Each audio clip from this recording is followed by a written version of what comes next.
Good afternoon. I am Ward 4 Councilmember Janice Lewis George and the Chair of the Committees on Facilities and Family Services. Today is February 16th, 2023, and we are holding this hearing using the Zoom online platform. The time is 2:01 p.m. And today we will be receiving public and government testimony for 3 offices: the Mayor's Office of Deaf, Deafblind, and Hard of Hearing, the Office of Disability Rights, and the Department on Disability Services.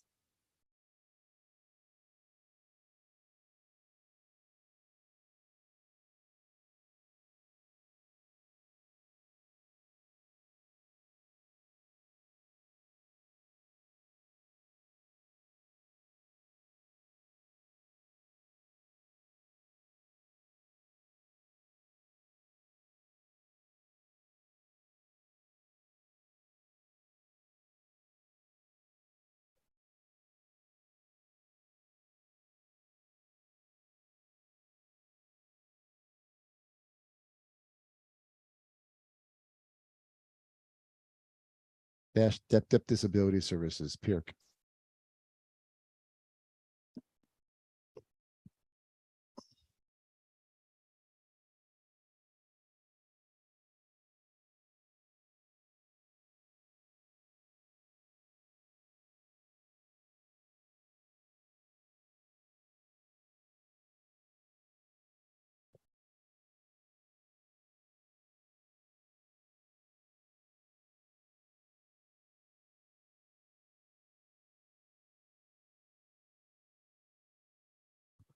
Start note.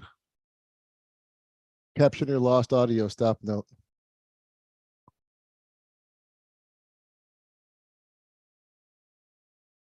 Yes, lost audio, stop note.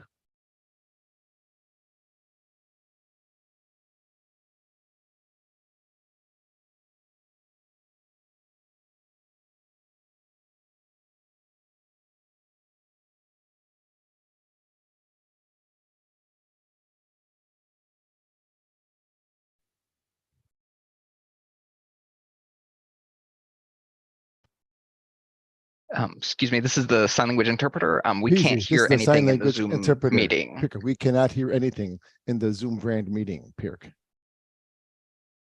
And then, Mr. Mike, I can hear you dictating the captions in the meeting, though.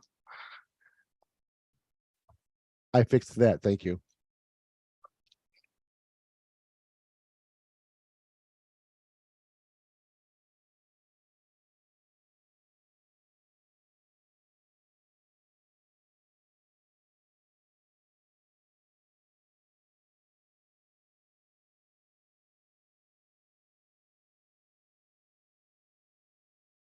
We're going to take a 3-minute break just to get the audio right.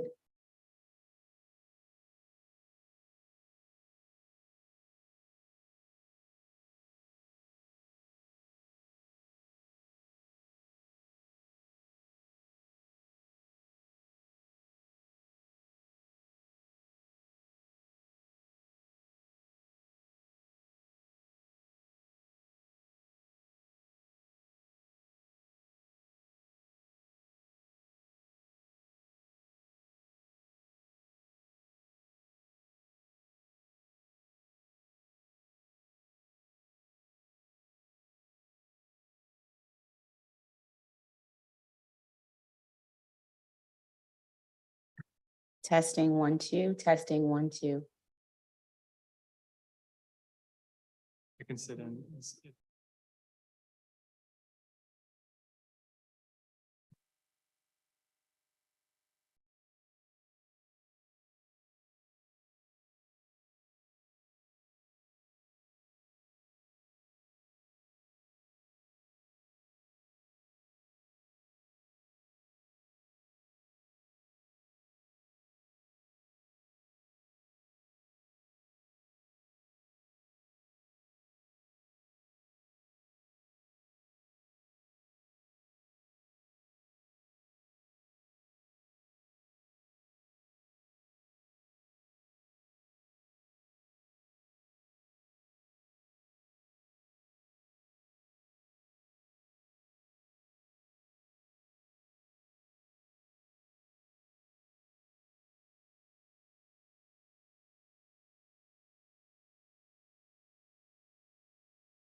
Okay.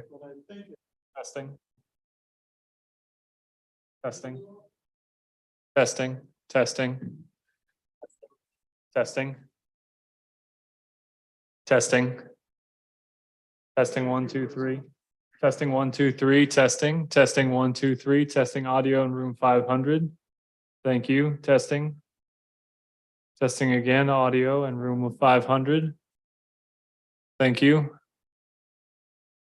Testing audio in room 500 of the John A. Wilson Building. Testing.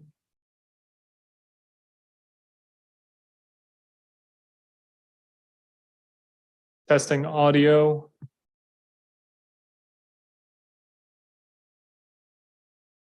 Thank you.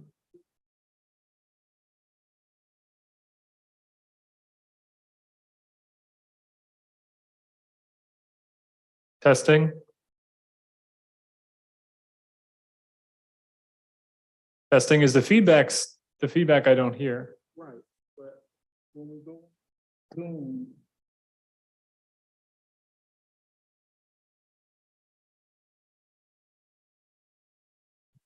I'm getting a message from some Zoom attendees that they can hear me saying testing. Yes, they affirmatively they can hear.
Okay.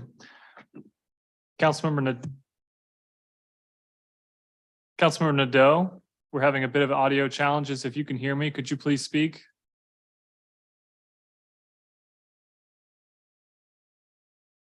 Councilmember Nadeau, we're in room 500 having some audio challenges. If you could please speak, we are testing to see if you can hear us via the Zoom.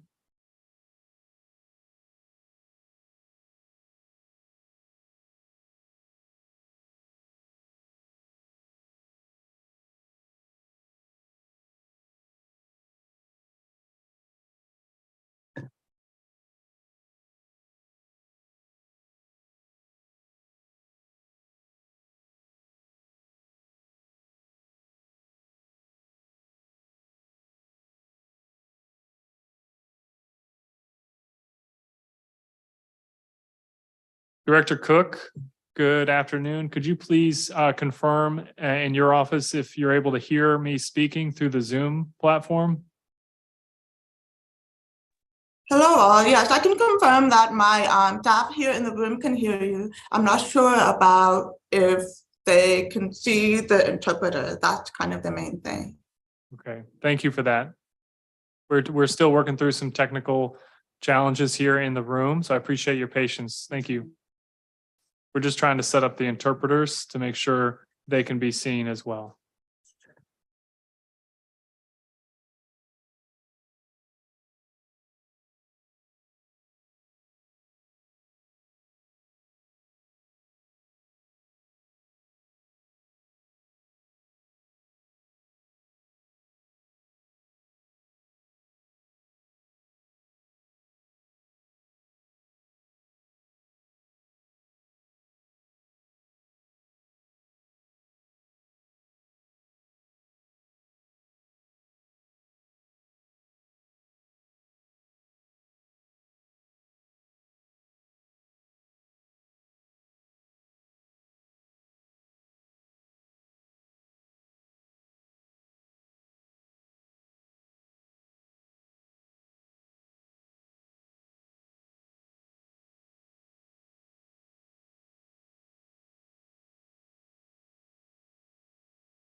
We are working with cable to make sure the interpreters can be seen on live broadcast.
Hello, everyone.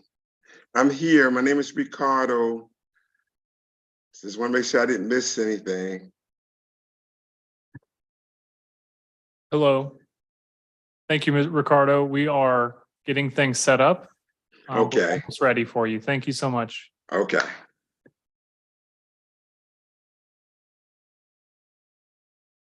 Hey, come on.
Folks on the Zoom, we're close. So please stand by. We're about to start. Thank you, folks on the Zoom.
Testing, 1, 2. For PC, correct.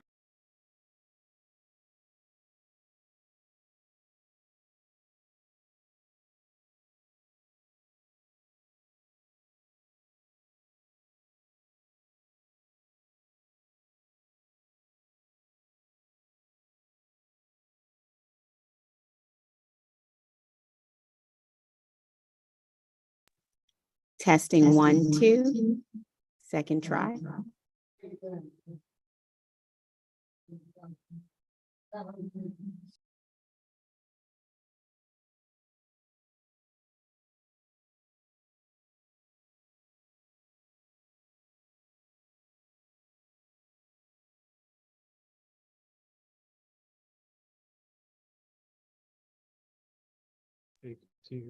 Testing, 1, 2. Try number 3.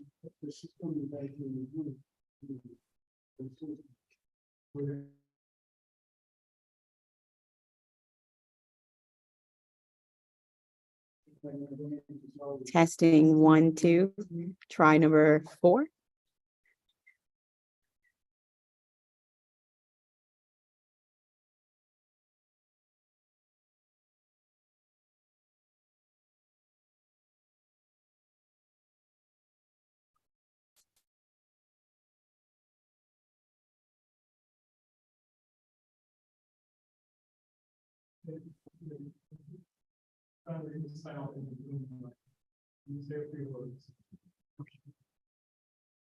Testing, 1, 2.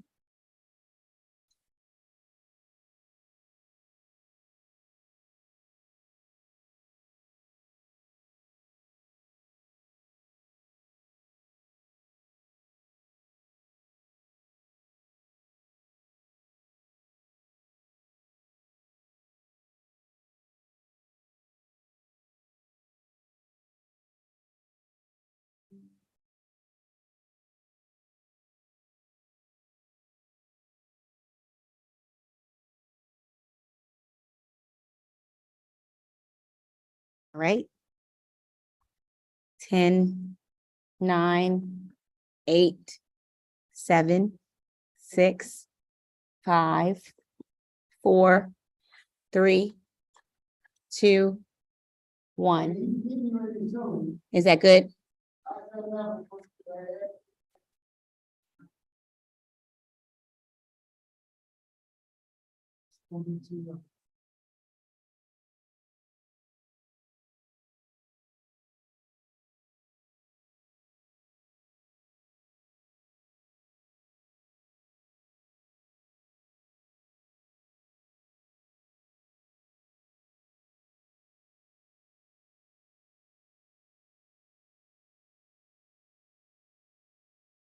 Matt, can someone in the Zoom speak? Hi, it's Matt. This is Director Cook speaking. Can you hear? Yes. Say a few more words. Hi. Good afternoon. This is Matt McCullough. Councilmember, can you say something back to him? We just trying to get. Yeah, do you hear the? Hello, young man Director in the McCullough. Zoom? Hi. How about with her? Is her sound okay? Yes. Cooper, you're live. Audio. All right, He's talking to DC Cable. Oh, sorry. Oh, still don't hear her in the room, hear her. But I hear the person on the Zoom, so that's fine.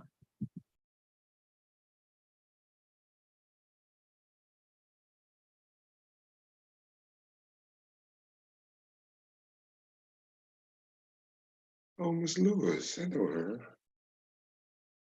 Yeah, Ward 4.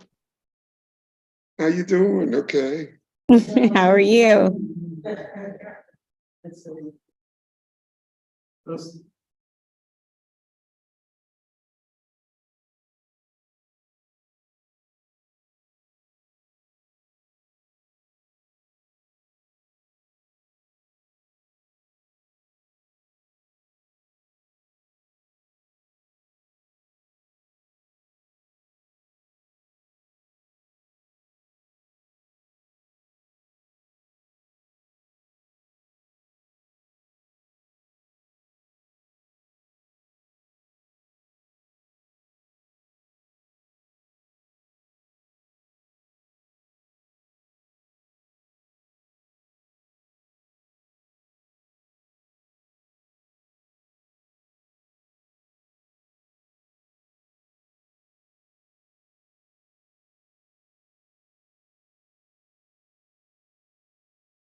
All right. Good afternoon. Thank you, everyone, for your patience. These are some of the challenges that we face in making these hearings more accessible for everyone.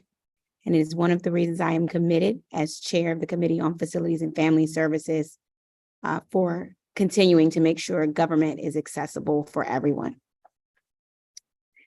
Today is February 16th, 2023, and we are holding this hearing using the Zoom online platform. The time is 2:32 p.m. And today we'll be receiving public and government testimony for 3 offices: the Mayor's Office on Deaf, Deafblind, and Hard of Hearing, the Office of Disability Rights, and the Department on Disability Services. A few witnesses signed up to testify about all 3 agencies, but we will first hear from the Mayor's Office of Deaf, Deafblind, and Hard of Hearing. And then we will take a short break in between public and government witnesses' testimony for the Office of Disability Rights and the Department of Disability Services. Before I discuss the agencies, I would like to provide some logistical announcements for today's hearing. In addition to Zoom, this hearing is being broadcast live on my website at janiceward4.com. I would also like to provide some reminders about the Zoom platform and the committee's protocols for the witnesses participating today. All witnesses participating in this webinar are currently listed as attendees in Zoom. This means your microphones are muted and your video cameras are turned off. When it is your turn to join a panel for testimony, I will call your name and a member of my staff will change your status to a panelist. If you wish to activate your video while you testify, you need to click the button in the toolbar at the bottom of your screen that looks like a video camera. There will be a frame that includes a clock keeping your time. Representatives of organizations will be allowed 5 minutes to testify, and public witnesses representing themselves will be allowed a total of 3 minutes. When your time is up, I ask that you conclude your remarks so that we can ensure that everyone has a chance to be heard. We will be calling on 2 panels of witnesses, and council members will have up to 10 minutes to ask questions of each panel. In order to enhance accessibility, this hearing will have the closed captions functions enabled. If you would like to turn on this function, please click the closed captions logo located on the bottom right of your Zoom application. For anyone that would like to use the ASL interpretation today, you may do so by pinning the screens of the interpreters. This will ensure that you will always see their video. You can do this by right-clicking on the interpreter screen and selecting pin. For any technical difficulties, you can send a message to the host, which is labeled as committee, and they will follow up with you. Additionally, if you are having trouble gaining access to the Zoom and you have pre-registered, you can email my committee staff at facilities@dccouncil.gov, and they will try to resolve your issue. The purpose of performance oversight hearings is to not only hear from the public and government witnesses about the previous year's work, but also to hear about issues, concerns, and priorities from the community and the agencies. I am excited to chair this new iteration of the Committee on Facilities and Family Services, and I look forward to working with all of you to ensure district residents are not only receiving services that they need and deserve, but that residents are treated with dignity and respect while doing so. The first agency that we will hear from today is the Mayor's Office of Deaf, Deafblind, and Hard of Hearing, also known as MODDHH. The purpose of MODDHH is to advance the civil rights of the deaf, deafblind, and hard of hearing communities by ensuring and overseeing district-wide compliance with laws that affect them. Additionally, some of the duties that MODDHH is tasked with include advancing the adoption of laws, policies, and programs that benefit the deaf, deafblind, and hard of hearing communities, increasing public awareness of needs and issues, providing outreach, training, and education, providing information about existing programs and services, and submitting an annual report that analyzes the accessibility of district programs, evaluates the availability of language access measures, and recommends new laws, policies, or programs that address the needs of the communities. Director Carrie Cook was named the inaugural director on June 13th, 2022, and was confirmed unanimously by council in December 2022. I look forward to Director Cook's testimony and learning about its outreach efforts in coordination with other agencies as one of the new offices in the district.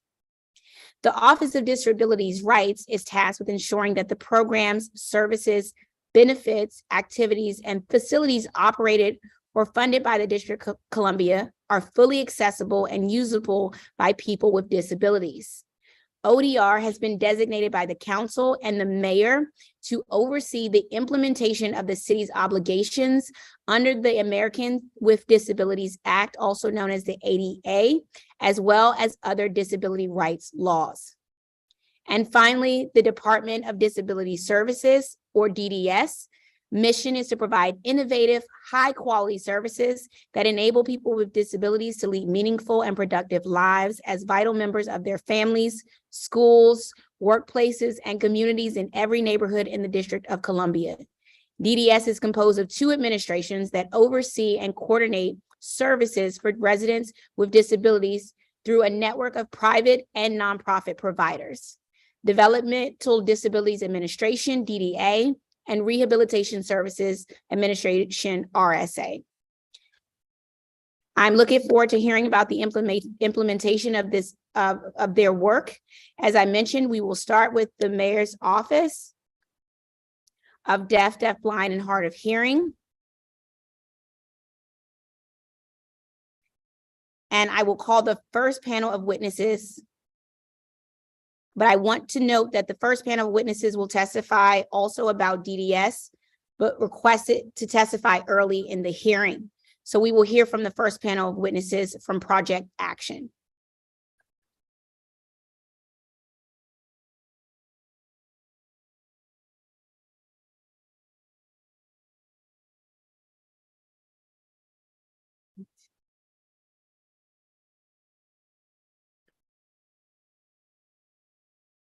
All right, do we have everyone?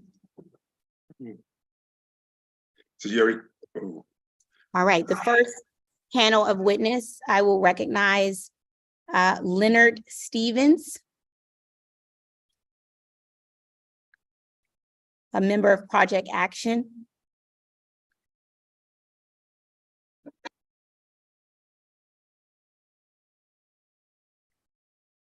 I don't see Leonard. I don't see Leonard. I do see, next up is Thomas Mangrum Jr., co-president of Project Action. Right, I don't see, Yes, I'm here. okay. Thomas, Yeah. You won't see my name up there because like somebody was helping me. And I okay. don't know how to replace my name. But that's me. Well, you can begin your testimony. Oh, okay. Yeah, I'm Thomas Mangrum, co-chair of Project Action, along with Ricardo Thornton. And I'm talking for DDS. They need more funding to help us be able to do more or what have you, and hopefully they can help us further. And they help me, because if it wasn't for them helping me, I probably wouldn't be here now. And so that's part of the speech that I sent you earlier. And plus, I'm here for ODR, talking for them. They need more funding so they can reach out to people and let them know about the Disability Act and what have you, and what is important for us to see and whatnot, so that we could be treated a lot better than we are already.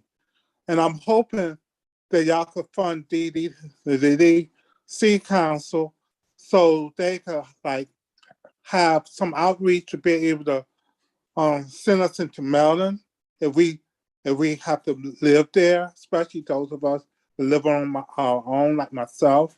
Maybe 5 miles into Maryland or 10 miles into Maryland, so we can still have DC services, because DC is becoming incredibly expensive. We can't afford to stay here or what have you and be on low income. And for me, I'm a wheelchair user. So when you're a wheelchair user, you need square footage. So they're making a lot of places in DC, but they're not thinking about the ones that have a physical disability.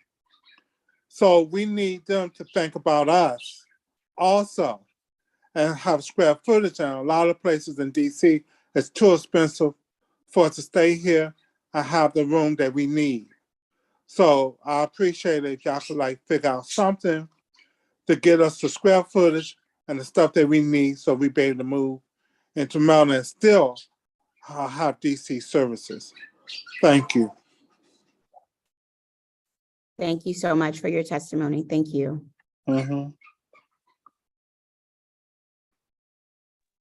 Next up, we have Ricardo Thornton, Senior, yes, co-president yes, of Action. yes. I was hoping to have my wife with me, Madam Chair, but unfortunately she's retired and so she's taking her nap. But it's all good. It's all good. Ready for, I can go. So good afternoon. You can begin. Oh, And okay. Tell your wife hello when she wakes up. I will do that. I will definitely do that. So good afternoon, Madam Chair Lewis George. Congratulations. Member of Committee on Facilities and Family Services.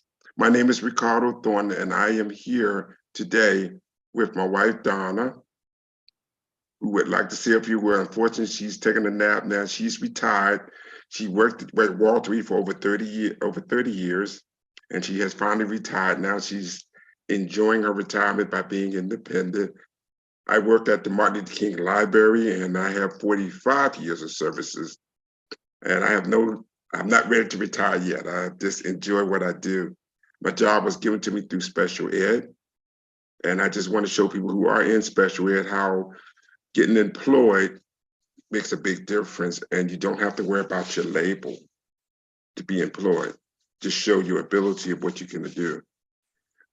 I'm here today on behalf of Project Action, as I said, and our theme at Project Action is to let our voice be heard. So today you will hear my voice. And on the Department of Disability Services, I'm going to just briefly go over because of the time limit. The Andy Reid, who is the director, has done an amazing job there where he has organized during the COVID-19. It was a crisis, as we all know. It was really a lot going on, but he had always ensured us in coming to meetings and giving us updates on information that will help us get over that hill, encouraged us to get shots, work with the providers, listening. We never had we never had a director that does that kind of work, but he's been going out and he's been coming to Project Action meetings, listening to the concerns and issues that we have. And he brings his team there to help him in finding things, make things better for us. The other one is Mac McCullough on ODR. I wanted to say to Mac McCullough, who is doing a great job, and his team, ODR, works hard to making sure that everyone in DC are following the American Disability Act. It is crucial that all of DC government employees be accessible to people with disabilities. Thank you, Madam Chair. There's so much I wanted to say, but because of the time, I'll be very limited. I want to respect other people. So thank you, Madam Chair, and for the opportunity to speak here today. And I look forward to answering any questions you may have. Again, I am the co-president of Project Action, and I also serve on the DD Council as the vice chair, and I love it, the team. Wonderful. Thank you for your testimony. I will have some questions once we get to the questions part of this panel. Okay. Thank you. Next up, we have Thelma Green. Is he down, Thelma? Right. We have Victor Robinson, a member of Project Action.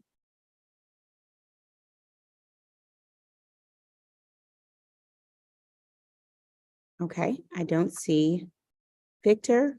We will move to panel 2, which is to come up with this panel since we've only have 2 on this. So we'll do Travis Dowdery.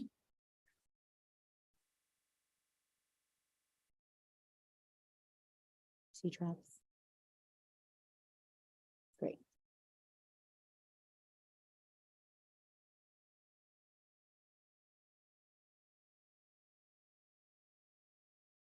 Travis.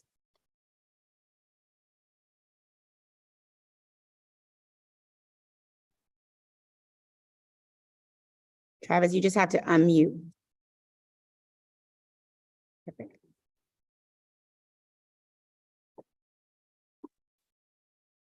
Okay, I'll go ahead and get started. Thank you. Good morning, council members, or good afternoon, council members. And thank you, chairperson of the Family Facility Services. So I'm a resident. I'm a worker, I'm a student here in DC, and have been for the last 18 years.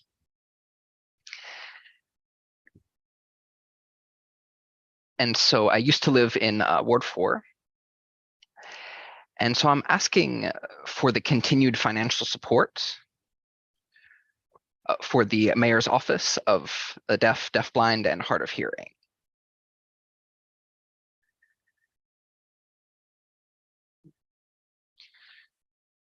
So I know that MODDHH is greatly going to improve the lives of the deaf and hard of hearing individuals in our community in terms of healthcare, employment, and DC government services as well, which is very important. And we're very grateful to the DC Council for providing the first year of funding back in 2022. Thank you, we're very appreciative of that. So with that funding that was received, we went to go ahead and staff up our services and hire people locally for getting equipment, computers, and everything as well. It was very time consuming and expensive as well. So we noticed that the costs are rising. And so now that we've checked a lot of these things off of our list, we still have a lot of goals that we want to continue pursuing for the residents of the DC area who are deaf or hard of hearing. We have a set of goals that for that community, and to reach those goals, we would need continued and additional funding. So I will be asking the staff to provide that funding and resources to be able to provide those services.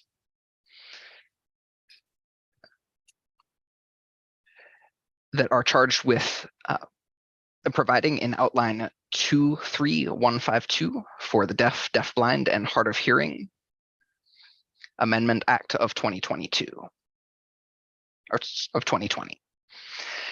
And so I'm asking the DC Council to increase the funding to upwards of $849,000 to allow the office to do what the law requires of them, and to continue doing that in the future.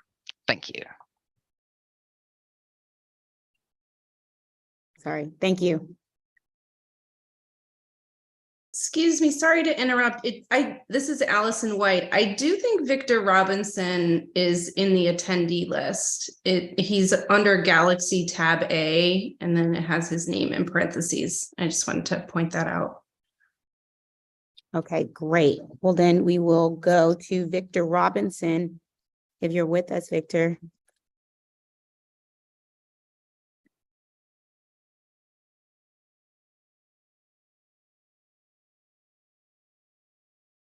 Victor Robinson, a member of Project Action, are you with us?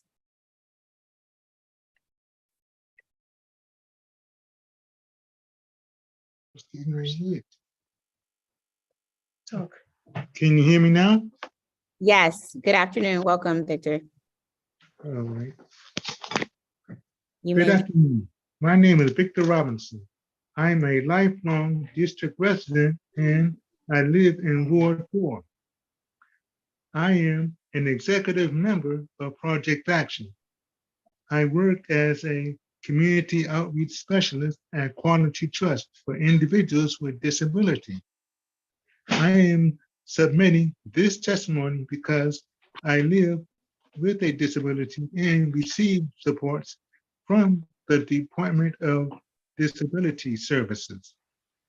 And I and my peers with disabilities that I know need support to live at home, be a part of different activities, and to go to work. DDS provides support to help each person with who gets services from them, get what they need to be successful. I believe that DDS should pay higher wages to direct support professionals, people with disabilities, and can regular support at home staff. Many agencies are having a hard time getting staff to work with them.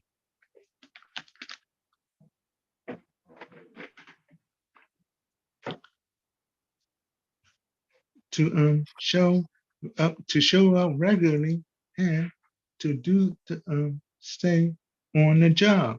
DDS should also make sure people with trained to show support people with disabilities and to know what they need. Project Action advocated very hard 15 years to get the professional needs alliance increased from 70 to $100, which went in effect in 2007. The alliance remains at $100 and needs to be increased to $200.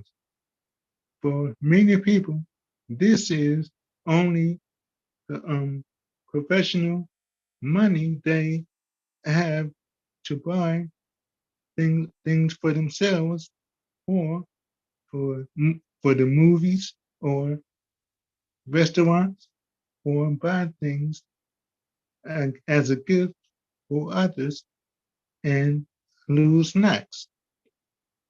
Getting and keeping a job is very hard, very important for everyone, including people with disabilities.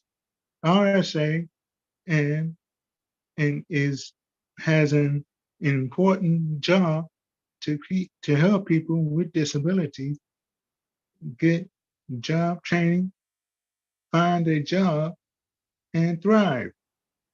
I would like to see the DC government become a model employer of people with disabilities and set the tone for private employers, showing they are dependable and hardworking like I am. Please fund the DD Council budget fully, because so DDS residents disabilities can get the help they need to live in the best way they can in Washington, D.C. Thank you for the opportunity to share my concerns, and thank you for your time that I have all the needs. Sincerely, Victor Robinson. Thank you so much, Victor, for your testimony. Next up, we are going to have Brianne Berger.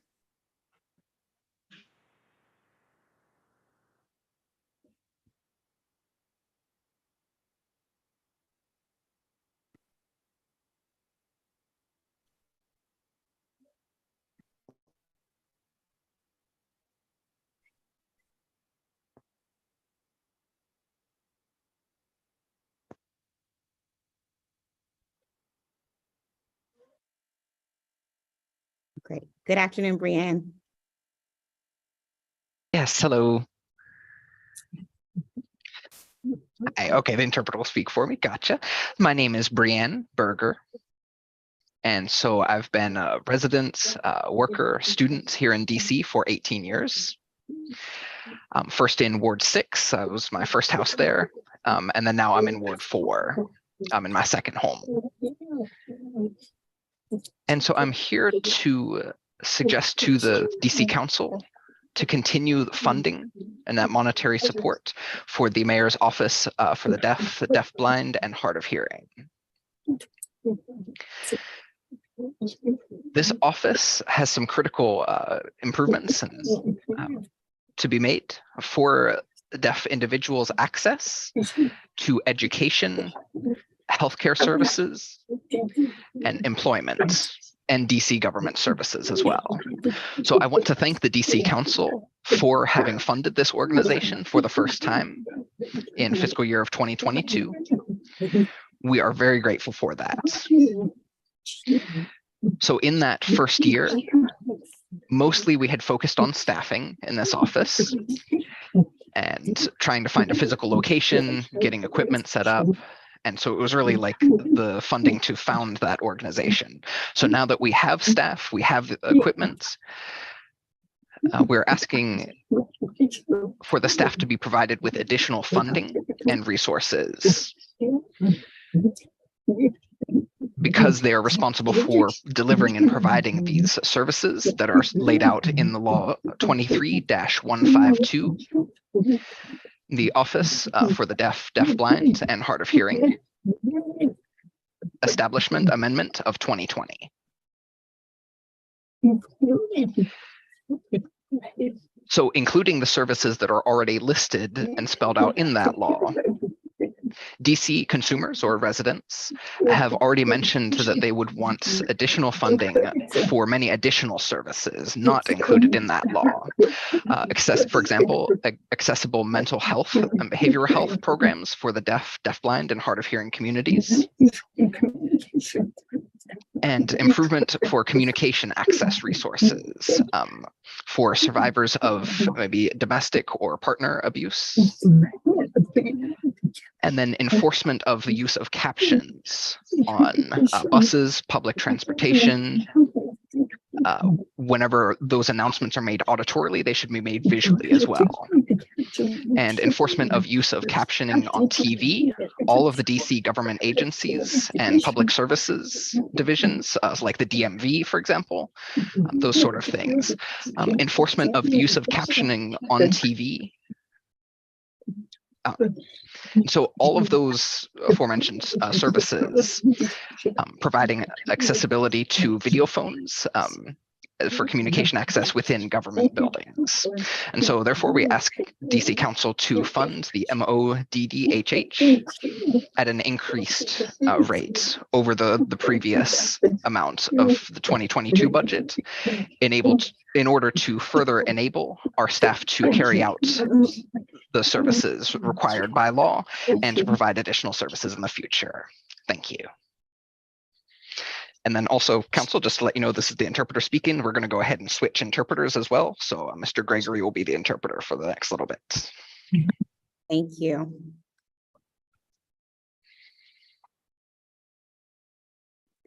Thank you to this panel. I will start my own 10-minute round of questions for this panel. And I know, Brianne, you have to go to a work meeting. So I will try to ask you a question just before you leave, and then ask a question of our other witnesses. So Brianne, thank you for your testimony. You testified that you wanted more enforcement of the use of captions on buses, transportation, and DC government agencies. Can you talk about your experience when you've asked about the lack of captions being used, and what typically happens, or whom do you file a complaint with?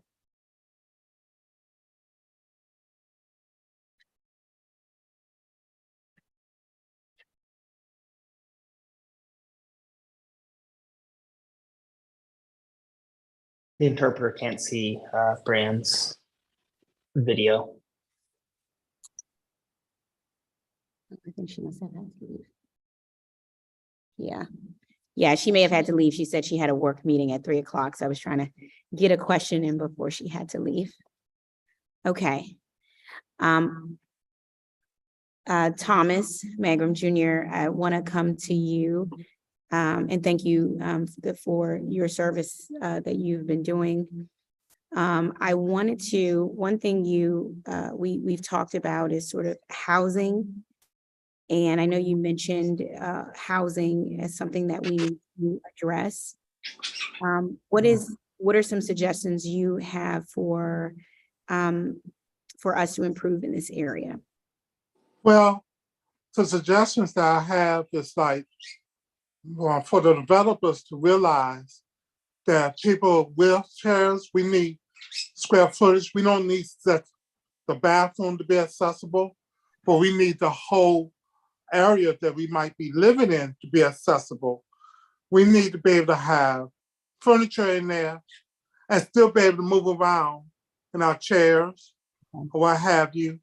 So we need the square footage. But a lot of the new housing that they're building, I've been checking it out. They're just building them for people that's able-bodied, that can walk around through their place or what have you. And then they try to fit people that wheelchair users in that small space.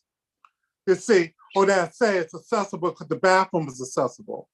But it's not accessible if the whole apartment is not accessible. If the whole place is not accessible, it's not really accessible. What have you. Put us in tight bedrooms or what have you. The able-bodied people could get in there, but not realizing we need our chair to go beside the bed so we can get in there and get out or what have you. And I use a motor chair or whatnot, and making it so we could live in DC. Right. But by the housing being like it is, that's why I'm asking, could DC, could we stay on the DDS and still get funding if we move some parts into Maryland? Because I know y'all might not approve of all of Maryland, but I was hoping that maybe you could approve like some miles into Maryland Okay. for us to be able to live in, because it become incredibly expensive Yeah. for people to stay here. And then especially where a lot of times people is not thinking about the ones that have physical disabilities. So that add another thing to the picture that a lot of times people is not looking at. That's the reason why I was asking for maybe like 5 or 10 miles into Maryland, and I could still get the services that I'm getting from DC. Cause they have looked out for me. Yeah. And the two heads of DC, they come to Project Action. I know we told you a little bit about that. They come to Project Action, so they take an active part into making sure that we are taken care of and we are looked out for. So I need that type of thing, but I need the proper place for me to live also. Great. And so I'm hearing from you a few things: affordability, expanding sort of the service area to address some of the affordability issues. I'm also hearing in new developments and remodel developments, expanding the square footage, especially to account for the needs of individual with disabilities who also may have mobility issues. Right.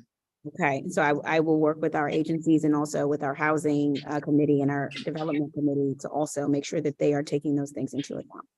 Right.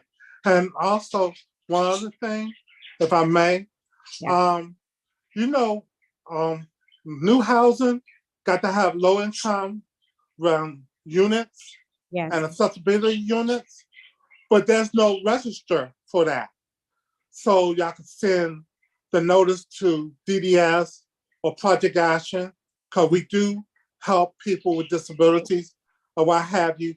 So if you could send a notice to us when new housing has been put up, so we can apply for the low income and also the accessibility units.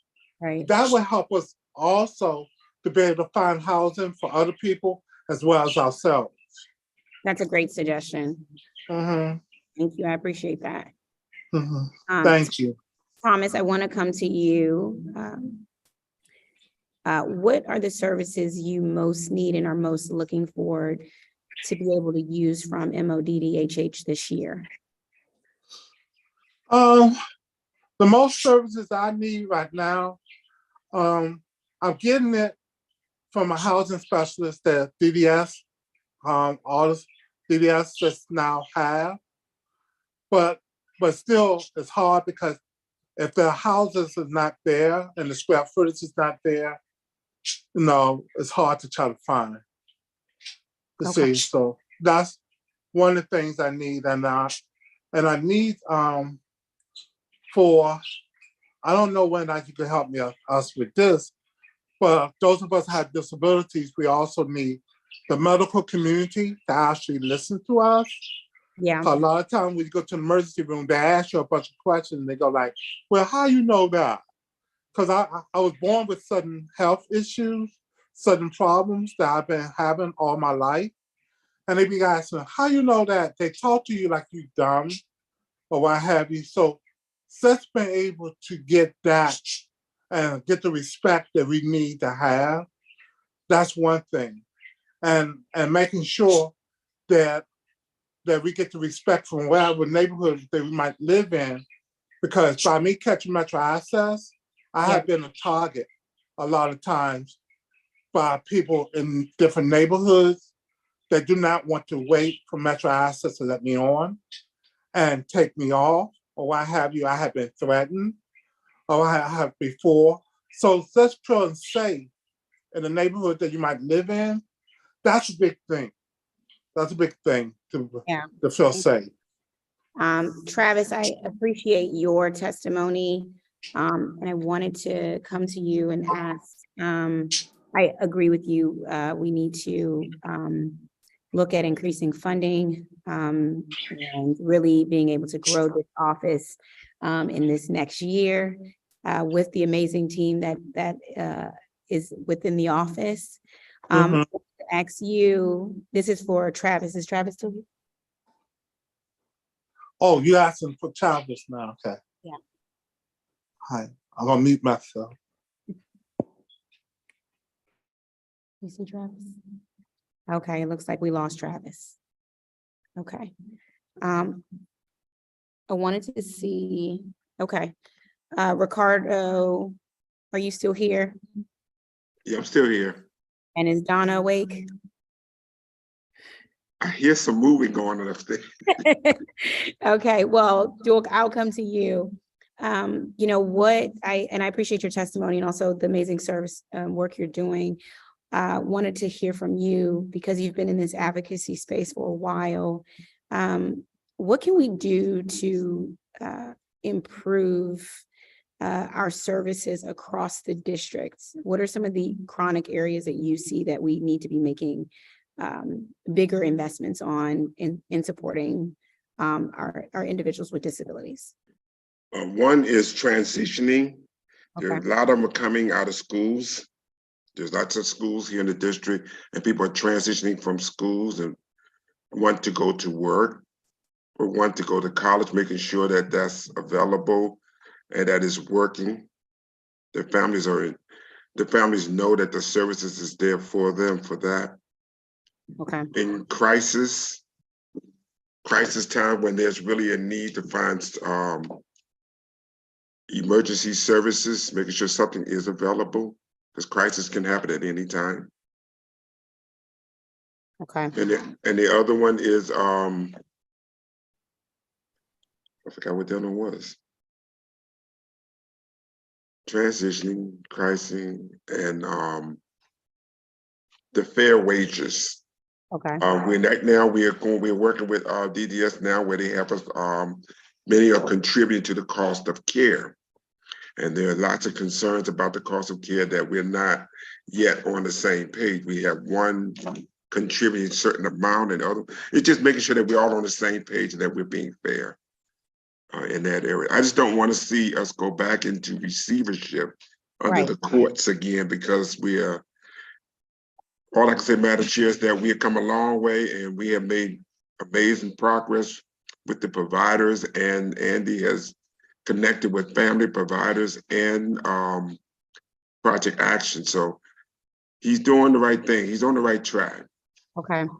But it just needs to make sure that we are funded, as Thomas said.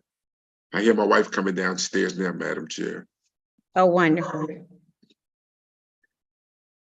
But that's basically it. And like I said, school system transitioning and employment is one of the topics. Right. I know that's something the director has spoken about wanting for us to improve on. So we will make those priorities. Thank you to all of Project Action for coming out. Donna, you want to come say hi to Donna? You can say hi to Chairman Lewis. Wait a minute, can Okay. it wait? She is spicy, Kevin. Well, you know that. I will put her, I can wait for her, but I'll put her on the next panel because we're going to move. Okay, go ahead. Okay. All right.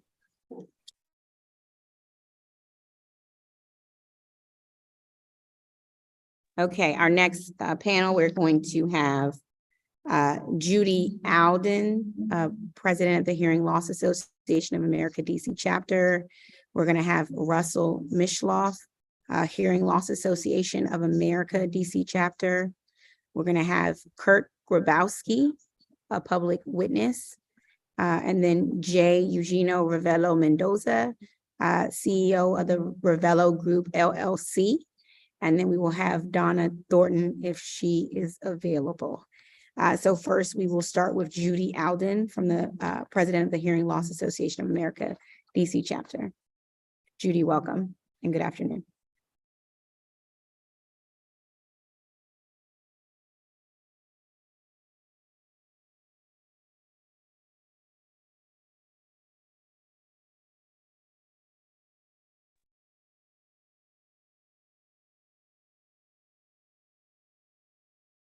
Okay. Judy, I see you just have to unmute. I'm unmuted. I don't know what can you hear me now? Okay, now I can hear Okay, you. great. Wonderful. Thank you. All set? Good, thank you. My name is Judy Alden. I'm a 40-year resident of the district. As a volunteer, I'm retired. I'm president of the Hearing Loss Association of America DC chapter, and I'm a cohort of the joint HLAA Gallaudet network of consumer hearing technology trainers. The purpose of my testimony is very much focused on MODDHH, which I'll refer to as the office. It's to share my lived experience, which to date demonstrates this office's lack of awareness, knowledge, and support for the hard of hearing community. Approximately 100,000 DC constituents extrapolated from the 15% of the US population with hearing loss. Of that number, about 2 to 5% use American Sign Language. The Americans with Disabilities Act includes those who are hard of hearing, an invisible disability. Yes, many seniors have hearing loss. It's a function of aging. I think it's 25% of those over 55, but increasingly younger people have hearing loss because everyone's putting things in their ears. So this is not just a senior issue for sure.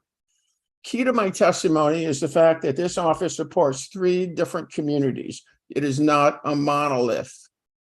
Deafblind use tactile communications, hard of deaf use American Sign Language, hard of hearing use English or other written oral communication, and an array of hearing assistive technology. Our motto is whatever works in the way of technology. Simply stated, communications access real-time, CART, which is being used in this meeting, thank you, provide accessibility for the hard of hearing, as does ASL, also used in this meeting, for the deaf community.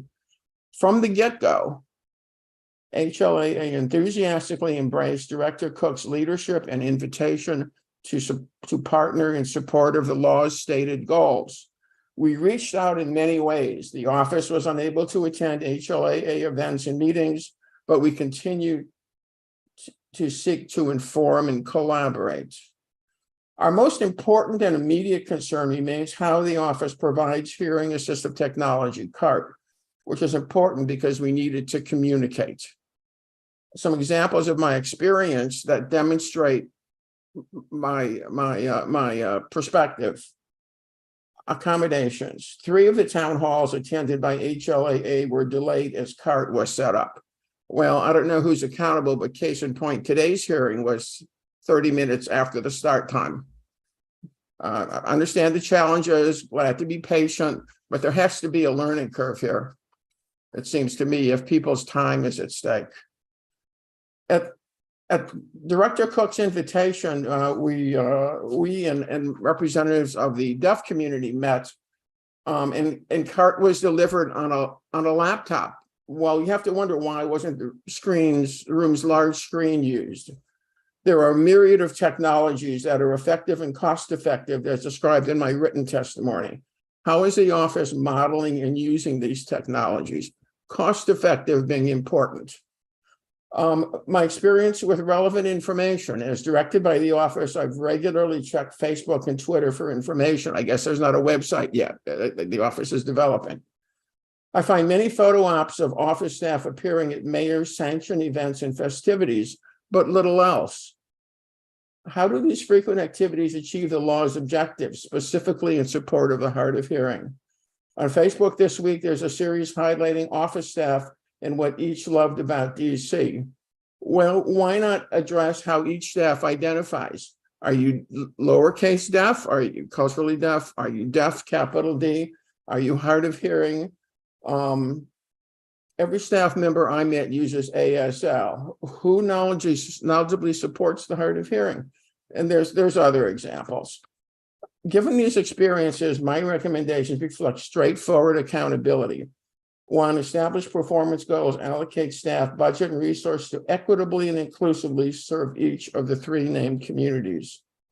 2, focus on the law's codified duties of office to acknowledge and equip each community differing accessibility requirements, especially for agencies and council. Additional budget and funding is wonderful, but largely this is a matter of the agency's leadership and staffing mental model. Thank you for the opportunity.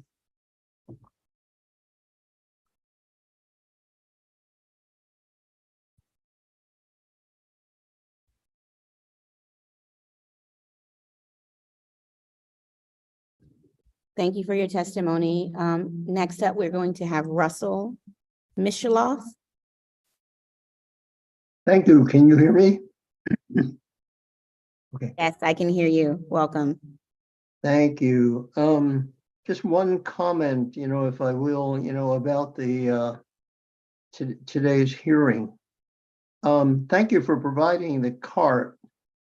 I will, however, say that the captions are very late, which makes it, you get a choice basically of looking at, listening to the audio to the extent that you can understand it and looking at the cart, but they don't appear anywhere near simultaneously, which certainly is a big problem, for those of us who are hearing impaired. Okay, my name is Russell Mishaloff. I am a member of the executive board of the DC chapter of the Hearing Loss Association of America. The acronym is HLAADC. I have a severe hearing loss in my left ear and a profound loss in my right. Still, I communicate orally with the hearing aid in one ear, a cochlear implant in the other, and the use of assorted hearing assistive devices. CART is especially important for me. That's because as a child with no hearing problems, I learned to communicate orally. I did not learn to use American Sign Language, and the large majority of people I communicate with on a regular basis do not either. HLAA-DC strongly supported the creation of MODDHH, believing that DC residents who are hard of hearing, numerically the largest of the three constituencies that MODDHH was created to serve, need a strong public sector support unit.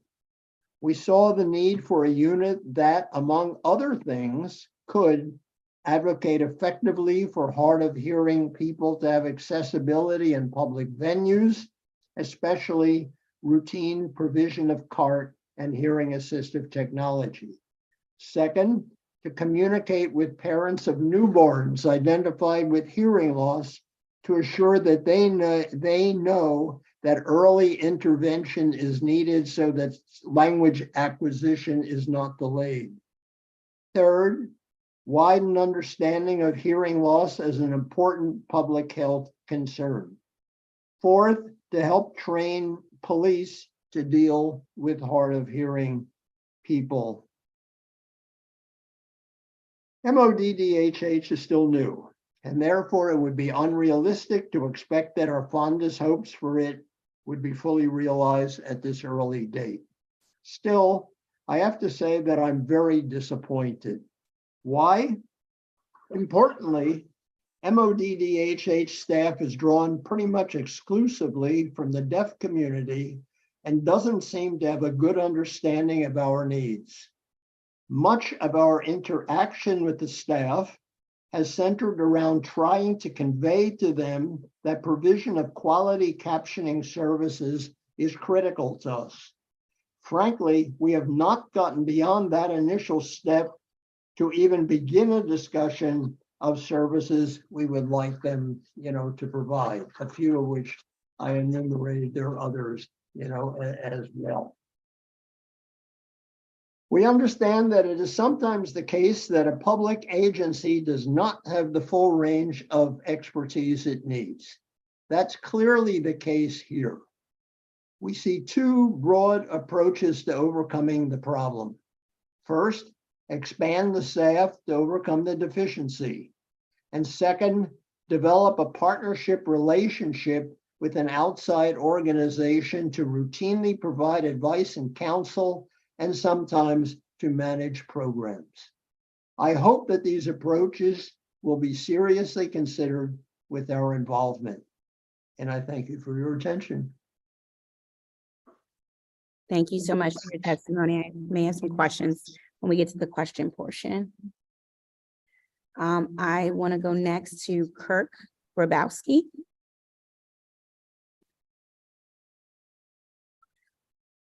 I don't see Kirk. The interpreters are going to switch while you guys are doing that. Thank you.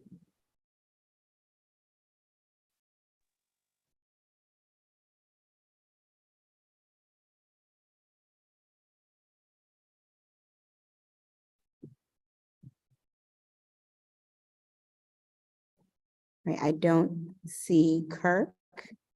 Is J. Eugenio Ravello Mendoza here?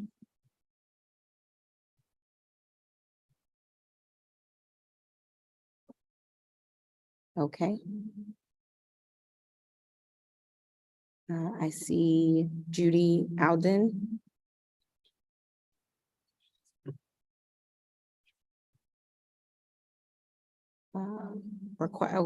I know, I promise. Before questions, sorry, Judy, before I come to you. We also, Donna, we were putting Donna Thornton on this panel. Yes. Donna, you can go ahead. Yes. My name is Donna Thornton, and I retired from Walter Reed, and I am served on Quality Trust. I serve on Quality Trust, and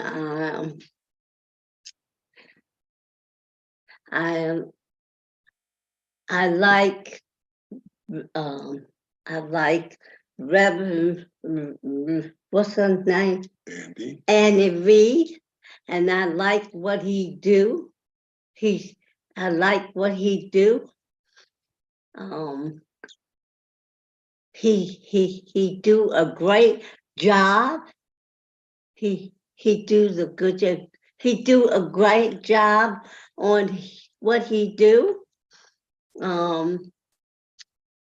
Appreciate what he do. And I hope that he keeps going with it. And I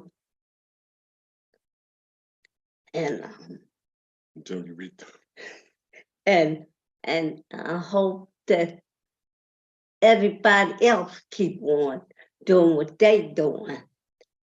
And I hope that y'all do a good job.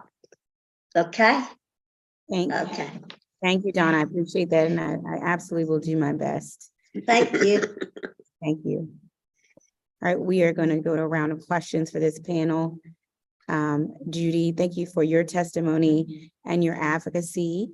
You testified that there are different technologies to support the hard of hearing communities. Can you talk about which technology has worked the best?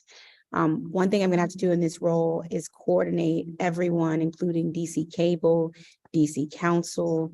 And so I wanna make sure when we're advocating for more inclusive, accessible technologies, that I'm aware of those that we are going to need as we move forward. Sure. Well, I guess you can hear me? Yes. I guess that has to be prefaced by saying technologies are changing very quickly. Enabling technologies are dynamically changing. At this moment in time, I think that Zoom is an effective platform for meetings that are I don't want to say not as important, but with smaller groups than this. Zoom has free captions. I'm constantly telling DC agencies about that. They don't know. A lot of it's an education issue, as is WebEx. Things like Skype and FaceTime all now have free captions.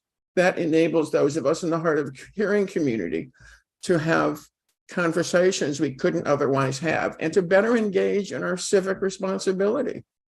In terms of large area venues, some of the public libraries have what's called induction loops. It's an installed process whereby if you have a hearing aid, you literally flip a T-coil switch and you have a direct access to sound. We hold all of our before COVID, our monthly meetings in various DC public libraries with a loop capability. That enables lots of people to hear, and we also engage a CART captioner because CART's the gold standard, so that no matter what level of your hearing loss, you can read the captions. You want me to go on? My written testimony includes a lot of technology enablers, and as I say, because of the rapidity of the emerging technologies, increasingly these are very cost-effective solutions to how DC agencies can communicate with the hard of hearing. Yeah. Speaking of communications, other than the technology, is sort of what other recommendations do you have to get more information out to various communities and to improve communications? Did I understand your question to say there's a delay in the caption in addition to technology? Yes. Yes, very simply. I would hope that the new office of deaf, blind, and hard of hearing would simply educate DC agencies and council that CART is on a par with ASL. If there's going to be a meeting, you should speak about ASL and about CART because you're excluding significantly more numbers of people. The invitation for this meeting, ironically, acknowledged, do you need an interpreter? Did not mention CART. I had a very nice conversation with one of your staff members, and it was immediately corrected. My written testimony cites a handful of examples where communications coming out of the Mayor's Office of Deaf, Blind, and Hard of Hearing acknowledges need for an interpreter and not for CART. This is just a top of mind mental model share issue. Thank So you. that's what can be done. There's no budget involved in doing that. It's a matter of awareness. Thank you. I hear you. I agree with you and I want to come to Russell as a result of that. Russell, thank you for your patience today. And like I mentioned when we started, accessibility is something that I'm committed to bringing more to DC and to all of our systems. I think 30 minutes past the start time is not acceptable or ideal. And I think we're all wiser now. So thanks to all who helped in the beginning. I want to ask you about CART and how in other ways you would improve services for hearings like this one, and see if have you already engaged with MODDHH regarding CART, and what have you heard back?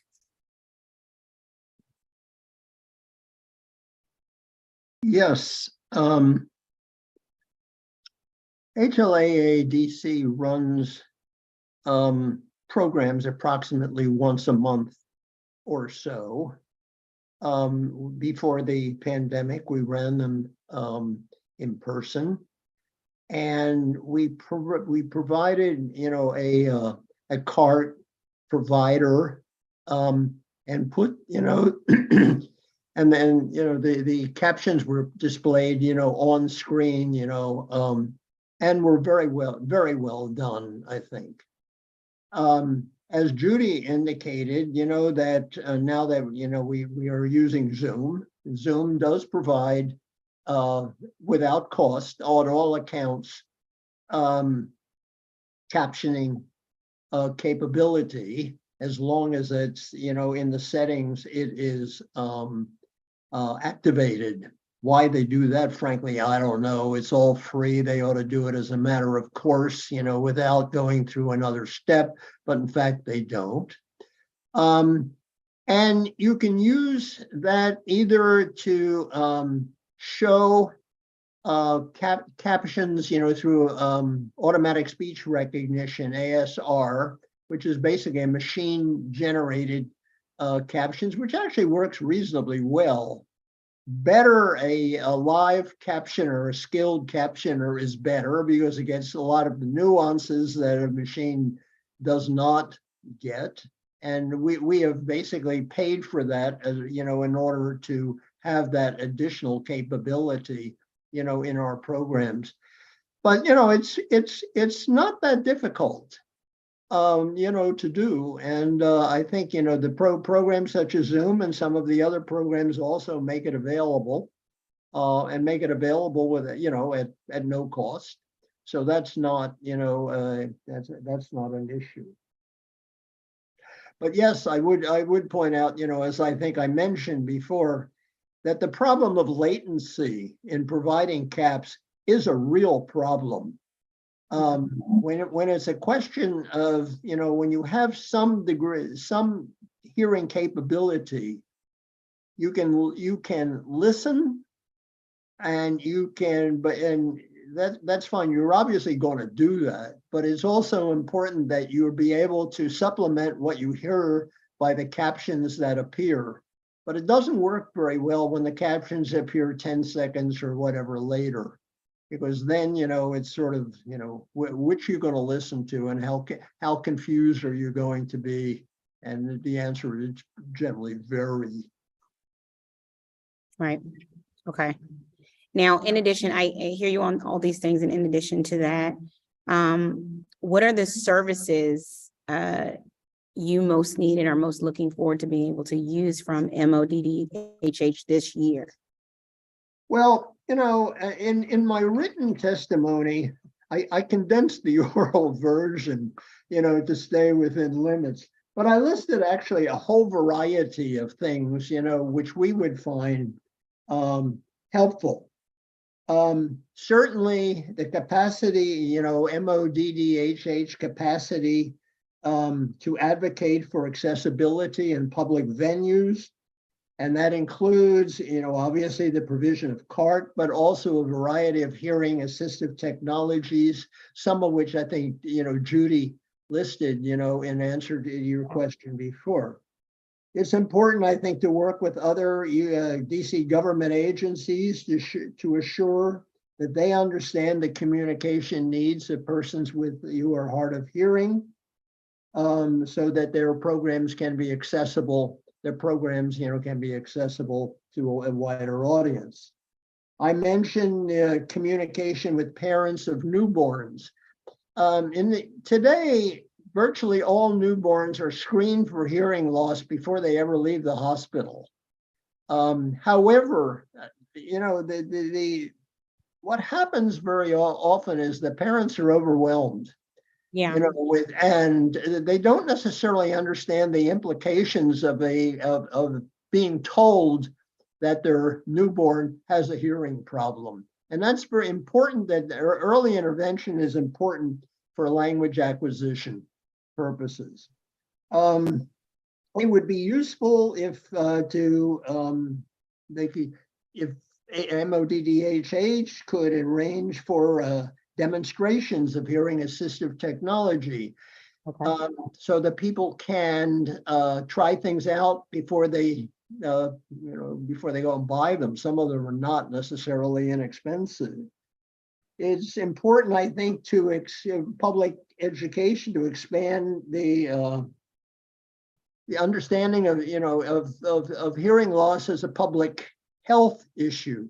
Certainly, a lot of research in the last years has demonstrated the relationship between hearing loss and a whole variety of problems, including isolation, loneliness, and cognitive decline, as well as a variety of health issues, including cardiovascular issues. And quite what the nature of that relationship is, I think it exists, but we're not quite sure what it is.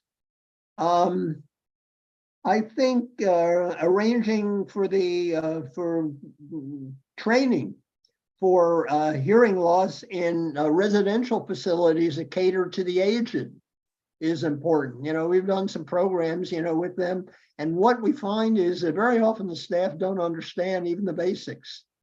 And yet the people that they're dealing with, if you figure that people over 70, there's a good chance at least 2/3 and probably larger portions of the people have some degree of hearing loss. It's inexcusable, I think, that the staff doesn't understand it or understand what they can do. These are all things, where these kinds of educational programs, I think, would be very, very helpful. There are other things I think.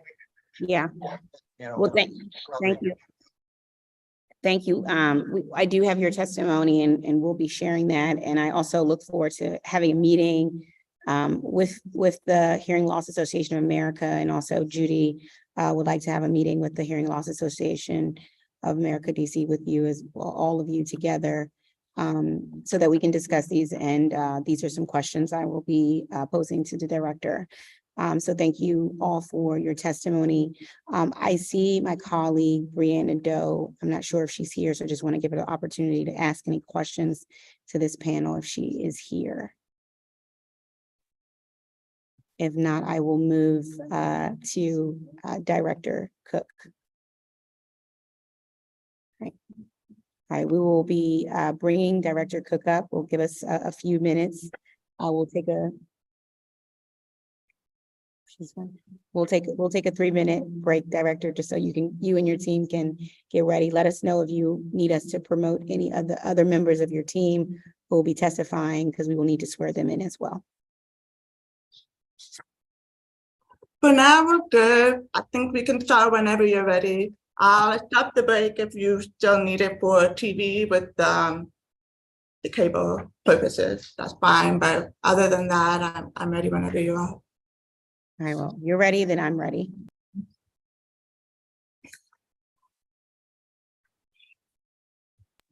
All right. We are now joined by Director Cook. Before you begin your testimony, I'm going to administer an oath to you. Is there anyone there with you that will also provide testimony? If so, they will also need to raise their hand and take this oath as well.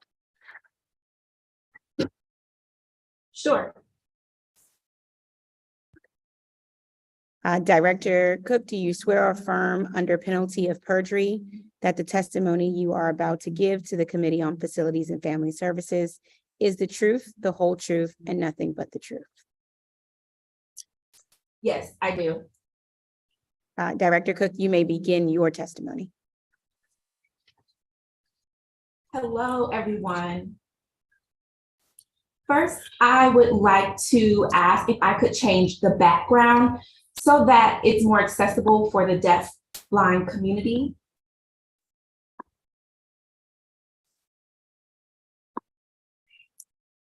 I think this is better.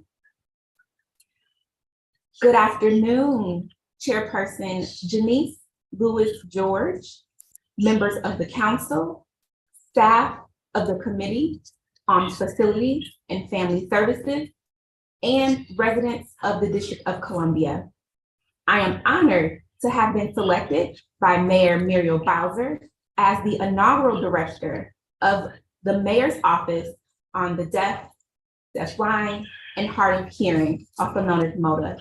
For the past several months, my team and I have created a structure and framework for the office systems and operations. We started by building an experienced team that were reflective of the district. We hired 6 highly qualified employees to staff who represent both the diversity of hearing loss identities and the diversity of the District of Columbia. I am proud of all that has been and will continue to be accomplished by this team, with experience from the National Association of Black Interpreters, the National Association of Deaf, TDI, Laurent Clerk, National Deaf Education Center, and Gallaudet University. The team also holds certifications from the Federal Emergency Management Agency in Emergency Management for Peoples with Disabilities, the Registry of Interpreters for the Deaf, and National Interpreting Certification, and NIH's Collaborative Institutional Training Initiative Certification in Social and Behavioral Research. It is clear that my staff background spans the most elite and community embedded organizations in both national and district deaf, deafblind, and hard of hearing community. I engage the deaf, deafblind, and hard of hearing community through ward-to-ward town halls across the district and virtual town halls with a significant impact. Having over 100 people and organizational leaders show up, MODDHH created relationships and gained buy-in with deaf, hard of hearing, and cochlear implant using residents and community-based organizations. Turnout was tremendous, with one town hall only having a 10-hour notice and marketing outreach, and still gaining an attendance of over 75 residents, showcasing how invested deaf, deafblind, and hard of hearing residents are in the work of MODDHH. And we listened. From meetings and talking with residents and organizational leaders, we developed a framework for the office and determined our priorities and vision for our community members in the District of Columbia. We continued our outreach heavily, partnering with DDS and their Latino Conference on Disability, DCPL Accessibility Center on Deaf Outreach, ODR, and their 15th Annual Disability and Diversity Expo, HQMC, CEO Office for the Staff Training, and so much more.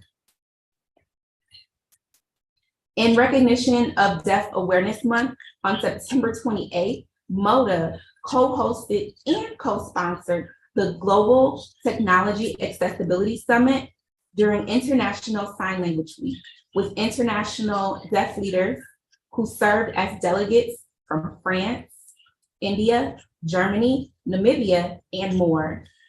Also in attendance was the president of the World Federation of the Deaf and the president of the National Association of the Deaf, USA.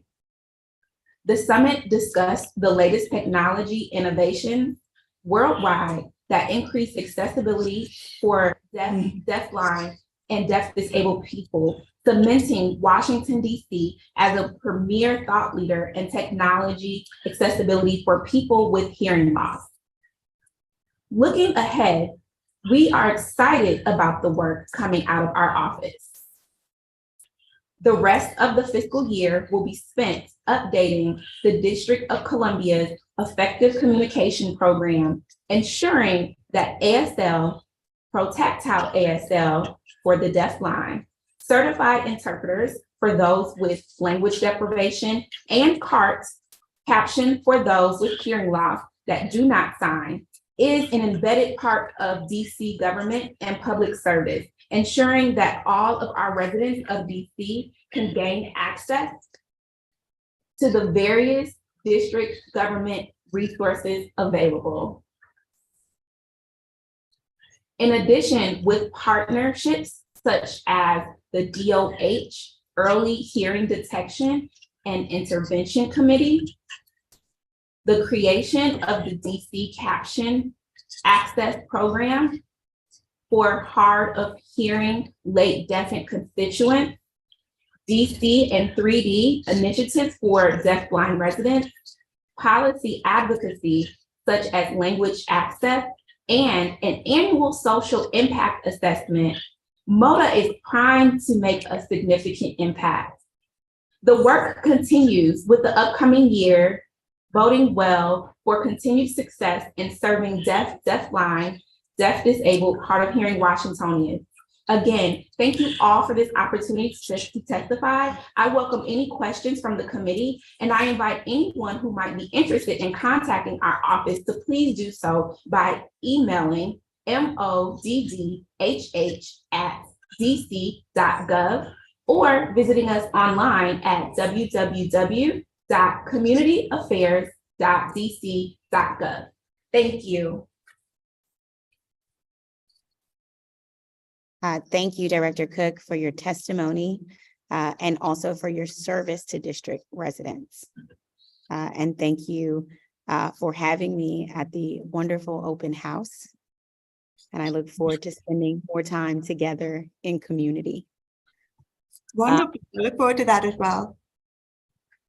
I first want to start with some questions just around organizational structure. Can you talk to me about your office's structure and your staff and their roles? Sure. So our office structure is set up in a way that it meets the needs of the codification of the bill that passed recently. So we have a deputy director, Karen Quinones, who is responsible for external relations and making sure that constituents are heard and serviced, and partnerships with community-based organizations and local leaders, and just general constituent relations, as well as supporting our staff. Then we have a policy analyst, Jacqueline Ting, who does a lot of assessment on current DC policies and programming, seeing what's accessible out there and how can we enhance the wonderful work of DC and making sure that the policy and procedures and laws match the needs of the community. We also have program coordinator, Sean, who is phenomenal with developing our program and our partnerships and outreach. You can just see the list of all the community events that we've done and all of the programming, and the vast majority of that come out of the great work of Sean. Additionally, we have our operations assistant, Saeed Abdi, who is basically the person who is on site every day at the office, making sure that operations are functional, and also working with our interpreting program, which was recently received from ODR, making sure that the transition for that is smooth.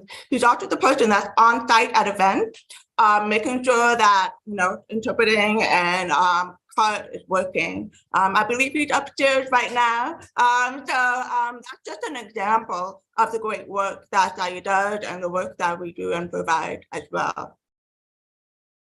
Thank you. So that's a total of 6 staff, including you? Yes, currently 6 staff, including myself. Right. Do you we have a chief of staff who is actually under the mayor's office of talent and appointment. I think that just shows how much Mayor Bowser really supports our work and wants to make sure that our office is thriving and succeeding, and that we have additional support services through our chief of staff. Okay. And do you have any current vacancies, open positions? We have no vacancies at this time, unfortunately. I know so many people are looking for work, and but right now we have no vacancies, correct. Okay. And if you were to need additional funding for positions, what would you want those positions to be? What additional positions could you use if you had additional funding? Well, as far as additional positions, I think it really runs the gamut. What we're doing this year is starting with the staff we have and doing a full assessment of what are the needs. That's going to enable us to make better suggestions during the budget enhancement period. At that point, that's when we'll submit a full kind of list of what we think would be a great resource for the District of Columbia, making sure that every part of DC is fully accessible in communications. Okay, I appreciate that. And talking about sort of some of your goals and objectives for the year, what are your performance goals for the year? So additionally, the main thing is making sure that we have some education and training, right? I think a couple of the witnesses have mentioned that there is a great need for some training and education. So we are developing that right now. Additionally, we really want to make sure that we get the word out there about our office.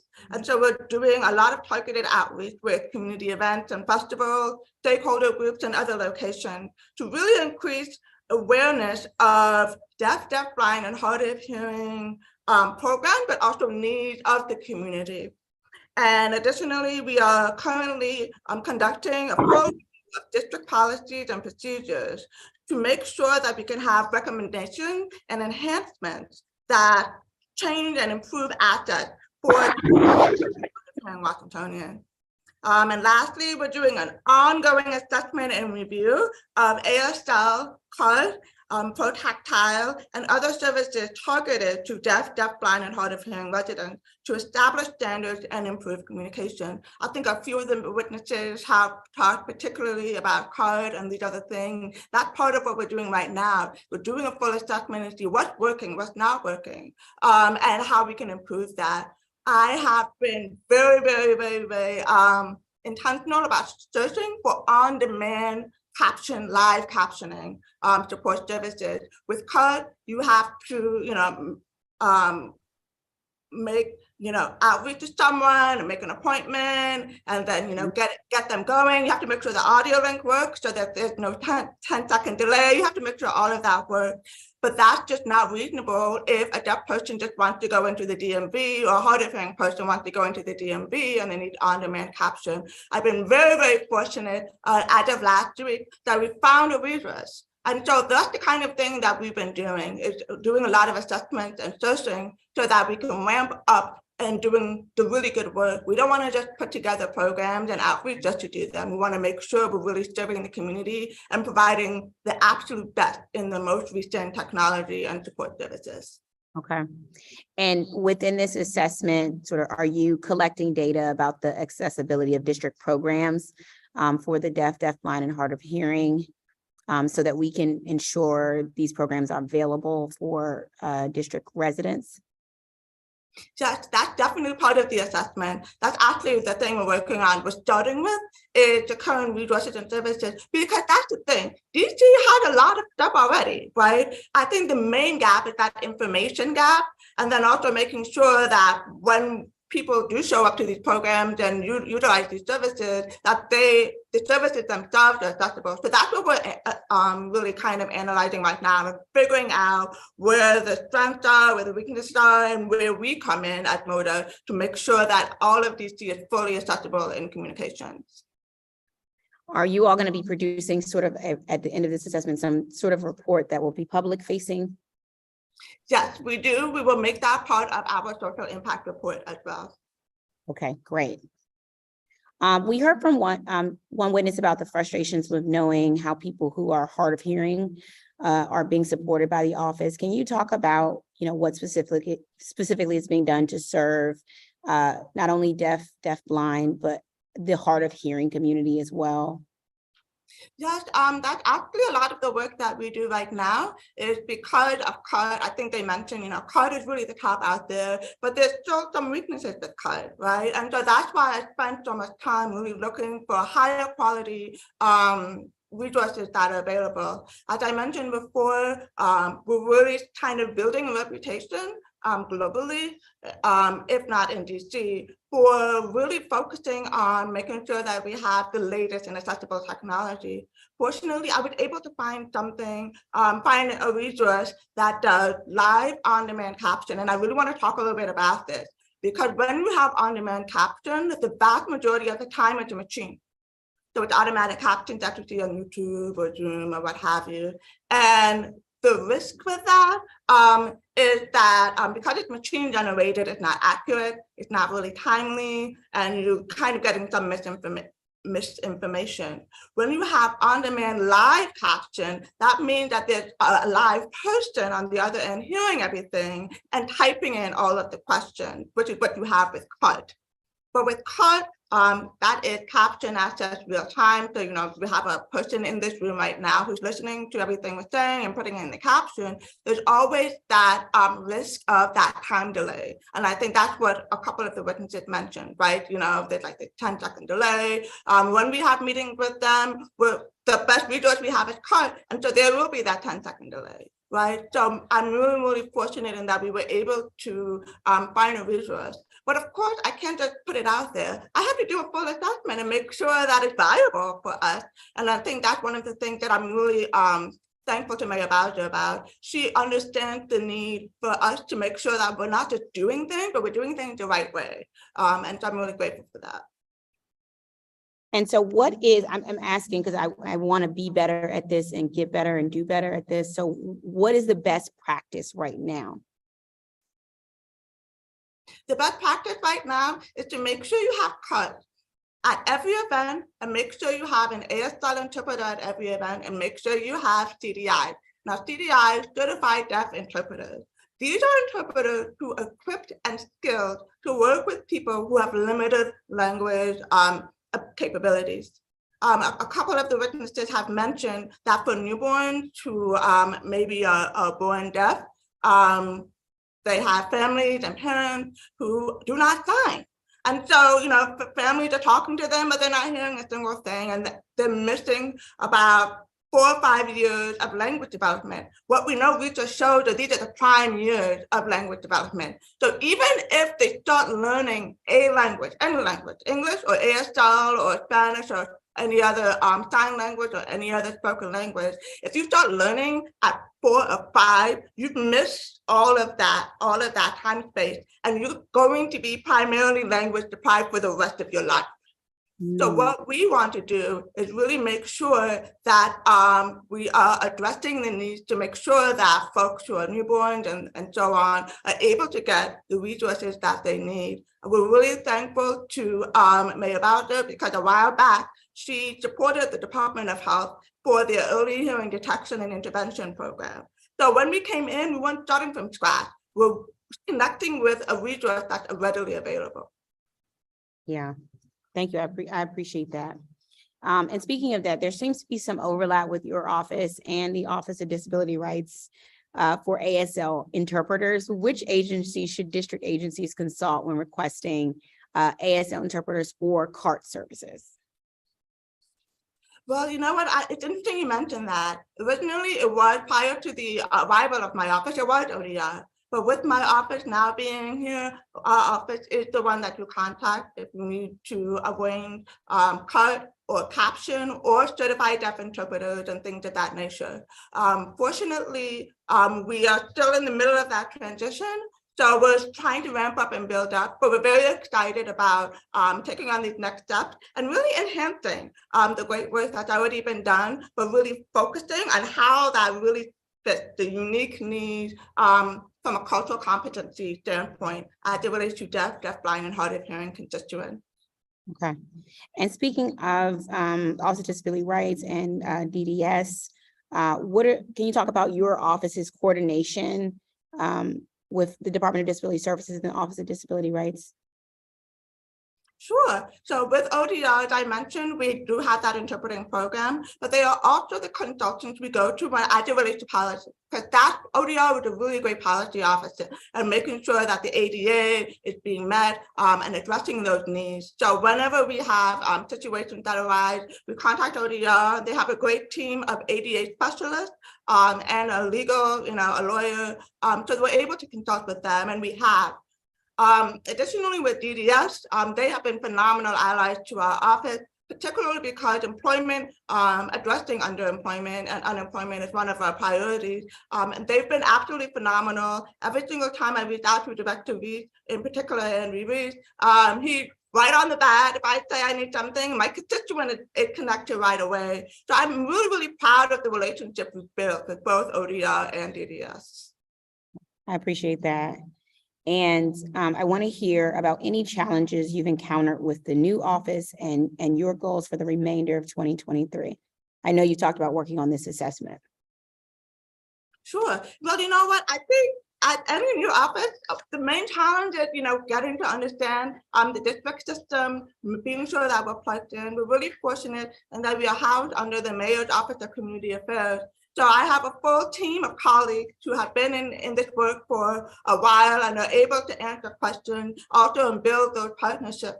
And also everyone, getting that staff. I am so lucky. I brag on my staff all the time. I tell everybody I got the best staff team in DC because the level of expertise, knowledge, competence, experience within my staff is phenomenal. So those are the biggest challenges, I guess you could say, that we've had so far. The thing I'm really looking forward to is finishing up all of these assessments and analyzing all of these programs so that we can submit some really concrete recommendations moving forward. Okay. And speaking of communications, that's something that comes up often. How does your office communicate with people who may not use social media? What steps are you all taking to reach everyone and those who may not be technology savvy? So our main thing is actually being out there in the community. So for example, we recently engaged with a trip to Deafblind, which is an organization for deaf people with intellectual disabilities. And so, you know, you're not going to find them on social media. So we went physically to their location, introduced ourselves, let them know about the resources we have, and also listen to them and heard from them what their unique needs are as people with intellectual disabilities who are also deafblind and hard of hearing. Additionally, we are also really big on making sure we coordinate with local organizations. So there have been many organizations that have come to us and said, hey, we want to do this, we want to do this, and we want to do this. And we say, okay, here's what we want in return. Please let your community and your membership know about all of these great resources, all of these great programs, not just within our office, but across the spectrum in DC government. Okay. I appreciate that. And so, Director, I know you're in the midst of doing this assessment, but in the midst of that, there are some immediate needs. So I'm going to make a request for you to, if you can, have a meeting with the DC Council and with DC Cable as soon as you possibly can, because we're going to be coming up on budget soon. And I want to make sure we are prepared for budget and that everyone is prepared to make sure we have all of, we have CART services, we have ANSL interpreters, but I know that is a heavy lift, so we have to do that now. So I would like to make that request of you to have some meetings with DC Cable and DC Council to make that happen for the budget season. I love that. I love that request. We'll be right there. So thank you so much. Okay. Thank you. So that concludes our time with the Mayor's Office of Deaf, Blind, and Hard of Hearing. Thank you again and your staff for the work you have already done in your new office. We still need the performance responses and testimony, but we will go over more of the items during the budget oversight hearing, which is scheduled for next month. Thank you. All right, thank you. Take care, everyone. All right. And then this is the interpreter. We're going to go ahead and switch again. Great. All right, good afternoon. We are going to be continuing the performance oversight hearing. We have heard from the Mayor's Office of Deaf, Blind, and Hard of Hearing. And we are now going to be turning to the Office of Disability Rights. We're going to ask all of our first panel of witnesses to get ready to come to the panel. And it looks like we have one, which is Nicole Preston from the Special Olympics of the District of Columbia.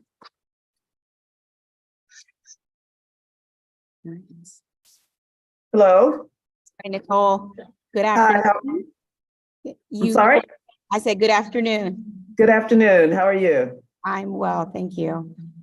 Great. You can begin your testimony. Great. Thank you, Madam Chairwoman. My name is Nicole Preston, President and CEO of Special Olympics District of Columbia. We provide sports, health, and inclusion programs for more than 2,000 children and adults with intellectual and developmental disabilities in the district. Prior to the COVID-19 pandemic, we served more than 2,500 children and adults, and we were growing that number. The pandemic has displaced many residents, so we are working to rebuild and to secure the funding to serve many more.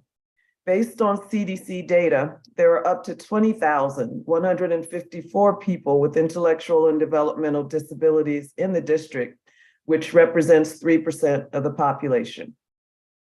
Several of the Project Action members who testified earlier today participate as Special Olympics DC athletes as well. And our athletes frequently ask us to provide additional services, as there are very few health and wellness activities designed specifically for this population. People with IDD, intellectual and developmental disabilities, are at higher risk than the general population in many areas, including 59% higher incidence of obesity, which leads to higher rates of heart disease and diabetes. Unfortunately, they generally receive substandard health care, in part because there is no training in medical school specifically for this population, how to treat this population. Our Healthy Athletes program has the double benefit of training healthcare providers as well as providing free healthcare screenings that refer athletes for additional care. We provide 13 sports year-round that provide needed exercise and competition activities to address that higher incidence of obesity. We would like to thank Director Reese of the Department on Disability Services, Director McCullough of the Office of Disability Rights, and Executive Director White of the Developmental Disabilities Council for their continued efforts and service to this population. We support requests for additional funding for each of these agencies and respectfully request that some of that funding can be made available to Special Olympics DC to provide more programs for the populations we all serve, helping all of us meet the goals of improving their lives. We also support the need for additional accessibility, including the transportation needs of these residents, particularly those who use wheelchairs and have other physical disabilities. The Metro Access program currently has limited capacity. Thank you for your time and the opportunity to speak today. Thank you so much for your testimony. Could you, can you send your testimony to the committee? Because you had a lot of wonderful suggestions there, but I want to ask you about the transportation piece that you spoke on. Can you speak more about that? Yes, we provide our programs and services around the community in the places to have those sports. For example, Langston Golf Course, Fort DuPont Ice Arena, the tennis courts at Turkey Thicket, et cetera. So we do need to transport the athletes there to take advantage of these opportunities and for all of our other services, health, advocacy, inclusion. So that relies on the transportation of some of the direct service providers, some of the group homes and residential facilities. Many of our independent athletes take public transportation, and many rely on Metro Access. Okay. So Metro Access does not afford them the opportunity to go as frequently as they would like, and then have to choose, obviously, between our activities and all of the other transportation needs for grocery shopping and other things that they need to do. Okay, that's helpful. And I'm very shocked to hear about sort of that there's no sort of specific training with medical students. Wondering if has your organization reached out to the medical schools or the Liaison Committee on Medical Education about really requiring training for medical students on how to best serve the specific communities which you spoke about?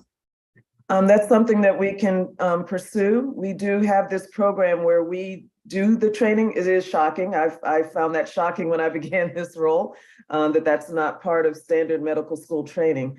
And it speaks to what Thomas Langstrom talked about earlier, about his experience, getting healthcare.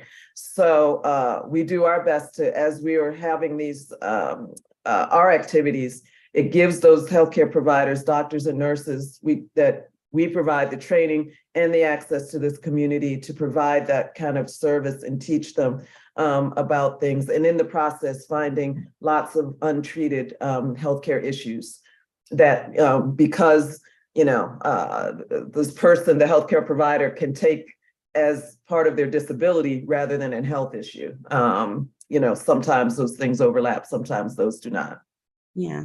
And thinking about our young people, do you all also connect with our out of school time programs?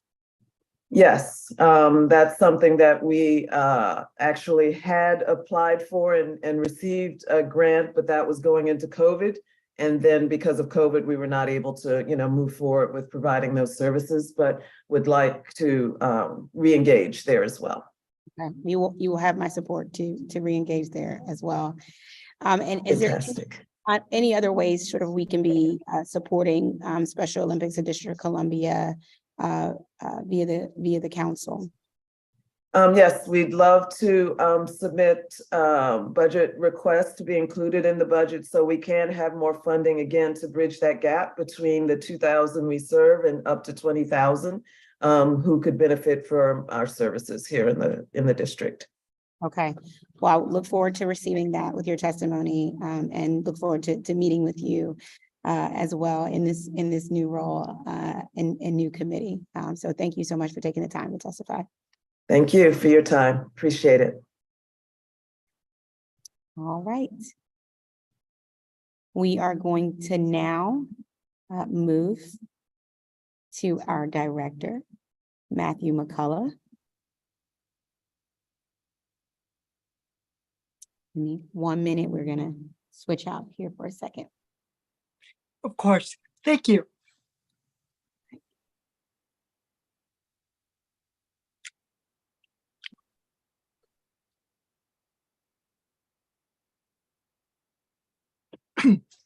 All right. We are now joined by Director McCullough, Director of the Office of Disability Rights, also known as ODR. Before you begin your testimony, I'm going to administer an oath to you.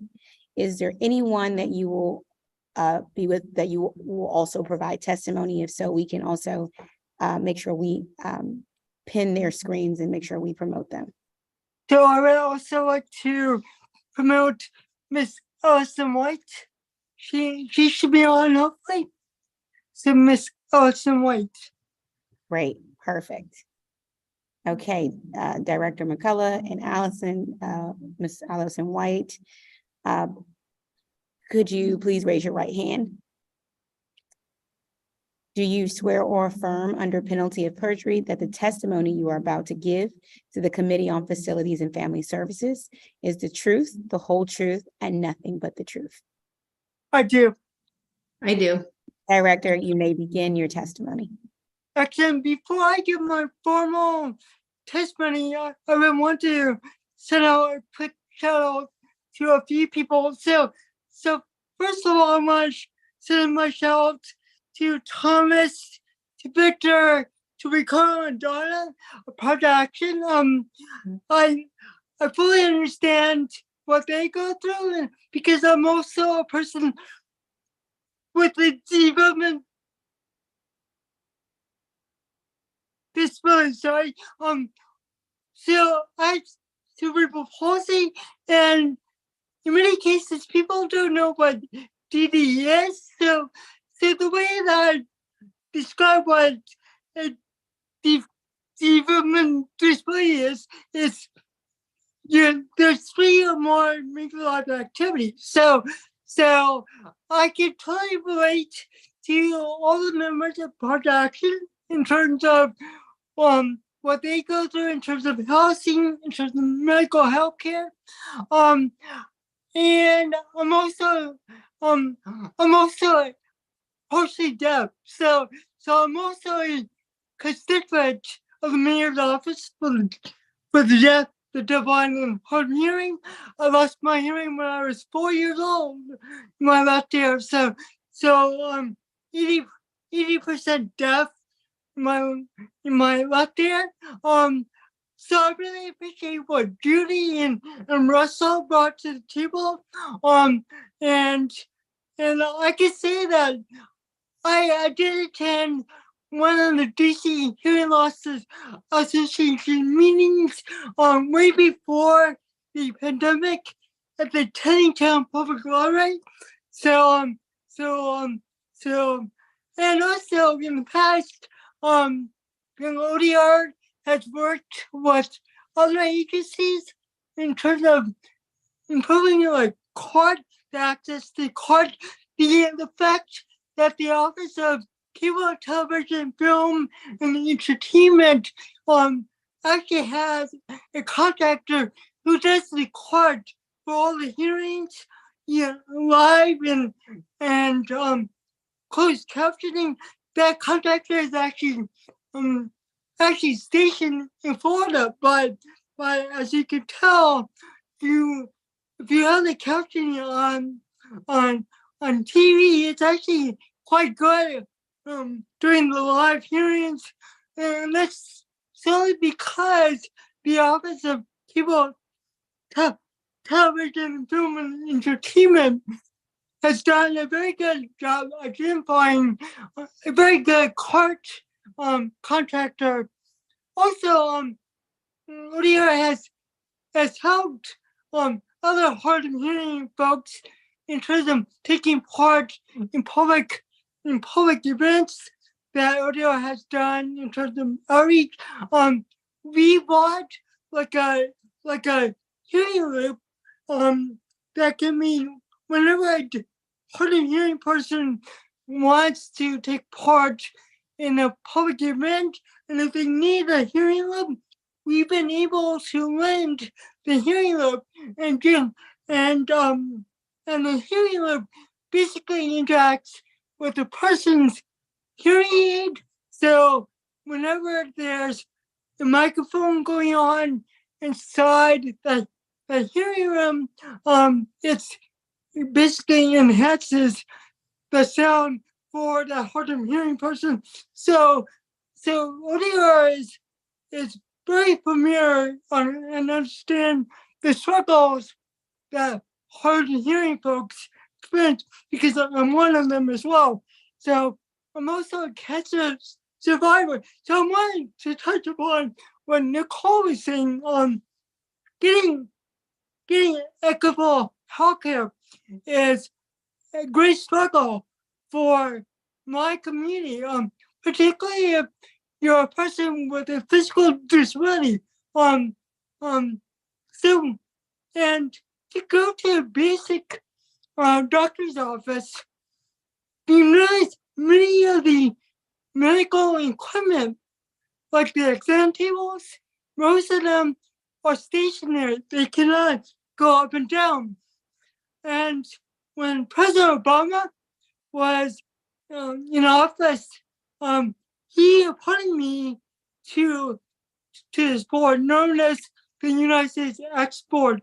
And when the Affordable Care Act was passed, the United States X Board, which I served on, was charged with developing accessibility standards for medical durable equipment inside a doctor's office. So a woman getting a mammogram who has a physical disability, it's very hard for them to stand up straight and go through that process. So being properly diagnosed with cancer or any other medical condition is extremely hard for my community to be properly diagnosed.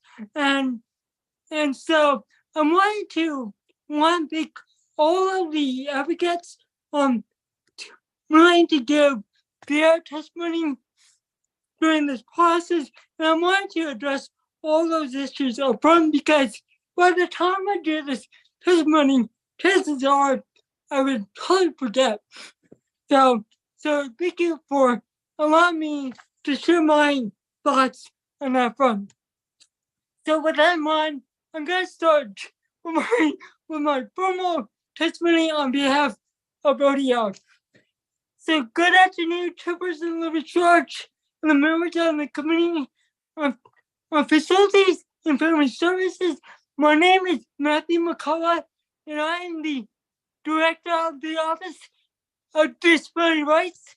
It gives me great pleasure to speak before this committee to report on ODR's performance outcomes in fiscal year 2022 and fiscal year 2023 to date.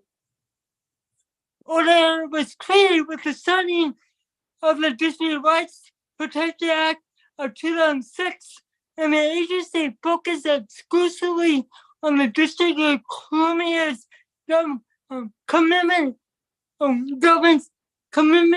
to the American with Disabilities Act, also known as the ADA, in compliance with other federal and local disability-related laws.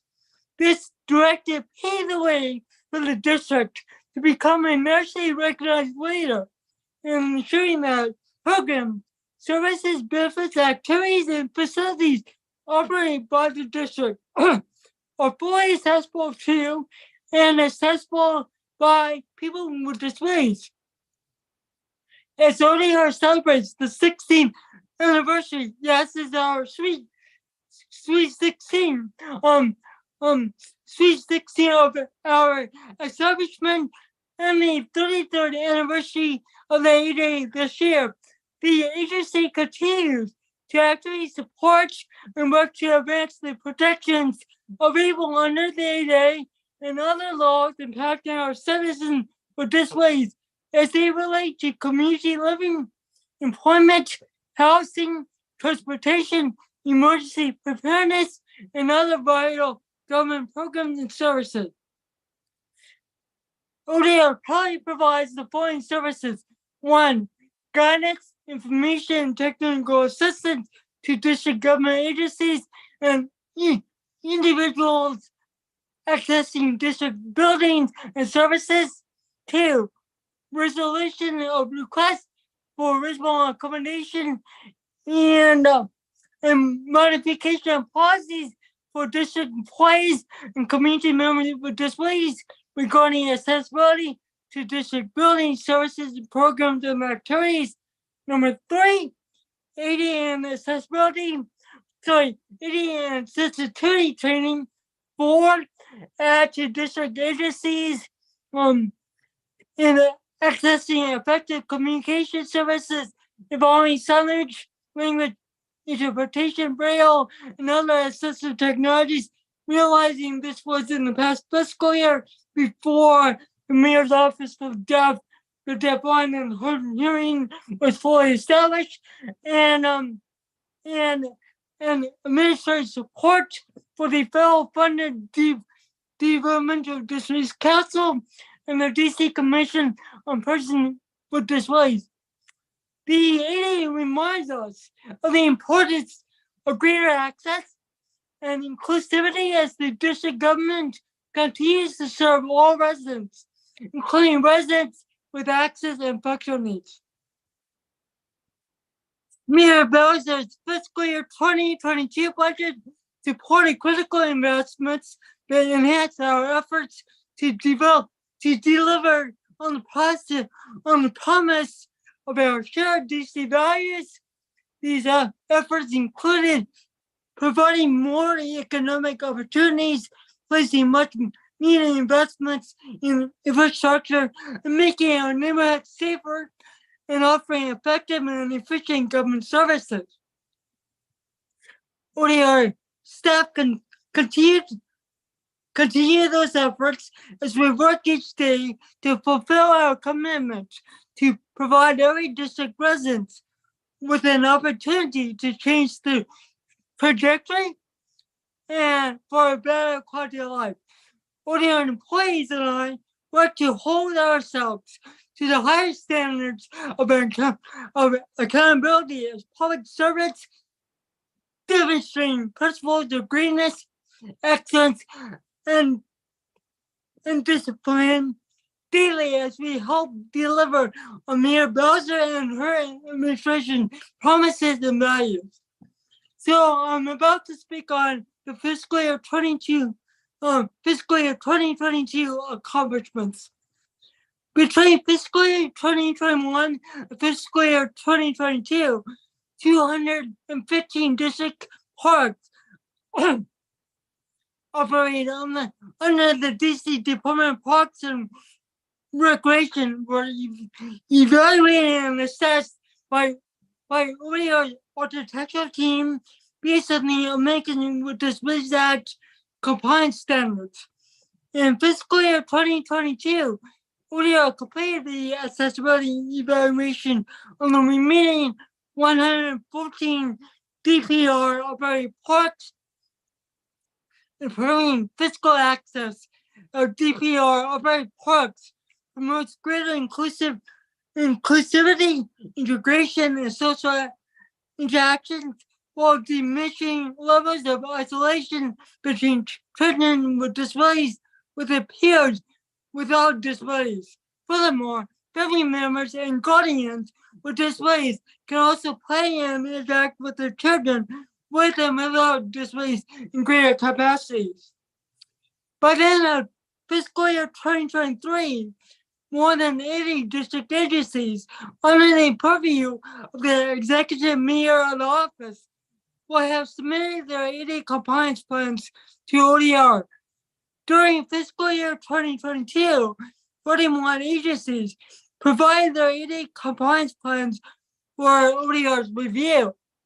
The ADA compliance plans represent each agency's commitment and obligation to provide district residents with disabilities and their families access to fully integrated district government services, programs, and activities.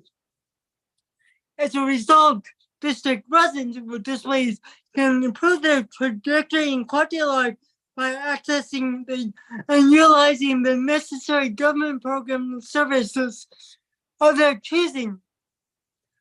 4 new training video vignettes focusing on Title I of the ADA and the reasonable accommodation process were developed and produced at the end of the fiscal year 2022.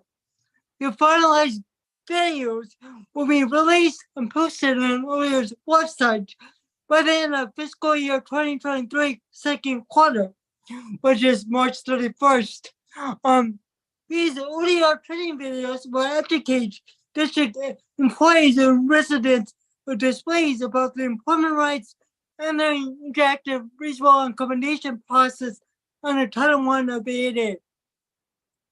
In fiscal year 2022, ODR sponsored and conducted 17 different trainings.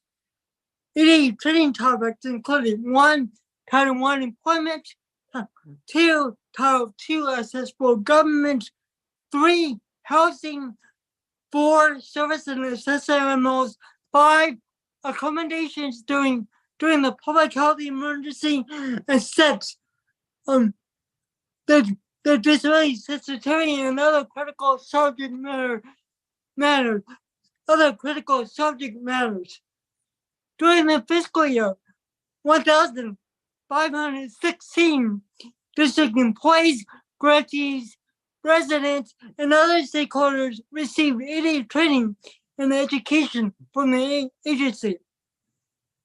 In fiscal year 2022, ODR's effective communication program arranged and fulfilled 647 summary requests between district government agencies and deaf residents, of which 98.9% of those requests were fulfilled within 4 business days. Additionally, the district government invested $245,573 in access services and our commitment in offering equitable access to our deaf and hard of hearing residents in the past fiscal year. 544 requests for information for information referral services, resolution of disability discrimination complaints, and technical assistance involving ADA compliance were successfully addressed across the district government in fiscal year 2022. This number represents residents' ability to properly access and participate in the district government programs and services. It also demonstrates that district employees and residents were given the appropriate resources, allowing them to make informed choices, and shows that the district and ODR are committed in offering an accessible and equitable government to all our district residents and employees. As required by federal law, ODR is the designated state agency for the Developmental Disabilities Council, also known as the DDC. The DDC is fully funded by federal dollars appropriated according to the Developmental Disabilities Assistance and Bill of Rights Act of 2000, also known as the DDS, through the Department of Health and Human Services, Administration and Community Living, also known as ACL. The DDS mandates that DD councils engage in advocacy, capacity building, and system change to better the lives of our DC residents with developmental disabilities and their families. Fiscal year 2022 was the first year of the DDC's 5-year state plan, and they began activities under 3 major goal areas: self-determination and leadership, employment, and community living. Additionally, the DDC supported a grant project known as the IDEA Accessibility Project to the district designated Parent Training and Information Center, the Advocates for Justice and Education. This project aims to make the following: Individuals with Disabilities Education Act, also known as IDA, easy for district families to understand by using 10 videos in English, Spanish, and American Sign Language. Each video is accompanied by additional resources to help these families understand IDA requirements and their rights. In fiscal year 2022 and fiscal year 2023 to date, the DDC convened several groups and organized events in Spanish and English, supporting the employment of people with disabilities. These events included supporting the HA Agency Employment First Leadership Workshop and hosting DC's first ever Employment First Summit in October 2022. Finally, last March was the Developmental Disabilities Awareness Month and services program. And next page, sorry. Let me recap. Finally, last March was Developmental Disabilities Awareness Month, and the DDC supported 9 activities that raise awareness, including an event in Horek focus on DC's Ethiopian and Eritrean communities. The DDC has prioritized accessibility, language access, and cultural and linguistic governance through these activities. Looking forward to fiscal year 2023 and beyond, with the establishment of the Mayor's Office of the Deaf, the Deafblind, and Hard of Hearing in fiscal year 2022, ODR welcomes Director Kerry Clark and the new staff. ODR is currently in the process of transitioning the district-wide American Sign Language program to the Mayor's Office of the Deaf, the Deafblind, and the Hard of Hearing. Since last November 2022, ODR program analyst Shelley Carr-Brown has been detailed to train all Mayor's Office for the Deaf, the Deafblind, and Hard of Hearing staff on the district-wide ASL program and its functions, with the collaborative partnership existing between the 2 agencies. ODR anticipates that the ASL program will be entirely transitioned to the fully operational under the Mayor's Office for the Deaf, the Deafblind, and Hard of Hearing's control by March 31st, 2023 of this fiscal year. In recognition of the District Language Access Act and the new Office of Racial Equity, ODR will be focusing on making the public content on the agency website more culturally and linguistically competent to a wider diverse communities with limited English proficiency during the next 2 fiscal years, fiscal year 2023 and fiscal year 2024. By the end of this 2-year initiative, ODR's website and its content will be presented in Spanish and other languages. As a result, immigrants with disabilities and families with limited English proficiency will possess a greater understanding of their rights under the ADA and other federal and local disability laws in the District of Columbia. In recognition that March is Developmental Disabilities Awareness Month next month, the DDC, in partnership with the Department of Disability Services, will be supporting several activities, including events highlighting an intergenerational project of young leaders with disabilities, capturing and recording oral and video histories of district residents with disabilities who formerly resided at Forest Haven, the district large institution that closed in 1991. At this point, I want to also recognize that the Project Action members, Ricardo Thornton and his wife Donna, were former residents of Forest Haven. So they have led leadership in working with the district government, making sure that their services and other district residents with DD are also fully included in this community. So all of us live in.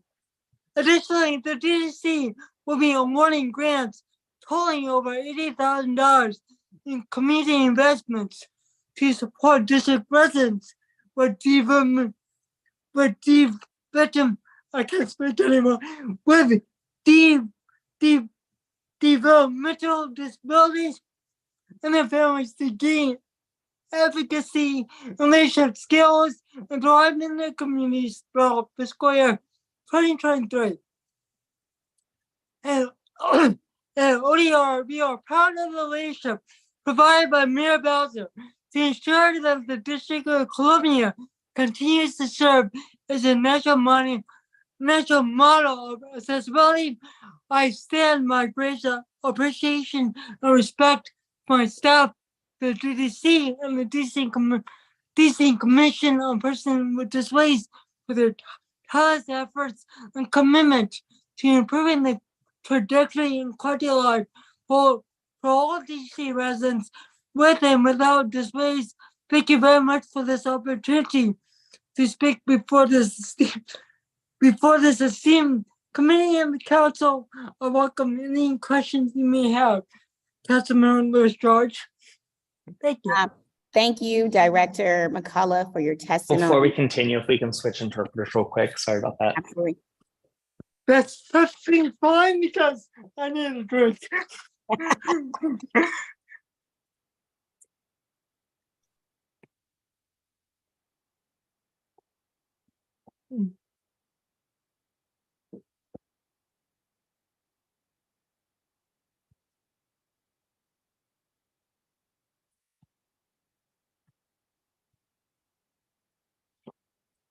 All right.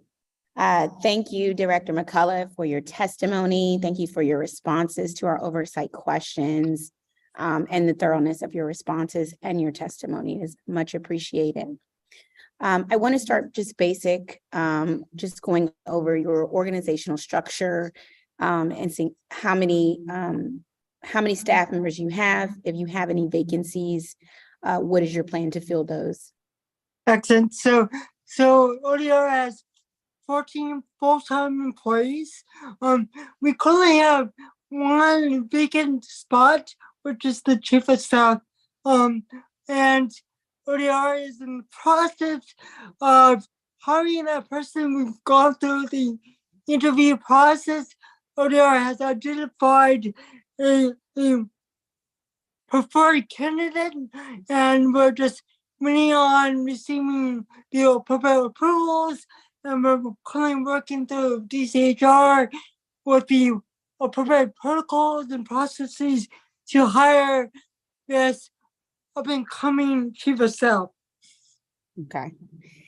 And Can you discuss, you mentioned this a little bit in your testimony, but can you discuss the coordination that you all have with the mayor's office of deaf, blind, and hard of hearing? Since I know one of your program and analysts is detailed to MODDH to assist with training. Of course, and so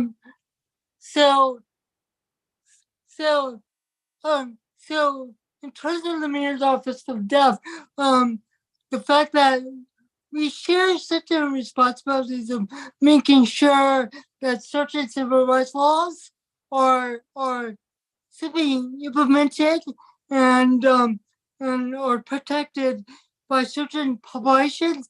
I definitely look forward. Myself and I definitely look forward to working on a partnership with the mayor's office for the deaf, blind, and hearing.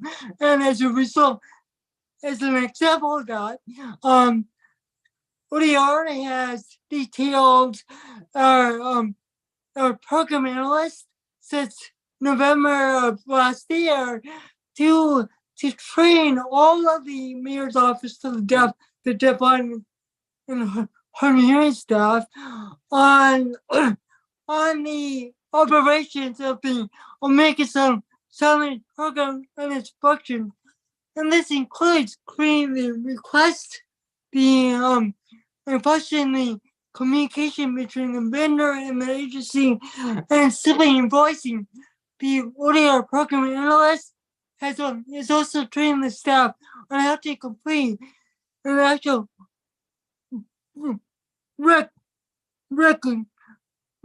requisition and advice.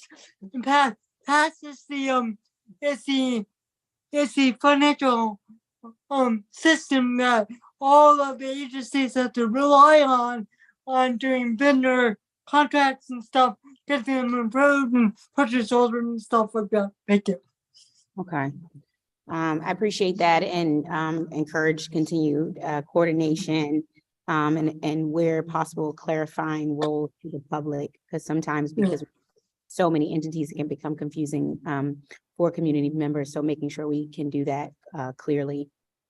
I want to talk about this compliance plan. I'm really excited about this plan to get agencies fully compliant with the ADA. Your testimony mentions that 41 agencies have already submitted their plan. And the goal is to have 80 by the end of fiscal year 23. What agencies were the focus for fiscal year 22? So in terms of fiscal year 2022, ODR particularly work with small or mid-sized agencies or agencies with more physical location. So that's the focus that we had during last year's fiscal year. During fiscal year 2023, we're going to work very closely with the larger agencies, particularly the agencies that have multiple locations, such as EPD, DC Public Schools, Parks and Recs, are all examples of large agencies with multiple locations. So yeah. Okay, great. I'm looking forward to seeing DCPS, DPR, DDOT. DDOT, yeah, most definitely. Right. And some of our housing within the housing agencies, see what's happening there. Who evaluates the compliance plan? So the ODR staff does. So as Director Clark mentioned, we have an ADA specialist that has expertise in understanding the standards. We have the architectural team that encompasses two amazing professionals. So we, as a team, we take a look at each agency's ADA compliance plans, and when the agency conducts their evaluation or does the survey, they will note if certain things are not compliant or it doesn't fit certain standards. At which point, when they identify certain elements that have been if there are opportunities for improvement, then ODR works with the agency very closely to determine is it something that the agency can do for themselves? In many cases dealing with program accessibility, the agencies can do that on their own. But if there's any architectural requirements or budget allocation, it may take longer because when it comes to like budget allocation, particularly with architectural changes or modifications, that does means that the agency may need to loop in the Department for General Services or the respective agency that oversees that particular agency. Yeah. And so, one, are the compliance plans, once they complete, are they available on your website or the agency's website for the public to sort of ensure they are meeting sort of their plan, their goals and plans that are outlined? So these reports are not public facing, and here's the reason why. If you release every report for public facing review,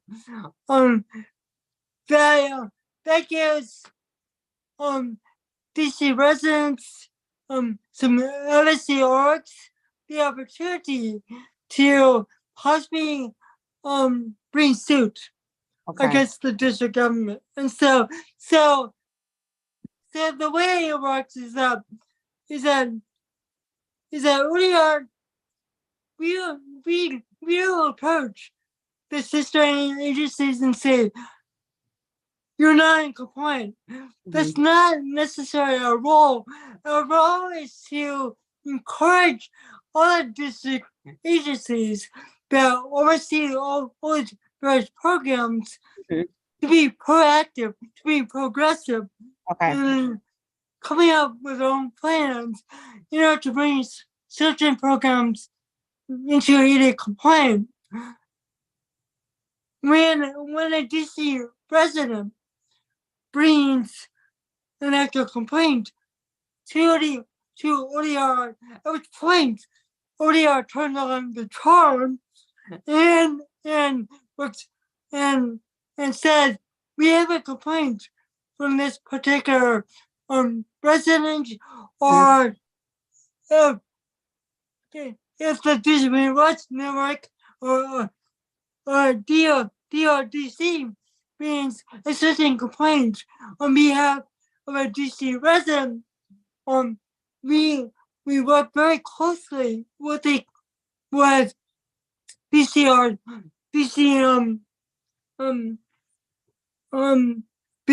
the P&A, the protection and the advocacy organization or the DC resident, and say, we're working with the impacted agency that's responsible for bringing their bacteria program into ADA compliance. We work with that agency and we discuss with the agency what their plan of action is in terms of making that particular bacteria program to become ADA compliant.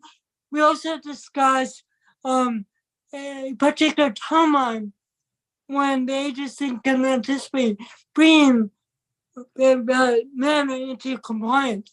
So, yeah. Okay. And so, if sort of an agency sort of, what is the training process for agencies that have received complaints regarding their non-compliance with ADA? Do the agencies reach out to ODR? And if so, sort of how many agencies have requested training in fiscal year 22? Yeah, so thank you very much for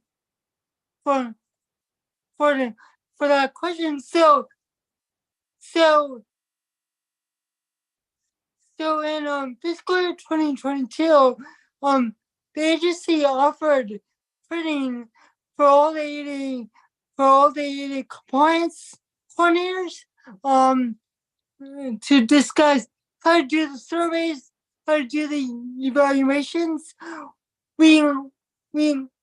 So like nearly 80 agencies actually took part in that training. But we also do, but most of our trainings that we actually conduct as an agency actually is in response to the agencies asking ODR to focus on particular trainings or areas of improvement that their staff needs to work on. And so based on the request that the agency makes, we then develop a training that goes along with what the agency and the leaders, the employees need in order to understand the legal obligation under the ADA. Yeah, okay. Got it. And in your written responses, ODR states that it did not meet its performance indicator of a number of participants in the ADA community training on housing in fiscal year 22 because the age-friendly task force held a limited number of housing-related trainings due to other competing initiatives. Does ODR plan on increasing the number of housing-related training events in fiscal year 23? Yes, we are definitely going to increase.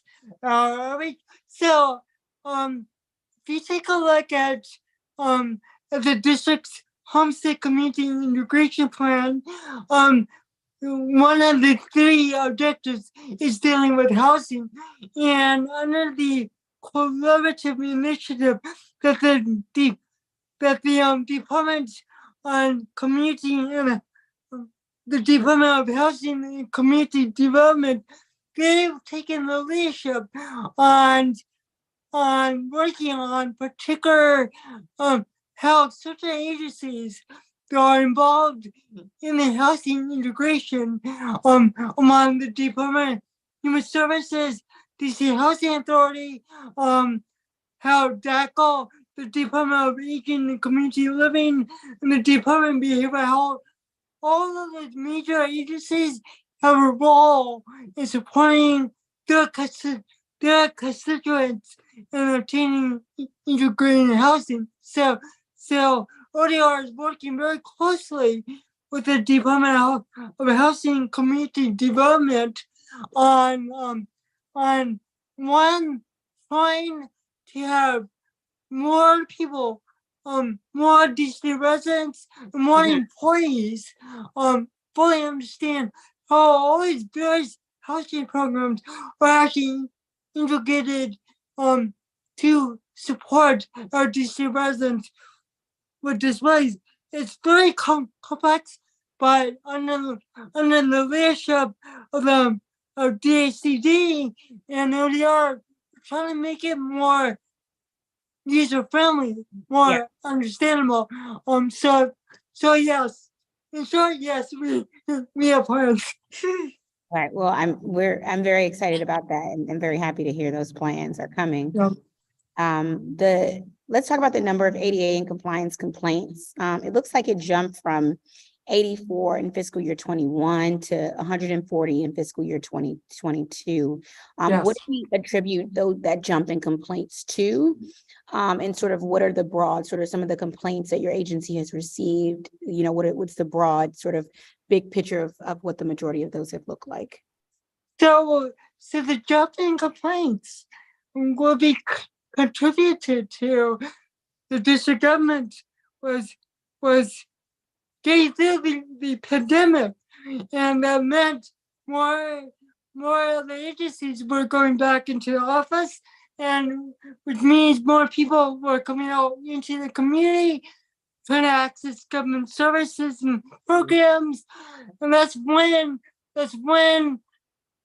once more people were out in the community trying to access government services and programs, that's that's what the natural increase of the complaints came from, because DC government, DC in general was open. So yeah, so there you go. In terms of some basic the types of complaints that ODR received basically come down to some of the agencies were non-responsive.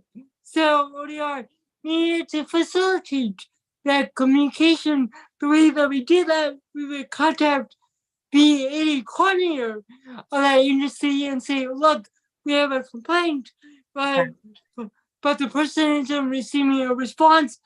We would also address employees' reasonable accommodation or DC residents' requests for modification and policy requests. We will address issues with service, allowing service of assisted animals in district buildings. We will also address architectural access of district funded facilities. We dealt a lot with housing, particularly dealing with these DC Housing Authority, parking, DDS street, path of travel, and shelter access. That's a very broad list of all the complaints that ODR addressed in fiscal year 2022. Okay.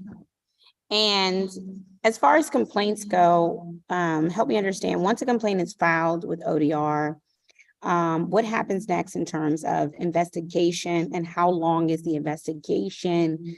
And then when's the cure period? Like, how long does the department have to work on becoming compliant at the conclusion of that investigation?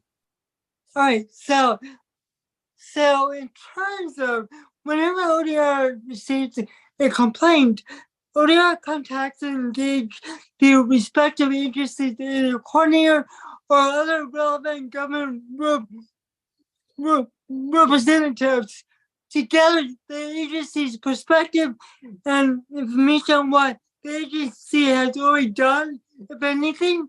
In a collaborative conversation, ODR and the impacting agency discusses reasonable solutions to effectively address the complaint.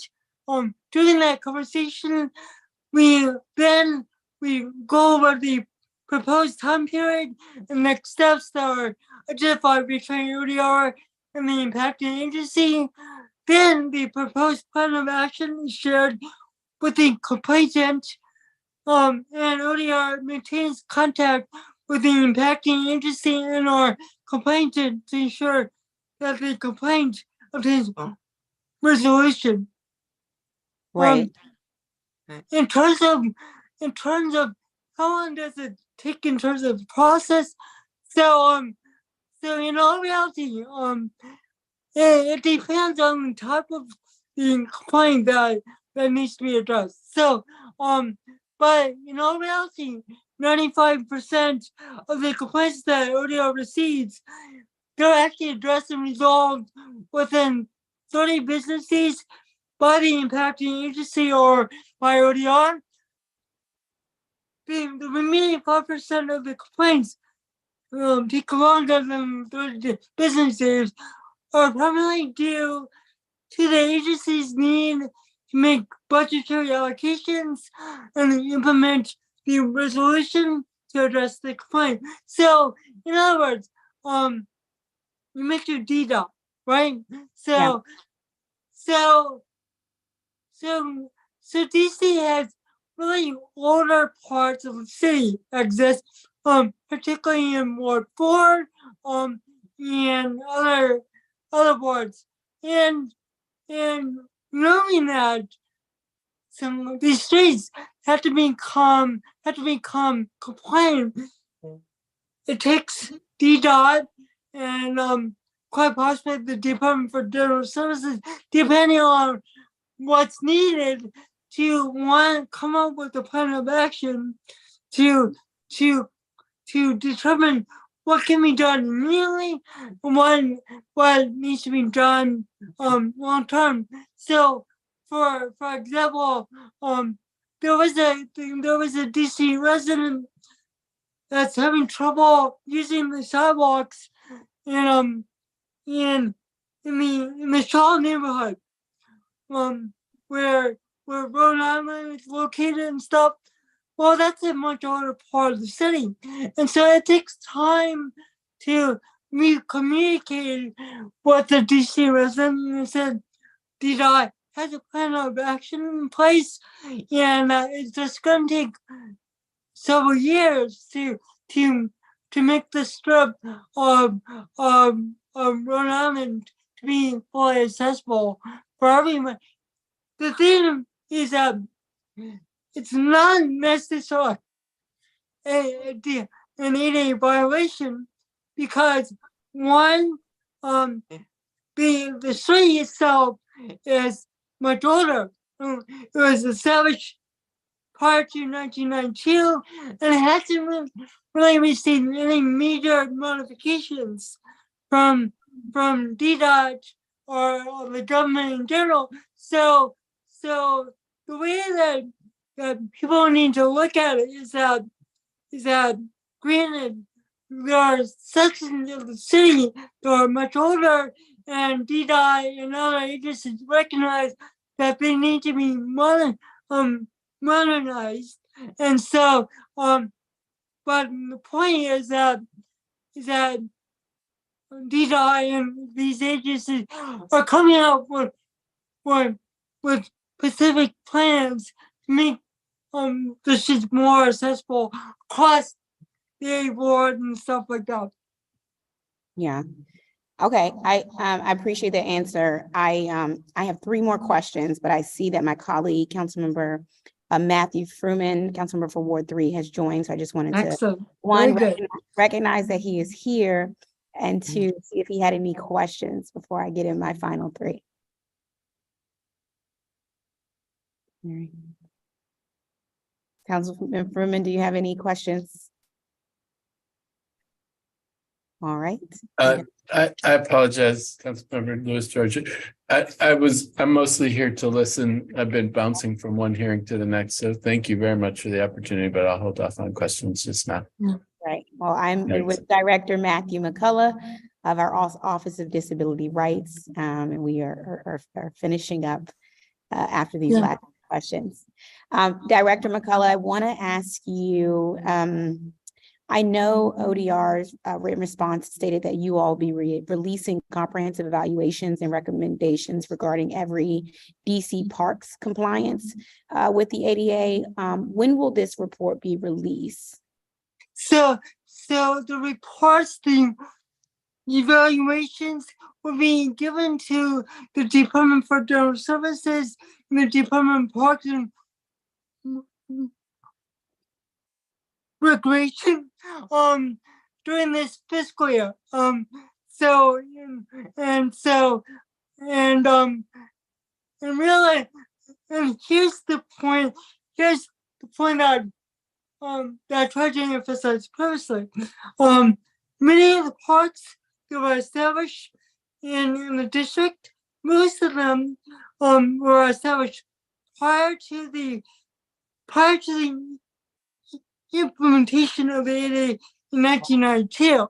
Right. And none of these parks have received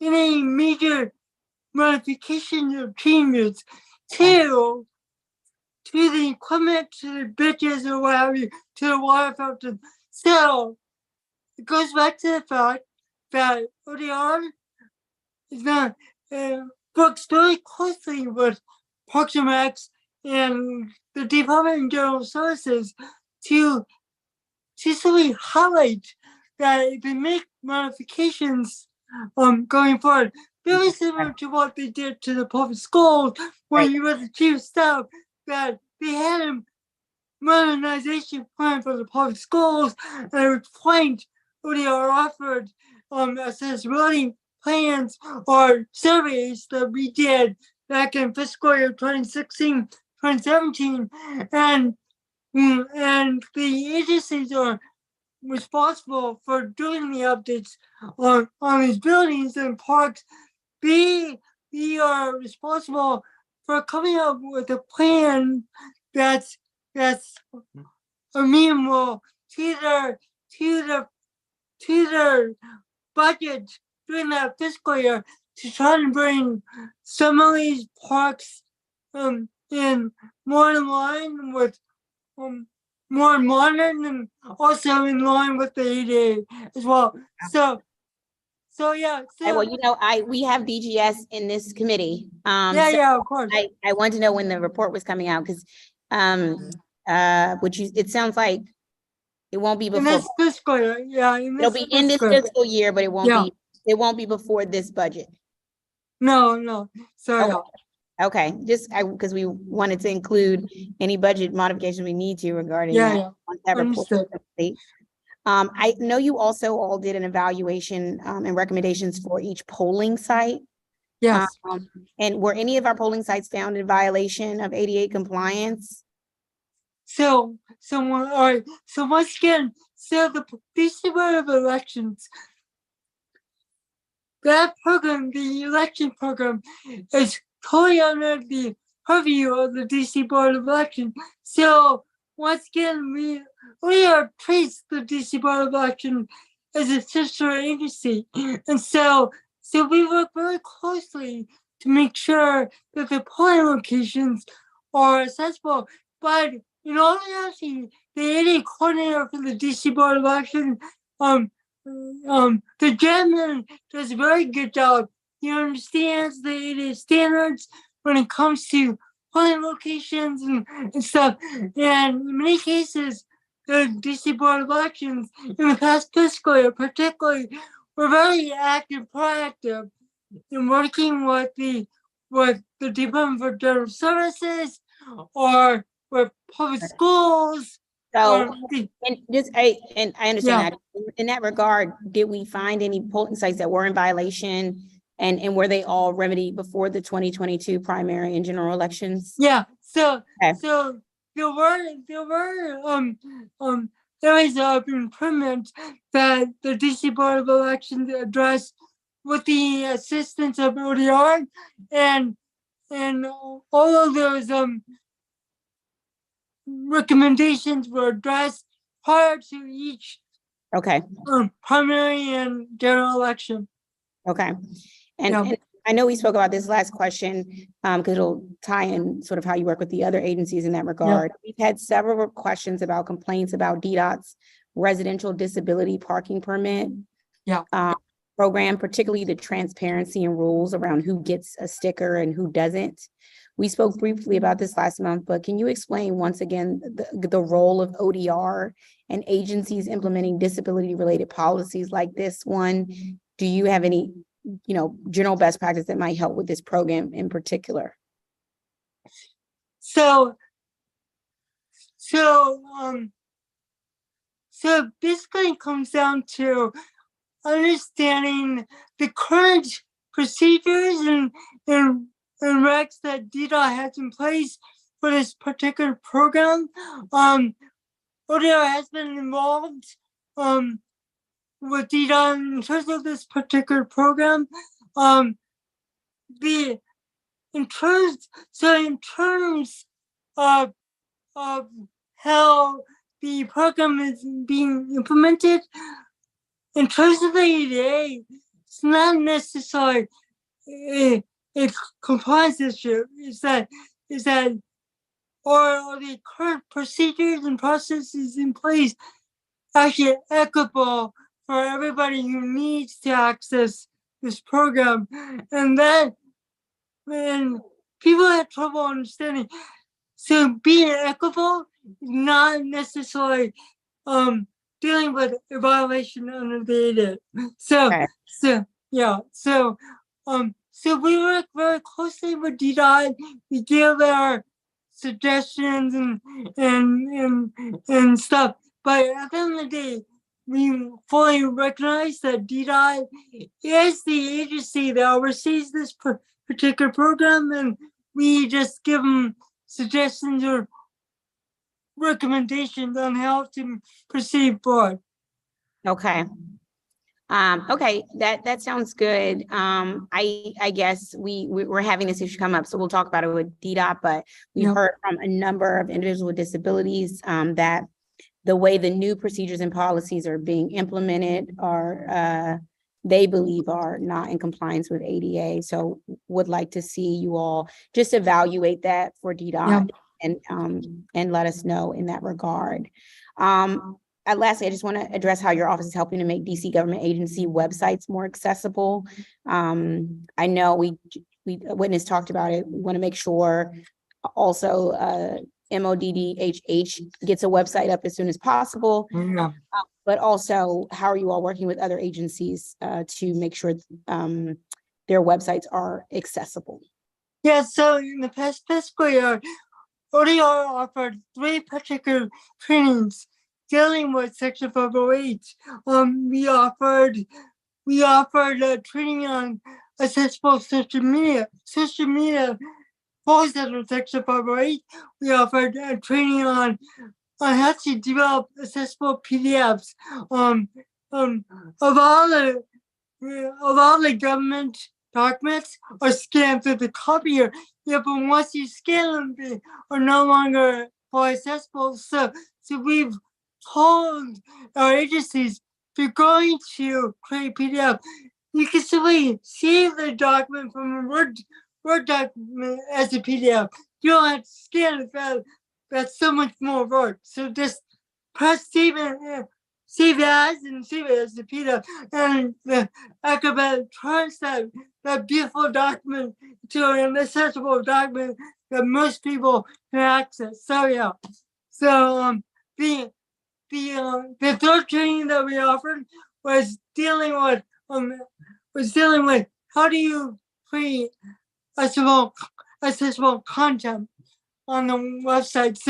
So we offered that training. So more than 15 agencies participating in those different training events. And I also mentioned the new Office for Racial Equity. Their folks contacted ODR directly following up after these trainings.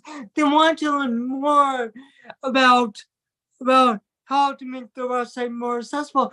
But in all reality, many of these websites are under the purview about the Office of the Chief Technology Officer.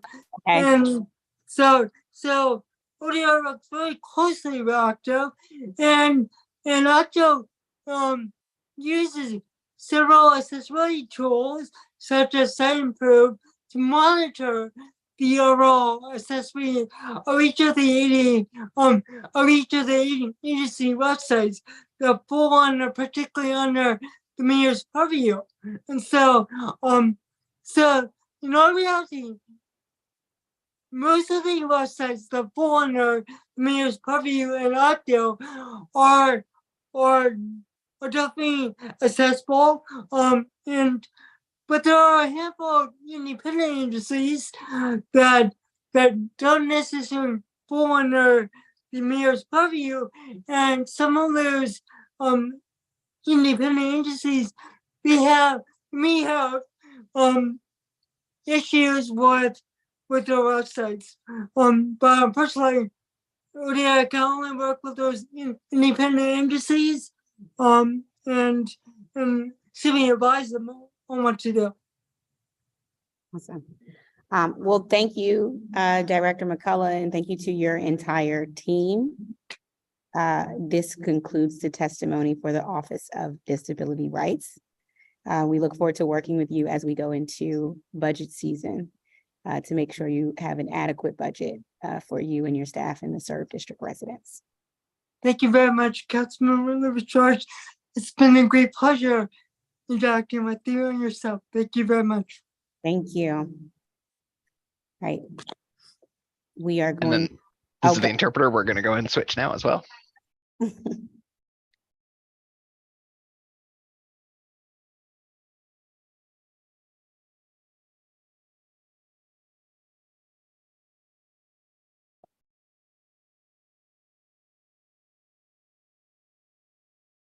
All right. We are continuing the performance oversight hearing for now we are moving to the Department on Disability Services, which is led by Director Andrew Reese. We have a few witnesses. And so I want to bring these witnesses up. We have panel 1, which is Robin Schaefer, Senior Policy Associate and Adjunct Instructor at Georgetown University Center for Excellence in Developmental Disabilities. We have Sandy Bernstein, Legal Director for Disability Rights at University Legal Services. We have Ian Pargol, Executive Director at DC Coalition of Disability Services Providers. And we have Roxanne Matthews from DOEE as well on this panel.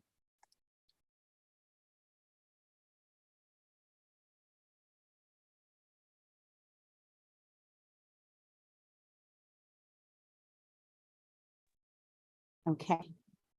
We're going to start with Robin Schaefer, because you're all from organizations. You have 5 minutes. Robin, good afternoon.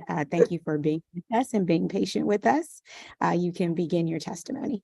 Thank you very much. My name is Robin Schaffert, and on behalf of the Georgetown University Center for Excellence in Developmental Disabilities, thank you, Chairperson Louis George, and members of the Committee on Facility and Family Services for the opportunity to testify today. The Georgetown UCID is a federally mandated and funded program of the Administration for Community Living, U.S. Department of Health and Human Services. Since 1963, it has been part of a national network of 67 university centers in every state and territory. On October 1st, 2022, adults with developmental disabilities like autism and cerebral palsy who do not also have an intellectual disability became eligible for services from the Developmental Disability Administration of the Department on Disability Services. DDS has taken important steps to implement the new eligibility criteria and plans to conduct training on best practices and supporting people newly eligible for services. DDS should also focus on enhancing the services that it provides to make sure they meet the needs of people newly eligible and to address the changing demographics of the people it serves. In fiscal year 22, on average, eligibility determinations were made 46 days after applications were submitted, and people began receiving services 180 days after eligibility was determined. And we understand those timelines may be even longer now in fiscal year 2023. DDS should examine and streamline its procedures so that applicants do not have to wait 7 months to start receiving services. DC's community-based disability service system relies on an essential workforce of direct support professionals. Equity demands that these workers, who are largely women, people of color, and immigrants, receive wages in each paycheck that reflect the vital nature of the work they perform. Mr. Paragall will testify in more detail about this later, but fully funding the DSP Payment Rate Act now is imperative, and additional steps must be taken to stabilize and strengthen this critical workforce. As the public health emergency ends, the district must ensure that people with disabilities are integrated in all aspects of community life and receive services in the most integrated setting possible, as required by the Americans with Disabilities Act, the Supreme Court decision in Olmstead versus LC, and longstanding district policy. Addressing the ongoing health and mental health impacts of COVID-19 must be a priority. The Georgetown UCID looks forward to collaborating with DDS to develop, adapt, and implement evidence-based practices to address these impacts, and urges DDS to continue to encourage and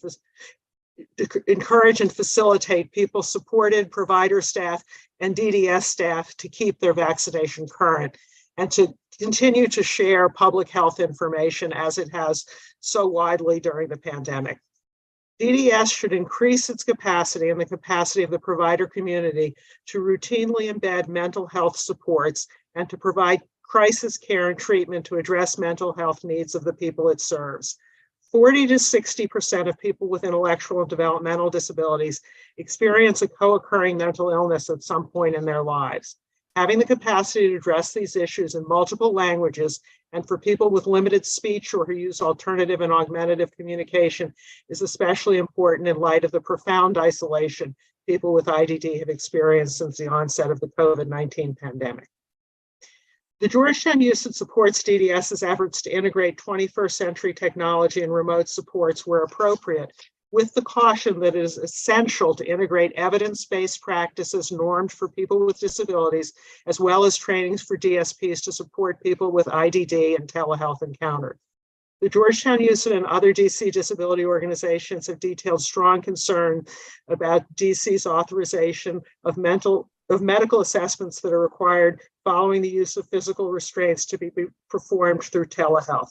These assessments should be performed in person by qualified medical personnel.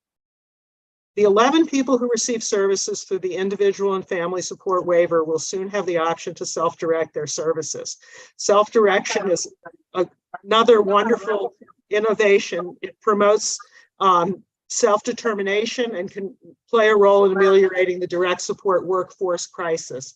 The option for self-direction should also be available in the intellectual and developmental disability waiver, under which 918 people, rather than 11, receive supports in natural homes.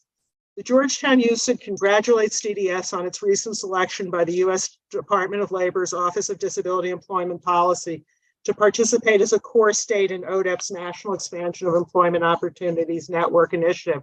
And we look forward to working with DDS to support the district government to become a model employer for people with disabilities, to increase competitive integrated employment opportunities for DC residents with disabilities, and to focus on addressing the racial and ethnic disparities in disability employment in DC.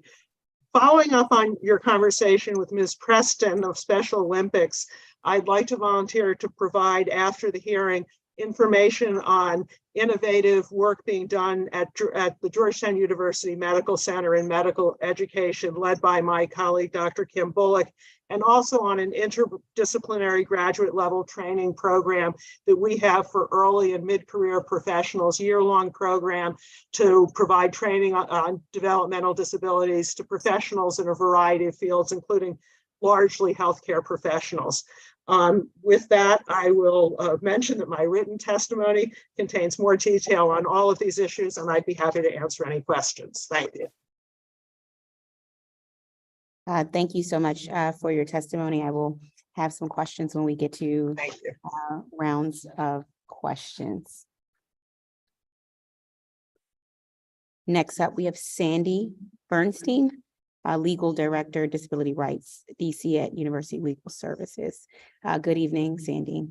Yes, good evening, Councilmember Lewis George and members of the Committee on Facilities and Family Services. As you mentioned, my name is Sandy Bernstein, and I'm the Legal Director at Disability Rights DC at University Legal Services. DRDC is the federally mandated protection and advocacy program for people with disabilities in DC, and also serves as the client assistance program.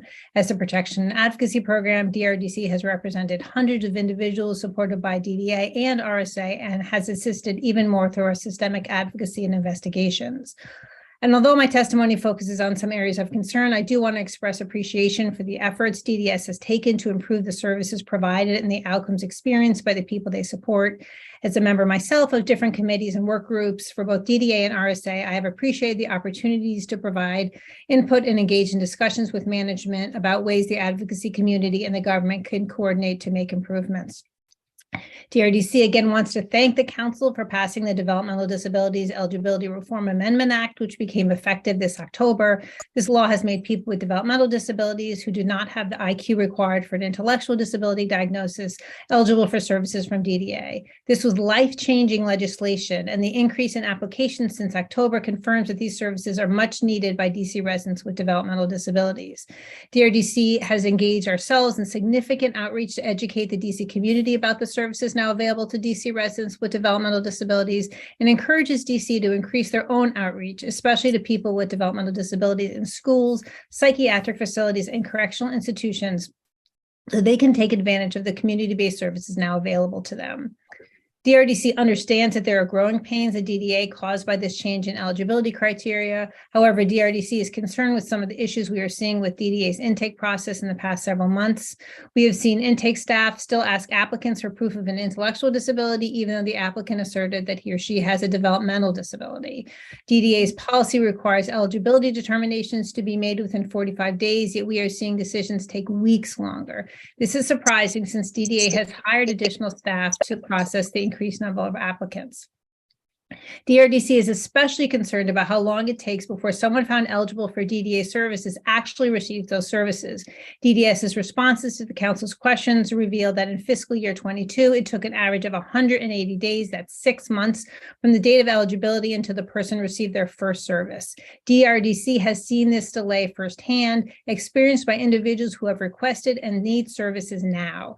DDA has told people eligible for the waiver that they can't have a waiver slot until they demonstrate they cannot get the services they need elsewhere. While we understand that DDA should explore available community resources, requiring people eligible and in need of services to search for these services elsewhere is not acceptable and delays them access to the services they need. If DDA truly believes there's another DC agency that can provide these services at a lower cost to the government, then DDA must coordinate with that agency to establish those services. DRDC often hears from individuals living in DDA's residential waiver homes who are frustrated that they only receive $100 in their personal needs allowance every month. The $100 rate for the PNA, which is the only amount they receive from their SSI or SSDI check, was put in place in 2007 and has not been increased since then. There's been a cost of living allowance that has been added to SSI and SSDI checks, but those increases have not been passed along to the person. At the end of January 2023, DHCF announced it is raising the personal needs allowance for people in ICFs and people in nursing facilities from $70 to $100 and will provide the people living in these facilities with a portion of the COLA. This is great news for the individuals. It is time for DC to do the same for people supported by DDS in waiver homes and increase the monthly personal needs allowance and provide a portion of the COLA to individuals. In regards to RSA, the vocational rehabilitation counselors must take a more active role, in our opinion, in assisting the people on their caseload rather than simply passing along checklists and requesting documentation. We hear from our clients, especially those seeking funding for college or training programs, who do not receive clear information regarding deadlines for when documents are needed or which documents are needed. They also are not provided with assistance gathering the requested information and documentation. DRDC recognizes that this is difficult because the counselor's current caseload is 131 on average, according to RSA. These caseloads clearly need to be reduced. In addition, RSA should provide more information to assist the people they support in selecting vendors and service providers rather than simply providing them with a list. This information should include how successful the service providers and vendors are at assisting people in meeting their employment goals. Federal law requires that RSA assist clients in making an informed choice, and that is difficult to do without providing the information. In addition, DRDC questions why 1,734 of the 5,834 RSA cases in fiscal year 22, which is almost 30%, were unsuccessful closures, and asked the council to ask additional information from DDS regarding their efforts to decrease that number. Thank you for the opportunity to testify today. Thank you so much for your testimony and your written testimony as well. I'll have some questions during the question round. Great, thanks. Next up, we have Ian Perigal. Thank you. Well, good evening, Chairperson Lewis George and Councilmember Fruman. I'm actually Ian Perigal, and I serve as the Executive Director of the DC Coalition of Disability Service Providers. The DC Coalition currently represents over 50 provider agencies supporting over 2,300 persons with intellectual and developmental disabilities, employing over 4,700 staff. Member organizations provide residential, day, employment, in-home, and other home and community-based services, as well as intermediate care facility supports to residents of the district with IDD. On behalf of the provider agencies and those whom they support, we want to recognize the leadership of DDS Director Andrew Reese. In addition to a steady stream of stakeholder updates, Director Reese has made himself and the leadership team available to the provider community for focused bi-monthly discussions that have resulted in many consensus-driven changes as we all have attempted to navigate the impacts of COVID. The provider community is welcomed and well represented in person-centered strategic discussions with DDS in policy matters, and has a role in the dialogues designed to reduce compliance red tape and yield individualized goal-based outcomes for persons supported in the district.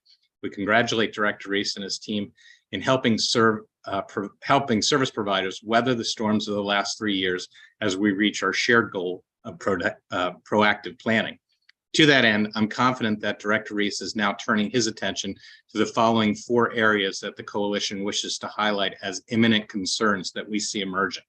First one, wage compression. As hourly rates for direct support workers are projected to increase later this month, we do need to address the wage compression impact that those increases are having upon mid-level managers and supervisors.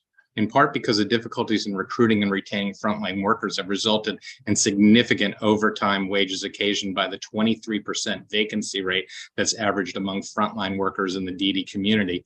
Those who are providing direct supports are now earning on an annual basis more than the provider supervisory team.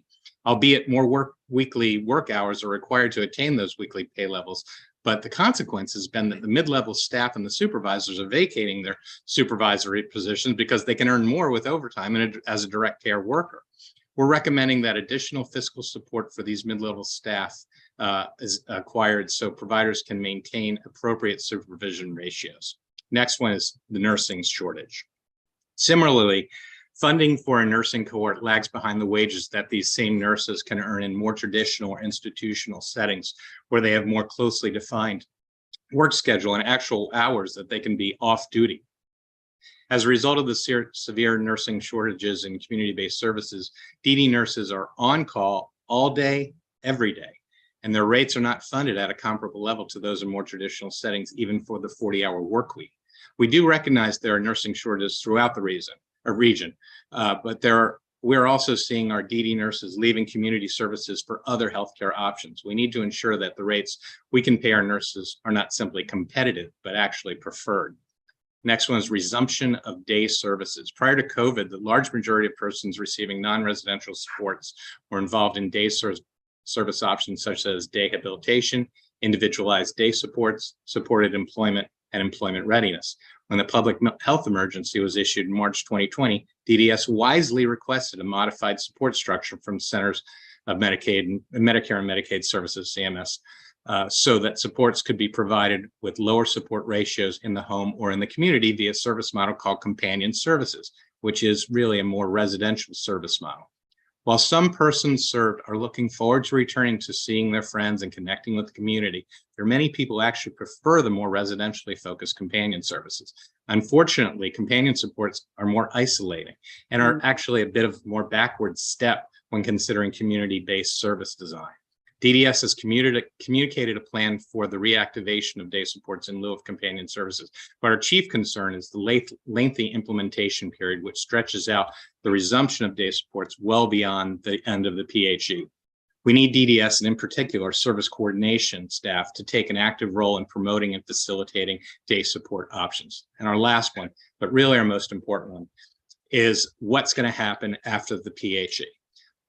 We fear that the additional federal funding prompted by the PHE status is going to be withdrawn in November 2023. Providers are using PHE-abled funds to cover overtime and per diem staff coverage, but our staffing shortfalls will not be remedied by the fall. We need to engage a strategic dialogue now, which considers projected vacancy data and post-PHE funding support in order to chart a sustainable future for services that's not relying on PHE stabilizing assets. And this discussion has a direct impact on what providers will be able to pay the workforce in just 8 months from now. It is crucial to the continuation of these human service providers once funding support, which is now keeping them afloat, is actually lost. We recommend convening a team of stakeholders to consider the fiscal implications of this post-PHE world. And I see actually my time is up. So I thank you and I welcome any questions that you have. Thank you. Thank you for your testimony. I'm just checking to see if our last panel with witness signed on. No? Okay. All right. We will begin with questions for this panel. Councilmember Fruman, do you have any questions for this panel?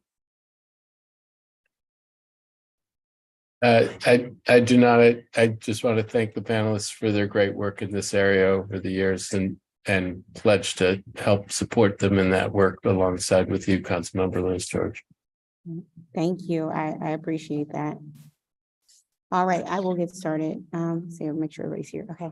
Robin, you mentioned in your testimony that targeted action should be taken to increase disability employment across the DC government. Are there model jurisdictions that DC can look to when increasing disability employment?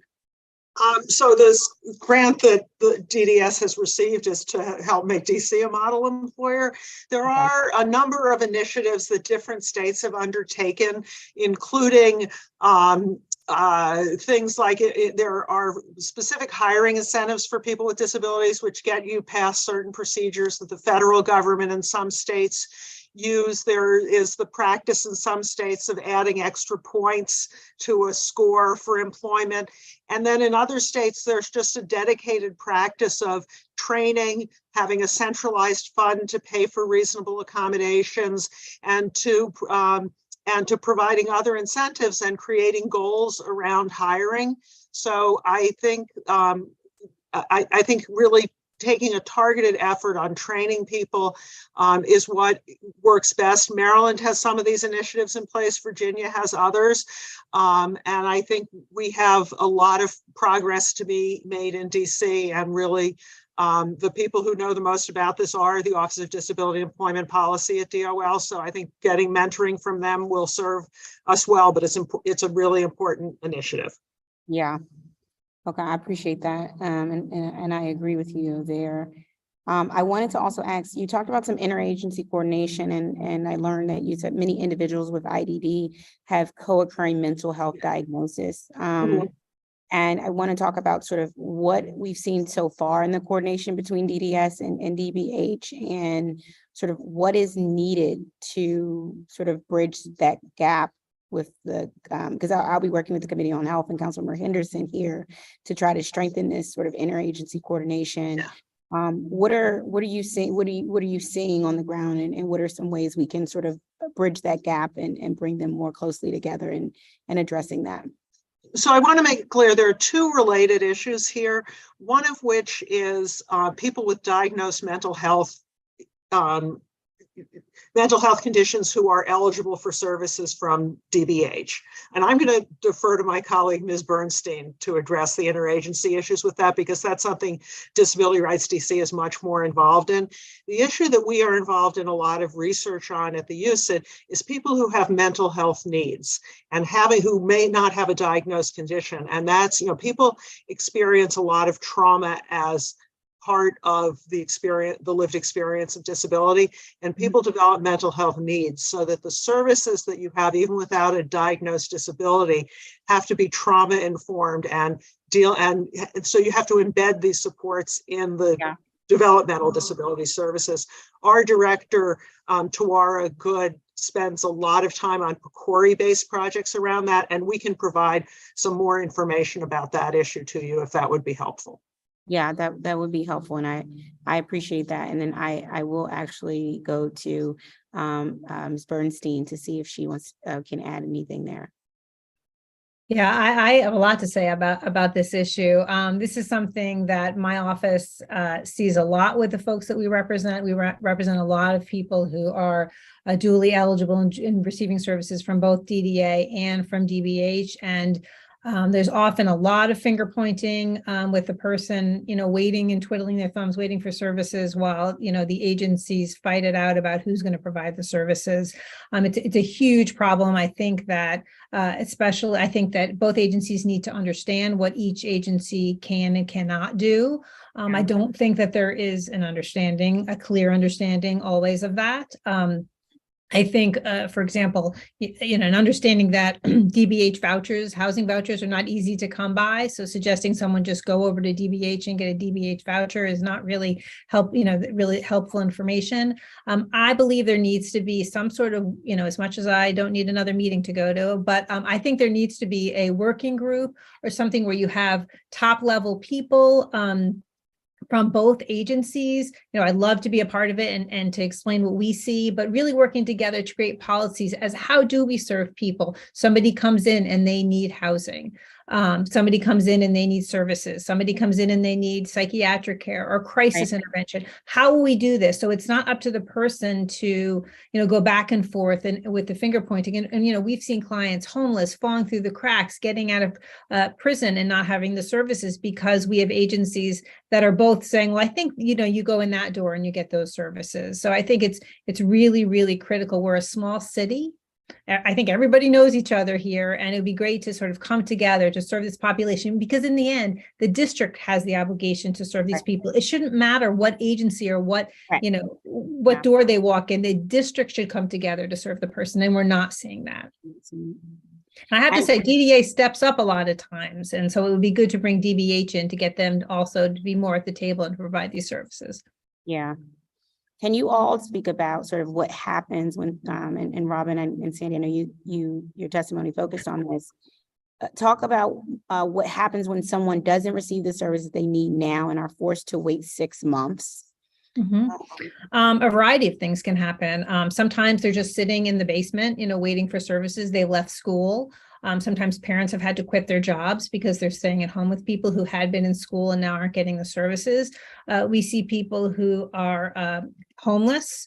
We see people who are left in what, maybe transitional housing, which is maybe one step above, a homeless shelter. We see people who recently, released from incarceration who are, we're just praying, nothing happens, and they don't, associate with people they shouldn't because they don't have the supports, or they're not desperate because they don't have anywhere to live and they don't have the supports they need. A variety of different failures. I think, the belief that people apply super early and these are people who don't need services right away. I think there may be some people in that situation. The people that we see and the people that we help are people who need these services now and are waiting and waiting and waiting for a service. I mean, you're waiting right now. The intake workers told me for a client recently that I've applied for services for, that it's taking at least 60 days instead of the 45 days. And that's just for a decision. Then you have to develop a plan, and then you have to get on the waiver, and then you have to select providers. And I'm telling you that even with an attorney or advocate involved, unless it's an absolute emergency where we're saying, there's great harm about to happen, DDA can react in that situation, and has, to their credit, and put people like in a respite placement. But if it's not an absolute, oh no, this is happening right now, the person just really needs those services. We're seeing, even with us, our involvement and attorney involvement, it is taking 6 months. And let me just add to that. When you asked Ricardo Thornton earlier today what the biggest needs were that he saw, he talked about transition, and it's referred to in the community informally as the cliff. We invest as a community an enormous amount of money in people's education, and then they leave high school. And then there's nothing for them to do if services aren't available. That was one of the great things about passing the DDERAA, is that for some people there will be services, and hopefully that will stop them from falling off the cliff. But what happens in that period, it's not just like 6 months and you go back to where you were. There's real learning loss and loss of skills and loss of life skills, independent living skills, if somebody has this long period for services. And there's trauma and there's isolation in it. So that 6 months, this is a piece of transition. There shouldn't be a 6 month wait. And there's a lot more work to be done. Ricardo is completely correct around transition, around making sure that our young people, when they leave school, are prepared for education or employment. But that 6 months is a piece of it that we can't ignore. Yeah.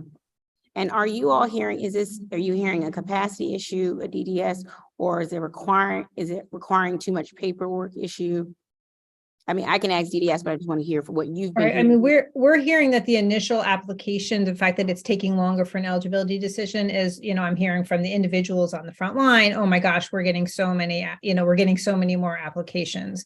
I think they could streamline the process. I think they can have one big meeting instead of several little meetings to determine someone eligible. That would speed it up. And then, in my opinion, what I'm seeing is, yes, a bureaucracy. Well, we have to submit this to the waiver unit, and then we have to wait till they make a decision. And I mean, so it's every step of the way I work with people and their parents, and they say, yay, we're found eligible, and they think they're going to get services in a week or two. And it should be that way. Yeah. I have an individual who I've reached out to DDA who's applied for services who recently tried to kill himself because he doesn't have the supports in place. That's what he said, that he needs. I'm still waiting for an eligibility determination for him. It'll be 45 days over the weekend. So I've alerted them to this problem. And so, luckily he's okay right now, but, they need to, as an agency, to be able to react and make decisions faster and get services in place faster. I would also caution that given the workforce shortages right now, it might be difficult to place, right? There's an element there that there's just not enough staff to go around to begin with. So a provider taking on another person residentially, or whether it's a day program, whatever it might be, that's going to require staff, and that staff just isn't there now. Absolutely. And we're seeing that we will contact providers and say, we have someone, we think he's a great fit for this provider agency. And they would say, we'd love to take him, but, we're just barely managing with the providers, with the staff that we have. Absolutely. And that's why it is so important to increase the wages and really professionalize this job. Yeah. I said it wrong. It's Ian. Ian, I'm got it right. Ian, thank you for your testimony. I want to address a few things, but we'll first say that I also support increased wages for direct support professionals, and included that in my budget letter to the mayor, and we'll be taking that on for this budget season. Thank you so much. Continue to work with you on that piece. You also recommended similarly about convening a team of stakeholders to consider the fiscal implications of post-public health emergency world. Yes. Can you talk about this recommendation, and do you envision a working group or like a roundtable discussion? I think it can be just a working group but I think it needs to happen soon. Our concern is, we know it's coming. And we know that presently providers are receiving, depending on which service, whether it's ICF or whether it's waiver services, someplace between 15% or a little bit more for services, that are presently being provided. And a lot of those providers are using that money to cover their overtime. It's still not enough, because there's still, if you think about it, the overtime's time and a half, and this is 15% on a small portion of the actual revenue amounts. So, once we get to November and that number is pulled, or those funds are pulled, it's going to be a crisis. Not just for that, but I actually was listening to the DHCF hearing, which is going on right now as well. And they were actually discussing this as a concern, what's going to happen once the PHE money dries up. And there needs to be some planning, and it's only 8 months away. That planning needs to start today. Yeah. I appreciate that. And you're right. It's urgent, and we need to get to this as soon as possible. Maybe that's a conversation we can have with the city administrator's office to see how quickly we can make this happen across agencies.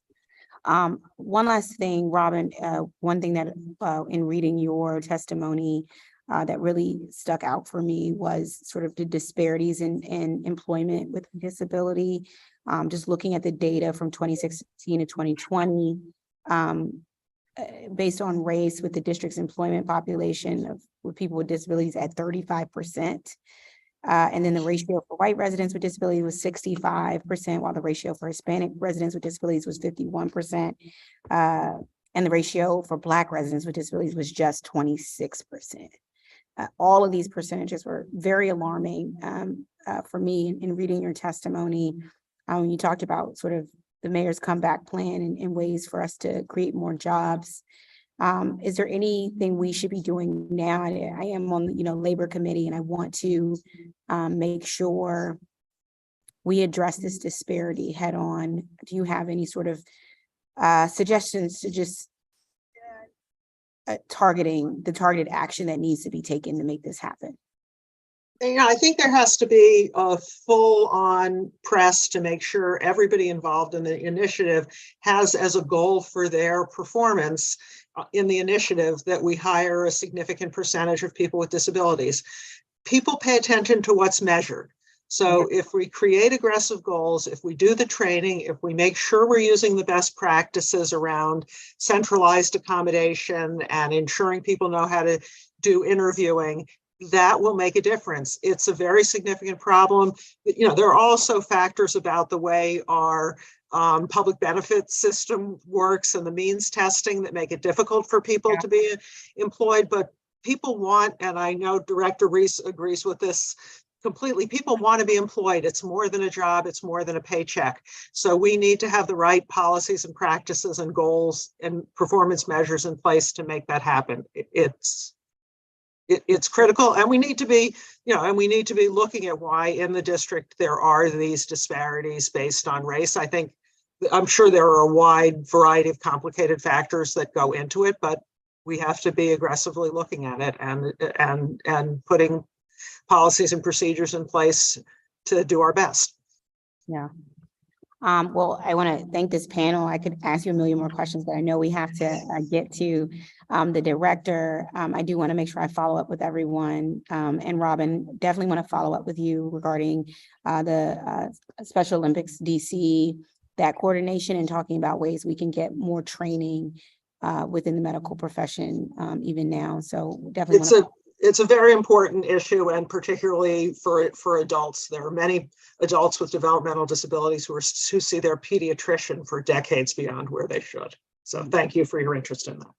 Can I just say one thing before we go? I just want to, I know you asked Director McCullough about the accessibility of voting sites. Just to let you know, my office has a massive monitoring effort of the polling sites at every election. We have a report that we issued on the primaries. Our one for the general election is almost done and will be presented at the Board of Elections hearing. I'd be happy to send that to you when it's completed. We go through all the problems that we saw at the polling sites. I just wanted to let you know that we'd be happy to send that to you. Thank you. I appreciate that. I would love to receive that. Great. Thank you. Thank you. Thank you very much. All right. We have the next panel who is here. Before we start that, if we could switch interpreters. Absolutely. Thank you.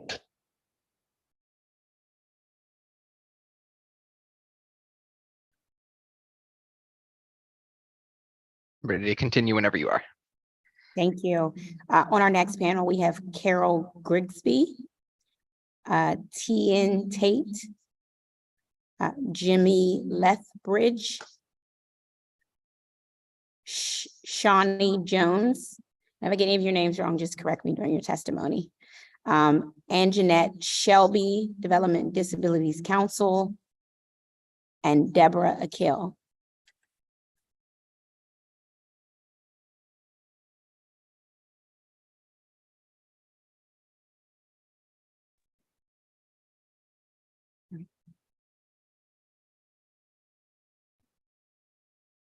Carol Grigsby, we're going to start with you.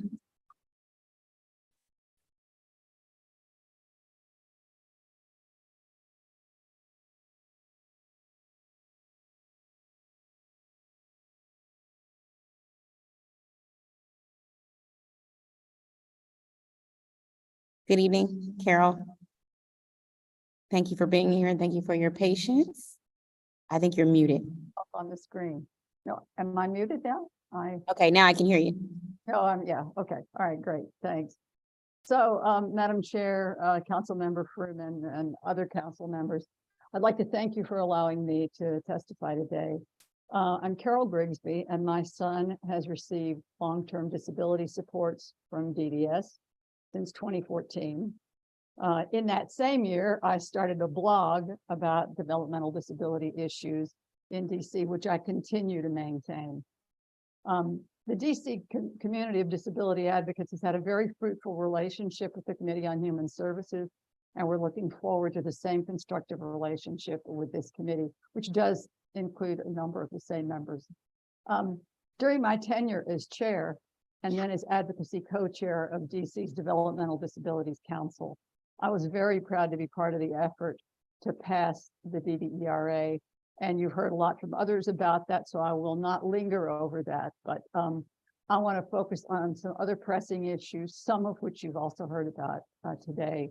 One is the extreme shortage in disability support providers. The shortages are averaging as much as 23%, in many cases higher. And I know you heeded Ian Paragal's testimony about how to try to address this issue very promptly and accurately. So please do that. Second, as the emergency winds down, DDS and providers are focusing a lot on getting people back out into the community. But as you heard from Robin, this moment also provides the opportunity for DC as a whole to place increased emphasis on employment of people with disabilities. And I very, very much support the DC government becoming a model employer, and have worked with Robin and others to try to start making that a reality. I'd like to also say this shouldn't just apply to DCHR, but it would also be nice if it applied to DCPL, which has shown itself fairly recalcitrant in this regard. And finally, people receiving residential supports have been receiving the $100 monthly personal needs allowance since 2007, as you heard from Sandy and others. There's been no cost of living adjustment in all of that time. And this decision that applies to intermediate care facilities and nursing homes does not apply to other people who are living in the community. So please do look to this great injustice. This is a year-on-year erosion in people's ability to spend their own resources, and it's very, very unjust. It applies to my son as well as others. I would not be able to advocate as I do if my son were not receiving DDS supports, so I would like to thank Andy Reese, Winslow Woodland, my son's service coordination team, and others in DDS for continuing to pursue improvements in quality control, DDA RSA collaboration, and other initiatives to achieve more meaningful inclusion of disabled people in our DC community. And I thank you for your attention. Thank you so much for your testimony, and I'll have some questions at the end of this panel. Next, I want to start with Tian Tate. Yes, ma'am. Good evening, council member. I'm here on behalf of Abina Tate regarding public safety concerns affecting Ward 4 residents due to inadequate oversight, accountability, enforcement, education, and outreach at resident facilities for persons with intellectual disabilities. Abina, her 13-year-old daughter, and other Ward 4 residents have experienced continuous threats, harassments, disturbances of peace from an unsupervised individual residing in an IDD facility in her neighborhood. This has created a very unsafe and hostile environment for her families and her neighbors. Today, we propose 3 solutions that may help to improve transparency, oversight, accountability, and community involvement. We also request revisions to the operating standards for group homes for persons with intellectual disabilities and the license procedures for home and community-based services. We seek to effect a positive change, and we ask for your help beyond this hearing, Councilmember George, to implement policy reform and legislations to address these concerns. Here's Abina's testimony. For months, an unsupervised individual at an IDD facility in my neighborhood has threatened bodily harm and violence, harassed, verbally assaulted, destructed property, and continuously disturbed the peace. The lack of adequate police and district agency response, as well as inadequate resources, has created an unsafe environment for my neighbors, my family, and seniors. Most recently, my mom had her tire slashed by the same individual. We've taken measures to protect ourselves, including obtaining a restraining order, getting security cameras, but minor actions eventually taken by the service provider, Volunteers of America, still has not resolved this issue. The lack of accountability and oversight, inadequate mechanisms for filing grievances and investigations, and lack of transparency for neighborhood facilities remains a huge issue.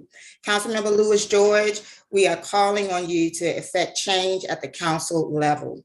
The ongoing issue is often due to inaccountability and inadequate services, included but not limited to district agencies' failure to hold the service provider responsible in the communities where the facilities operate, inadequate oversight and mechanisms for residents to file grievances and complaints, and for investigations to be carried out immediately in response to unsupervised patients engaging in criminal and delinquent behavior in the neighborhoods. This facility still has not been held accountable to the community nor the ANC where the facility operates to assure a greater level of public safety.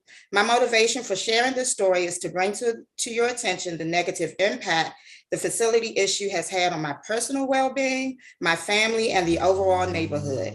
Again, we urge you to act towards policy reform and greater transparency for government-funded residential facilities. We've refused to accept the agency's existing policy as a solution. We need to address poor evaluation of facility service providers and mismanagement of these district-funded facilities.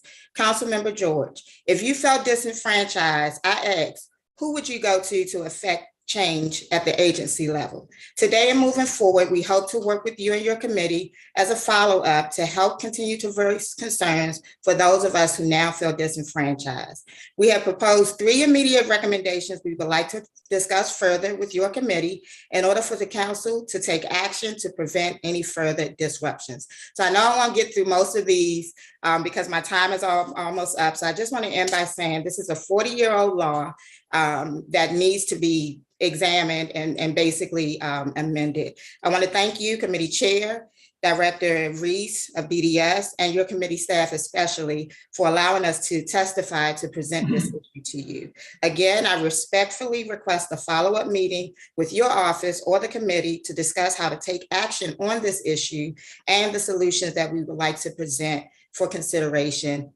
to solve this issue. Again, in Ward 4 communities, we'd like to address this before this becomes a citywide problem. So thank you again for allowing me to share this issue. Thank you so much for your testimony. Thank you. And I will have comments and questions when we're done with this panel. Cool things. Thank you. Next up, we're going to have Jimmy Lethbridge. Good afternoon, Chairperson Lewis George. My name is Jimmy Lethbridge. I'm the Deputy Director of Programs for Quality Trust. We're an independent nonprofit advocacy organization helping people with developmental disabilities in the District of Columbia solve problems, achieve personal goals, and meaningfully contribute within their community. My testimony will summarize the written testimony I provided yesterday. FY22 was a transitional year, moving away from the COVID-19 pandemic and towards a reimagined system created by some key initiatives that came to fruition last fall, many of which you've already heard about. And so I'll try not to beat that drum too much. In March of 2020, the COVID-19 pandemic began. It resulted in significant support disruptions, hospitalizations of both staff and people receiving services, and sadly deaths as well. The most dangerous outcomes continued to wane last year.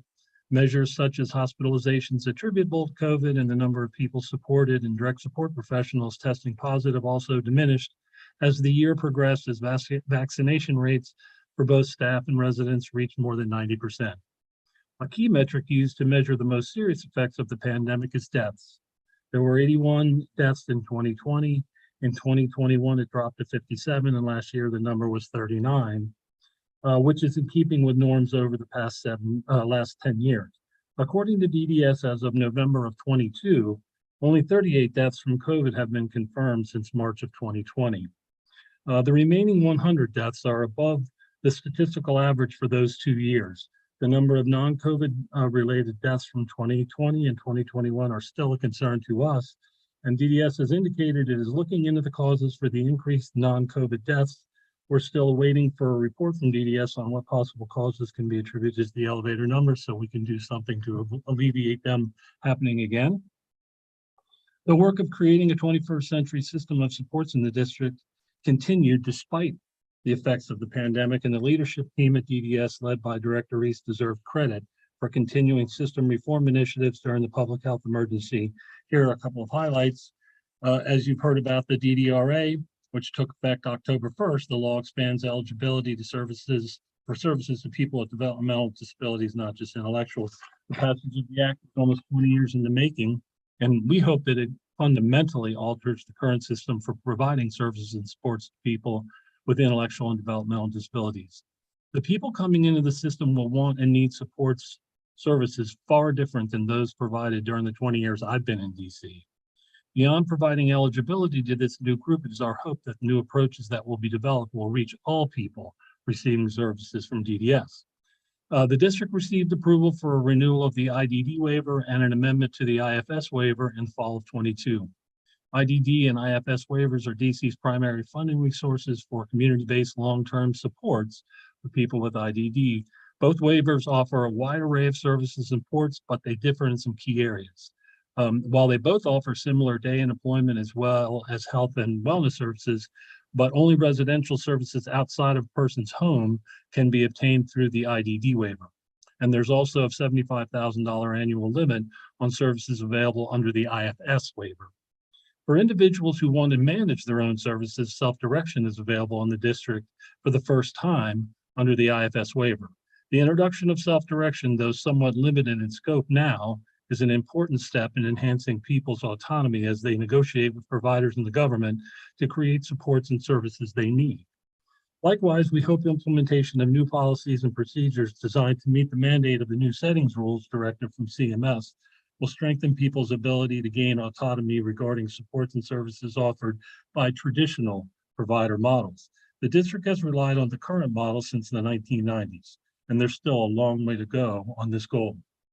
And finally, emphasis in both waivers on innovative ways to utilize technology to reduce reliance on the traditional provider approach should, in the long term, offer people more freedom. These innovations are needed because of the effect of staffing shortages that have persisted after COVID has receded. Lack of well-trained staff combined with increasing numbers of people becoming eligible for long-term IDD services will require thinking in new ways. A significant realignment of the provider-based community living model that's been in place for decades needs to be looked at, and new models need to be developed. It is important that new approaches increase autonomy, decrease demands on already overwhelmed providers, but also, most importantly, offer better results to more people. The makeup of the IDD system in DC is complicated. Some, perhaps many of the folks who will be coming into DDS through the new law are likely to prefer services that they direct themselves that are offered with a lighter touch. Another group of primarily young people with significant behavioral health support needs has already changed the landscape of IDD services as they existed when the Evans case ended in January of 2017. These two groups represent the future of IDD services in DC, but there are still many people who did reside at Forest Haven living their lives with DDS support. You met Ricardo and Donna, and there are two of them. Their needs are significant and unique to their history. Balancing everyone's unique and varied needs and doing so in a fiscally prudent manner is the formidable challenge that lies ahead for DDS in FY23 and beyond. Thank you for the opportunity to testify. Thank you for your testimony. I'm having questions during the questions portion of the panel. Next up, we have Shawnee Jones. Yes. Good evening. I'm Shawnee Jones, a native Washingtonian, an effective advocate, and I'm currently supporting an adult with a developmental disability. I also serve as a voting member on the Family Support Council. I'm going to highlight a few systemic issues that exist during the three-step application process at DDS. Families have contacted us with access issues. Access issues with the Medicaid waiver application and issues obtaining the actual individual support plan. I'll outline my experience navigating through the application process. We started in September of 2021, and we were finally approved for the waiver in June of 2022. This process took us 9 months to complete. The first step is the intake application. It's a one-pager and it's available online. The second step occurs after the intake approval. This application is for DDS services. It's 3 pages and it's also available online. It requires supportive documents such as identification, birth certificate, medical records, etc. The third and final step is the Medicaid waiver application. It's 13 pages, but it's not available online. A service coordinator is assigned to the individual once approved for DDS services. This application is completed with the individual, their support system, and the service coordinator. During the completion of the application, only the service coordinator has access to this application. A copy of the application for the individual remains inaccessible. Once the waiver application is completed, the individual and their support system only receives the signature pages to sign. It's then submitted to DDS for submission to submit to ESA for approval. Once approved for waiver services, the individual support plan, an ISP, is created for the individual. Again, with the individual, their support system, and the service coordinator. This document is important because it outlines the supports and services for the individual. The ISP requires a meeting and a sign-in sheet. This sign-in sheet is used in a development and/or amendment of supports and services. The ISP sign-in sheet is 2 pages and it's available online. The challenges we have found are, since families don't have access to the Medicaid waiver application, specifically page 9, which is Appendix M. It's the choice of providers and summary of plan of care. Access to services will continue to be restricted to the 3 or 4 options that the service coordinator recommends during this process. Page 9 outlines over 50 supports and services offered by DDS that families do not have access to. The suggestion would simply be to give families access to the Medicaid waiver application. We've also found that the ISP sign-in sheet has a pre-shaded circle that aligns with the statement. Please do not send the ISP at this time. I know that I can request a copy at any time. The recommended suggestion for this would be to revise the form with an unshaded circle so families can receive the ISP immediately after the ISP meeting. Thank you for this opportunity to share my testimony. I'm open and available for any questions you may have. Thank you so much for your detailed testimony.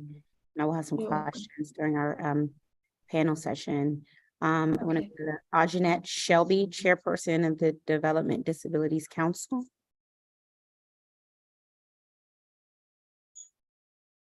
I think you're muted. Sorry.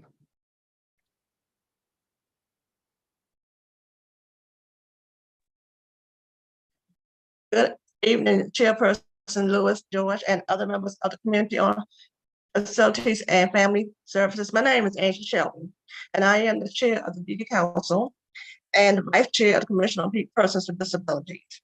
I'm testifying on behalf of the DD Council and the Department of Disability Services. I'm also a Ward 6 voter, recipient of RSA services, and advocate for people with disabilities and seniors.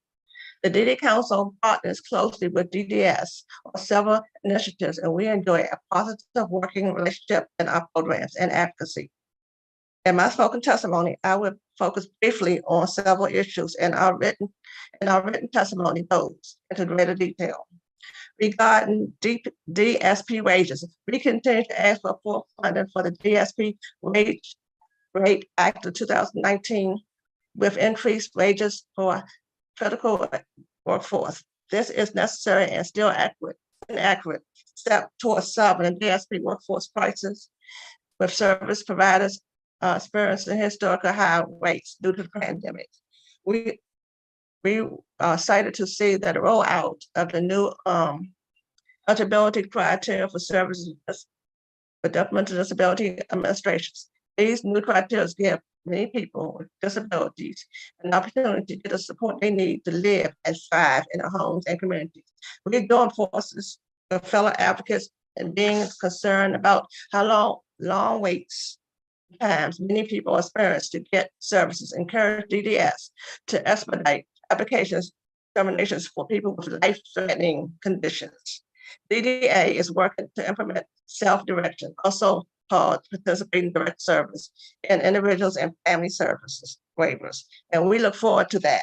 We also want a long-term plan to include self-directions and the IDD waiver.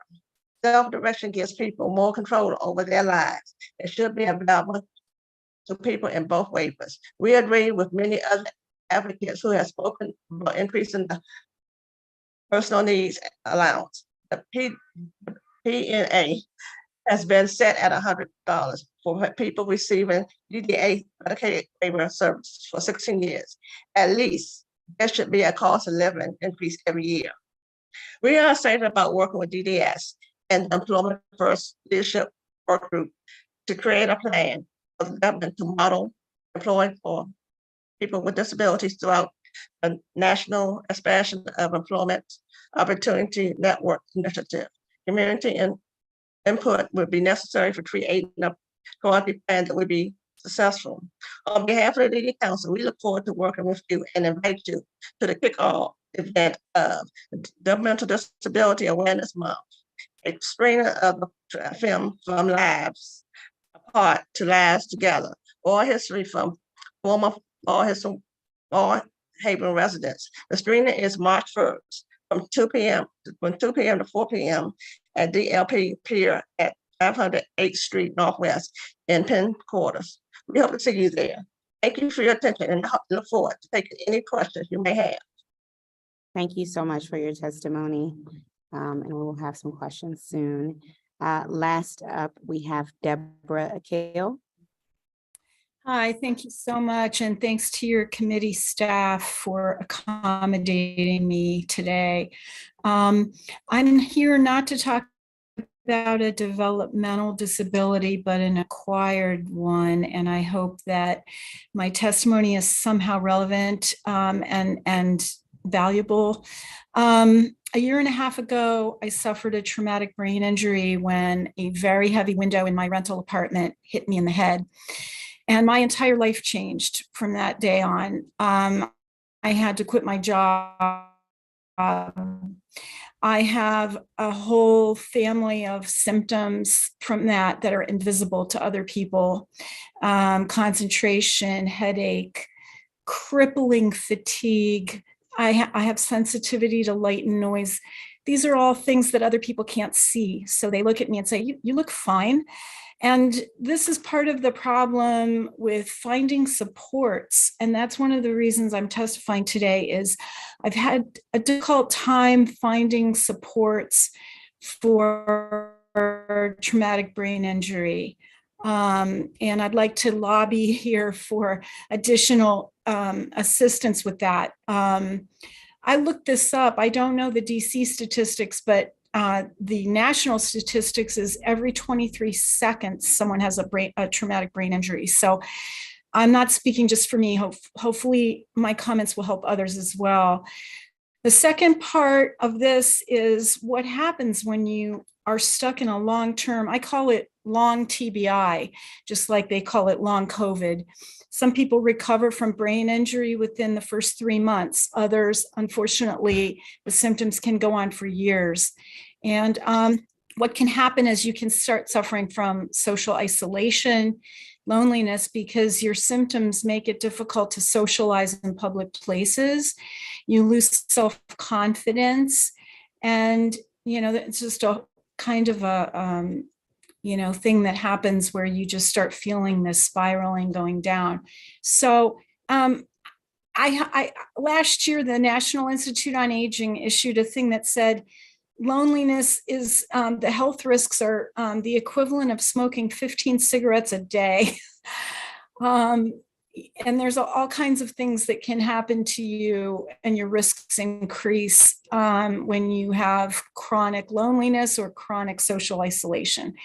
And that ties in with the brain injury, because that sometimes happens, especially if you're a senior. It's hard enough. And then when you get something like this, it's doubly hard. So I would like to see more supports for people with TBI, and I would like to see some dedicated supports to alleviate social isolation and loneliness, especially in the senior community. Thank you for your time. I appreciate it. Thank you for your testimony, and thank you for your vulnerability and sharing your testimony as well. So we're going to get started with questions for this panel. And I want to Carol, I'll start with you, Grigsby. Thank you for being here to testify. I'm very sort of shocked about this COLA, the lack of the $100, which is insane, especially in this day and time. So I want to hear about the COLA increases for people receiving residential supports. It's been mentioned a few times today. Obviously, $100 does not have nearly the same purchasing power now that it did when the monthly personal allowance was set in 2007. Can you just sort of please describe the necessities that people living in supported living or community residents have to pay out of pocket because the personal needs allowance is insufficient? And what do you think the raise to meet the demand should be in this current time? Great. Thank you so much for asking more about that. I know you heard about it on the last panel as well. Right. So the personal needs allowance was set at $100 in 2007, and it remains at $100. Now, to be very clear, what happens is that the SSI amount goes up every year. There's a COLA attached to the SSI payment. But all but $100 of that then goes to DDS to pay for a lot of the expenses that they have. And they do have a lot of expenses that they pay for, okay? So that would be if they're paying rent, there is a food allowance, there is a clothing allowance, so furniture allowance when people move, that sort of thing. So there is a lot that DDS is paying for, so it is legitimate for them to get, a portion of that COLA that comes out of the SSI payment. But there is no COLA attached to the $100, which is the only thing that person actually controls. So it is their spending money that is available for them just to, purchase just the simple kinds of day-to-day expenses. But it also applies to things like, going for a haircut at the barber, right? Right. So it does cover the kinds of things that you and I would regard as kind of day-to-day necessities, that we would spend our normal allowances on, or our spending money on. So at a minimum, it seems that, DDS should take part of the COLA, no doubt, but the person should also benefit from the COLA in SSI for their own spending money availability. Yeah, I appreciate that. And does anyone else want to add? Shawnee, do you have any insight there? That's a bit different because that's actually I see for residential. Okay. Correct. So in my case, the adult that I'm supporting is still at home. So we're not experiencing that. But of course, I would agree, like it puts an already vulnerable population in more of a restrictive environment because they don't have the purchasing power. $100 does not go very far. And when you're talking about an individual with a disability who might need more things more often, it definitely needs to be increased. Yeah, thank you. I appreciate that. And I'm going to come back to you in a second.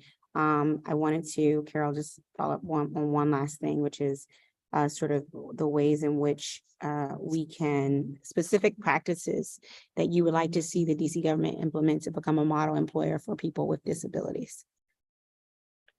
Well, one thing I would like to mention specifically is DCPL, because I mentioned that about DCPL. My son has become an eternal volunteer at DCPL. He has been there as a volunteer for 6 years. And I have looked for a million different ways to reach out to DCPL to see if they are open to employing people at the entry level. And I just don't ever even get responses. And I have been at this for several years. This doesn't only affect my son, but DCPL tends to go for kind of top of the heap kinds of people, and they do need to have some entry level positions, as do neighboring jurisdictions. As for DC government overall being a model employer, this is something that really needs to be looked at in terms of the way different jurisdictions do it, the way that the federal government goes about it. There are a lot of different plans, and I don't want to get ahead of the curve on that. Yeah. The Georgetown, you said, is really starting to look in detail at this to see which approach might be the best for the DC government. But what's most important is that there really be follow through, because this is not the first time that issue has been raised over the last several years. Yeah, thank you. I appreciate that. I want to take a second. I want to come to Ms. Takia Tate.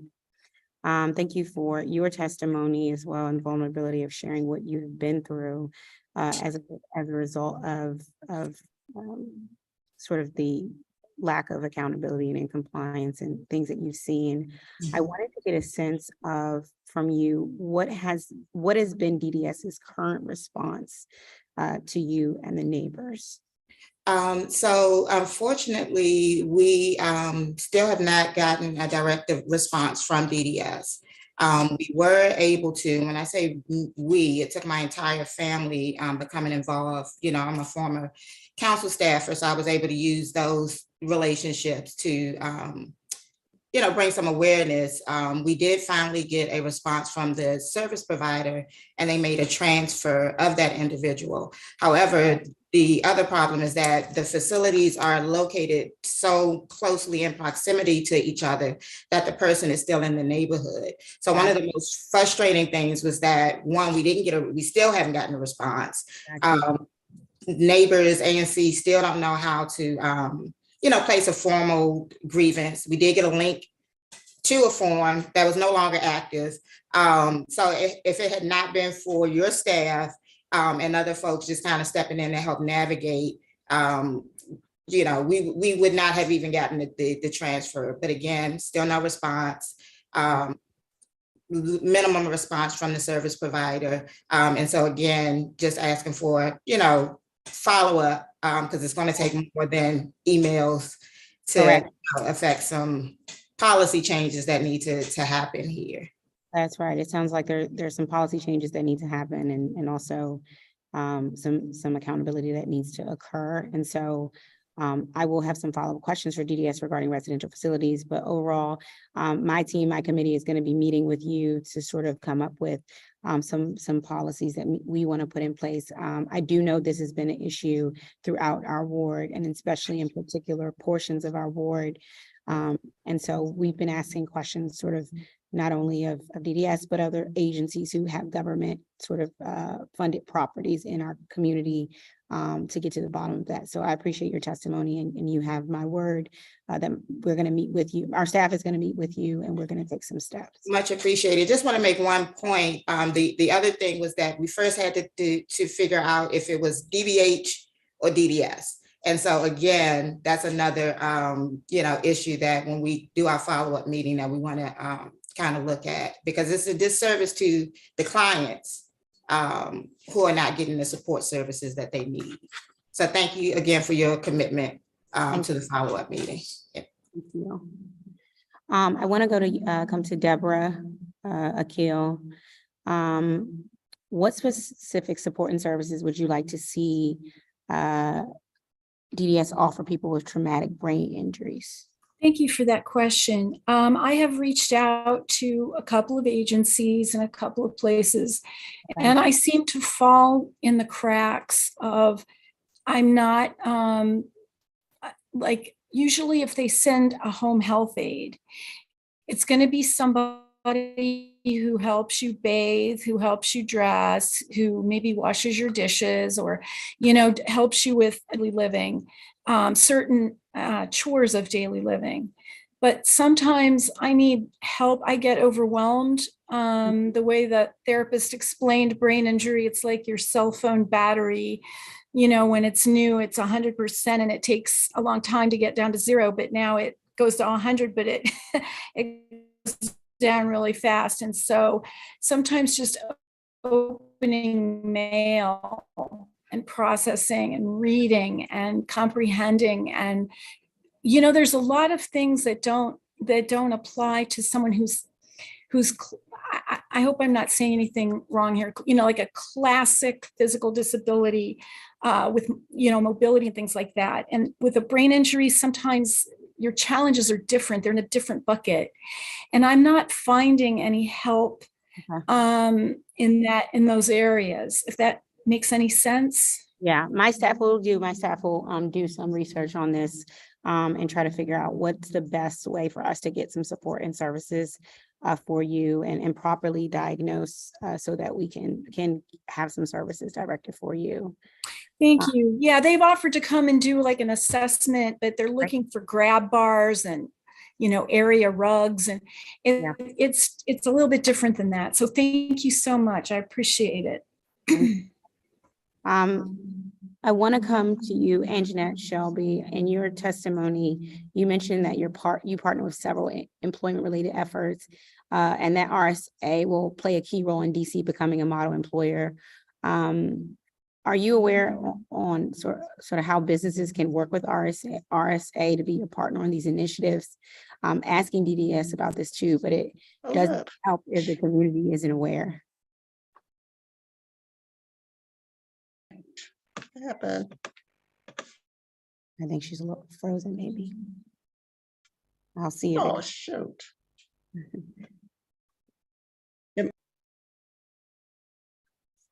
Yeah. I think I can't hear you, unfortunately. Yeah, it's still frozen. Yeah, we can try to follow up with you. Jimmy, I just wanted to come to you lastly and talk. Can you describe sort of the importance of providing residential services outside of person's natural or family home, and why such services should be expanded beyond just the IDD waiver? And also, why should self-direction be expanded beyond the IFS waiver? Sure. Well, let me take the second one first. The notion of self-direction is one that's very overdue. But what we are trying to do with pretty much everything you've been hearing about in a lot of this testimony, I thought Ms. Jones' testimony was really compelling, is we have the interest of providers, we have the interest of government, and we have the interest of people with disabilities. And what we're trying to do in all of our work is sort of level the playing field, because typically people with disabilities have the least amount of leverage and power at that negotiation. And what we're trying to do is give people more power. So what I was alluding to is that I would wholly support self-direction in the IDD waiver. You know what I mean? Another element here is something called the new settings rules. It's a little bit complicated, but the idea, it's CMS telling states, you have to figure out a way through your waivers to truly give power and autonomy. You can't just talk about it, and you can't just give it through providers. You have to give people the ability to sort of have more control over their destiny.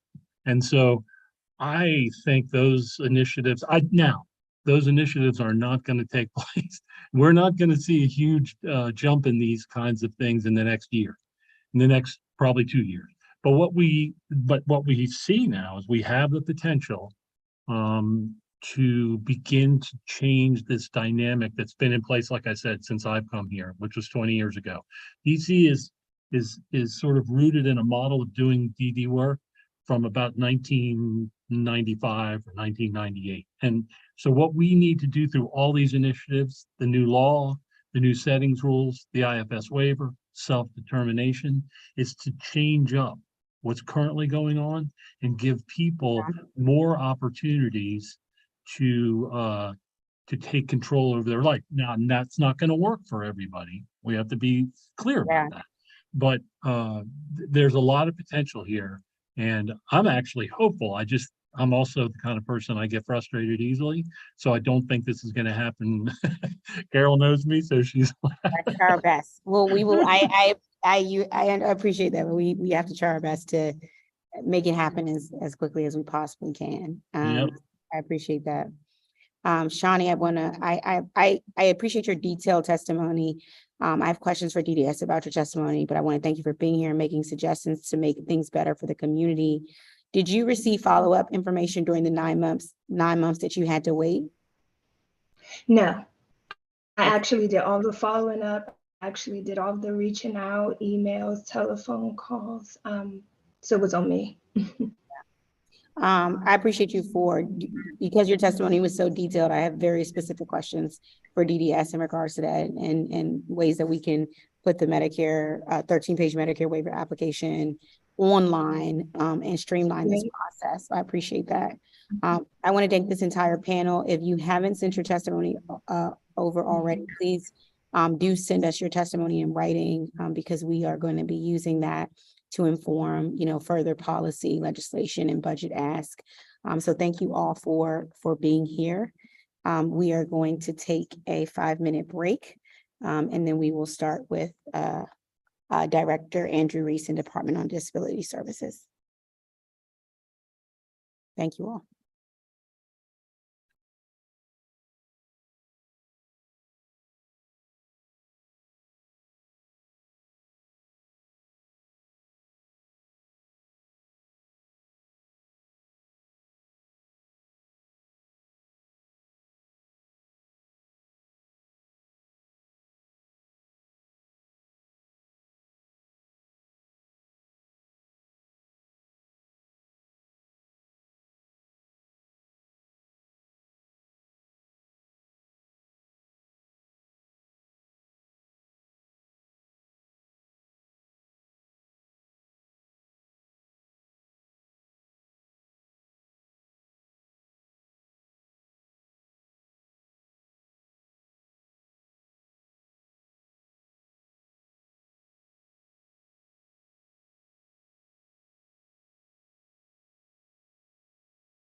All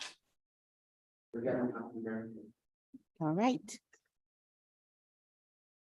Good evening.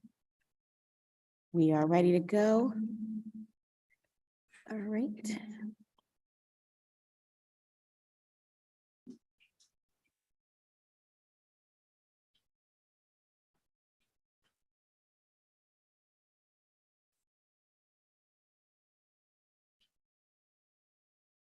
All right. We are now joined by Director Andrew Reese, Director of Department on Disability Services. Director Reese, before we begin each testimony, I'm going to administer an oath to you. And if there's anyone else there with you that will also provide testimony, I'm going to ask that they also take the oath with you. And so if you could all just raise your right hand. Do you swear or affirm under penalty of perjury that the testimony you are about to give to the Committee on Facilities and Family Services is the truth, the whole truth, and nothing but the truth? I do. Thank you. Director Reese, you may begin your testimony. Thank you very much, Council Member, Chairperson Lewis George. Good afternoon to yourself, to members and staff of the Committee on Facilities and Family Services. I am Andrew Reese, the Director of the Department on Disability Services, DDS. The mission of DDS is to provide innovative, high-quality services and supports that enable people with disabilities to lead meaningful and productive lives as vital members of their families, schools, workplaces, and communities in every neighborhood in the District of Columbia. On behalf of Mayor Muriel Bowser, I'm pleased to provide testimony today on the accomplishments of DDS in fiscal year 22 and our work in fiscal year 23 to date.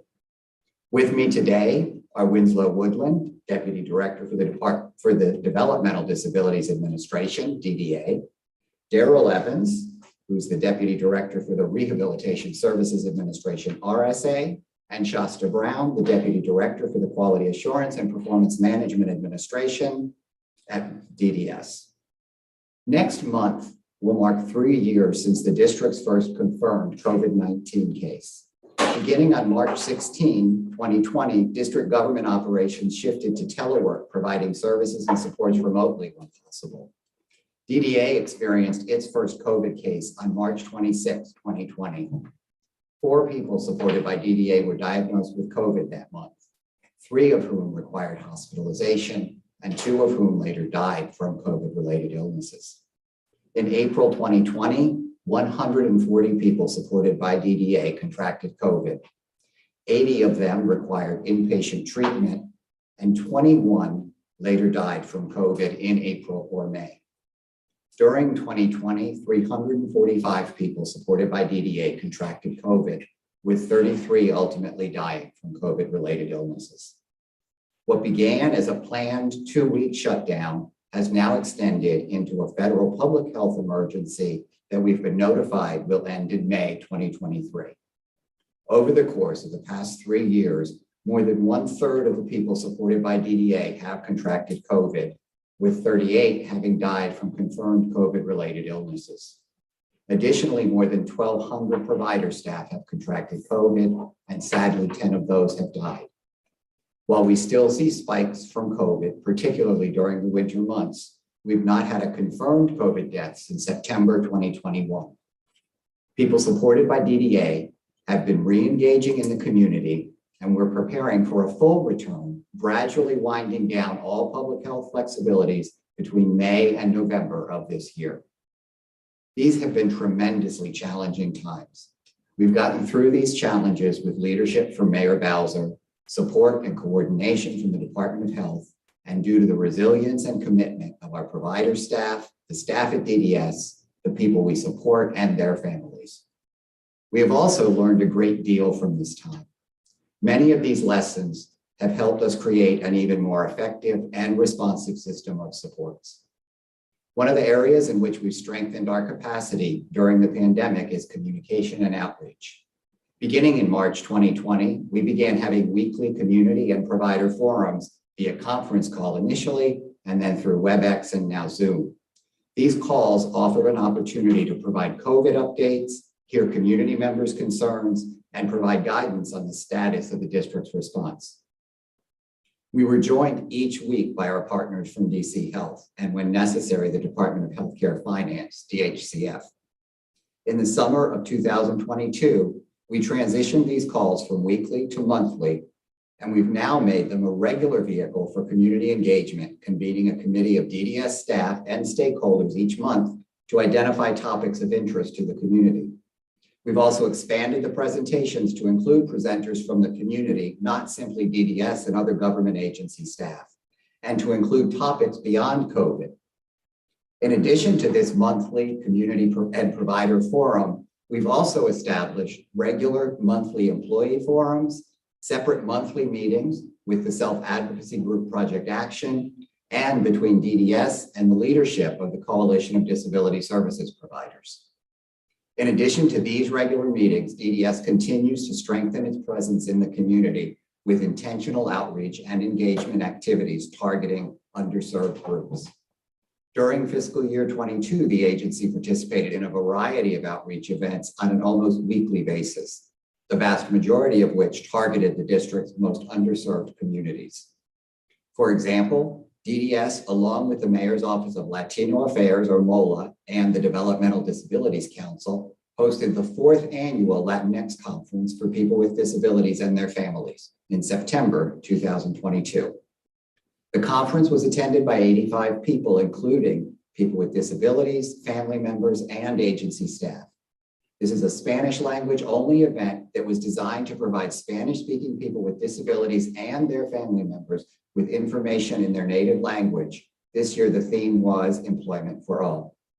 During the conference, attendees heard from various government and community-based organizations discussing employment services in the district.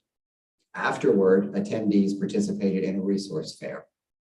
In addition to its annual conference, DDS attends various engagement opportunities with the Latinx community in partnership with MOLA and the Developmental Disabilities Council. Additionally, DDS regularly holds events in Spanish, focusing on topics like parent advocacy, education, and transition services. DDS also hosted 2 virtual community resource events as part of its outreach and engagement with the Ethiopian and Eritrean communities. These events were held in Amharic with English and Tigrinya interpretation, and more than 70 Amharic-speaking residents attended. Early in the public health emergency, DDS sought amendments to the Home and Community-Based Services Waiver to address the unprecedented workforce and service delivery challenges arising from the COVID epidemic. Upon approval by the Centers for Medicare and Medicaid Services, CMS, these amendments, collectively referred to as the Appendix K, provided a range of tools for DDS and our service providers to reshape service delivery to meet current needs and offer critical financial support to the HCBS workforce. The Appendix K allowed DDS to increase reimbursement rates for direct support professionals, DSPs, and provide retainer payments for day programs. Recent amendments have also allowed us to increase rates for nurses and to adjust day program staffing ratios to account for staffing challenges as people slowly return to community-based services. DDS also expanded the range of services that could be offered remotely and the settings in which certain day services could be offered to maximize community integration while protecting the health and safety of staff and persons supported. These flexibilities will remain in place until 6 months after the end of the federal public health emergency. In March 2022, the council passed and the mayor signed the Developmental Disabilities Eligibility Reform Amendment Act. This legislation allowed DDS to expand eligibility for DDA services to all people with developmental disabilities. Prior to its enactment, eligibility was restricted to people with intellectual disabilities. Following the passage of this law, the mayor included funds in her budget to increase staffing in DDA's eligibility unit to ensure the agency had the capacity to process potential new applicants. In addition, DDS was able to work with the HCF to obtain necessary authorization from CMS to make the change in our waiver in our service delivery system. These changes were approved and went into effect October 1, 2022. DDS reached out to all people who had applied for services through DDA and were found ineligible in the 3 years prior to the change in the law to notify them of the change in eligibility. Since October, DDA has been processing applications under the new eligibility standards. We're now beginning to enroll newly eligible people in the appropriate waiver to begin receiving services. Another amendment that was made to our IFS waiver was the implementation of self-direction, which will allow participants to be their own bosses, acting as common law employers to manage their own staff. That means that they will be able to hire someone they trust, such as a family member, to help meet their needs and, with the help of a third-party support broker entity, oversee their own budget and manage taxes and payroll. DDS recently convened with stakeholders to receive public comments on the policy supporting this new initiative, and we've been able to use ARPA funding to hire a program coordinator to monitor the support broker entity and to guide business processes related to enrollment in the program. We expect to begin implementation of self-direction by the end of April 2023.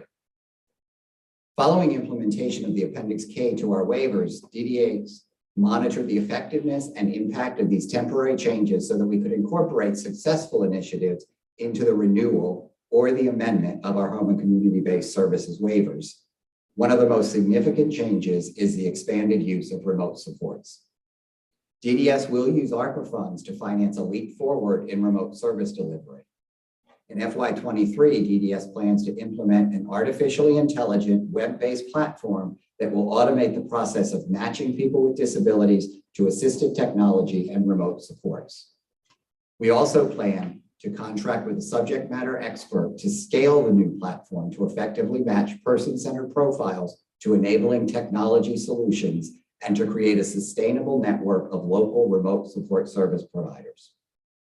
In practice, that means people for whom remote supports are a person-centered fit will be able to live independently with minimal interference into their privacy and autonomy. Sensors and other devices can detect fire hazards, turn off appliances, dispense medications, and allow remote providers and family members to ensure that people are safe without intrusive video surveillance. Trusted remote providers with whom people can build sustained relationships will be available through video conferencing under the control of the person served. And every person served will have a natural supports backup plan for emergencies. Remote supports will be available for all of the following waiver services: assistive technology, behavioral supports, bereavement counseling, creative art therapies, day habilitation, employment readiness, family training services, fitness training, nutrition evaluation and consultation, occupational therapy, parenting supports, sexuality education, speech, hearing, and language, and supported employment. Leveraging these emerging technological possibilities then will not only allow people who receive services from DDS to get through each day, but to thrive every day. To support the DDA provider network's increased use of remote supports, DDS established a self-managed community of practice where members have the opportunity to learn from experts in the field, support one another, and to share knowledge. DDS itself is a member of a similar community of practice with several other states. Our tech outreach is not limited just to providers and staff. We continue to educate our entire community of stakeholders. In August 2022, for example, DDS hosted its inaugural Tech Fest, a summit at Martin Luther King Jr. Library at which the agency introduced stakeholders to the tech industry. 144 people attended the Tech Fest, where they were able to interact with exhibits for devices that promote independence across all aspects of a person's life. We also partnered with the Office of the Chief Technology Officer's Tech Together program to host technology tutor labs, where we provided the people we support and the provider community with the information they need to successfully integrate tablets and laptop computers into their lives and practice.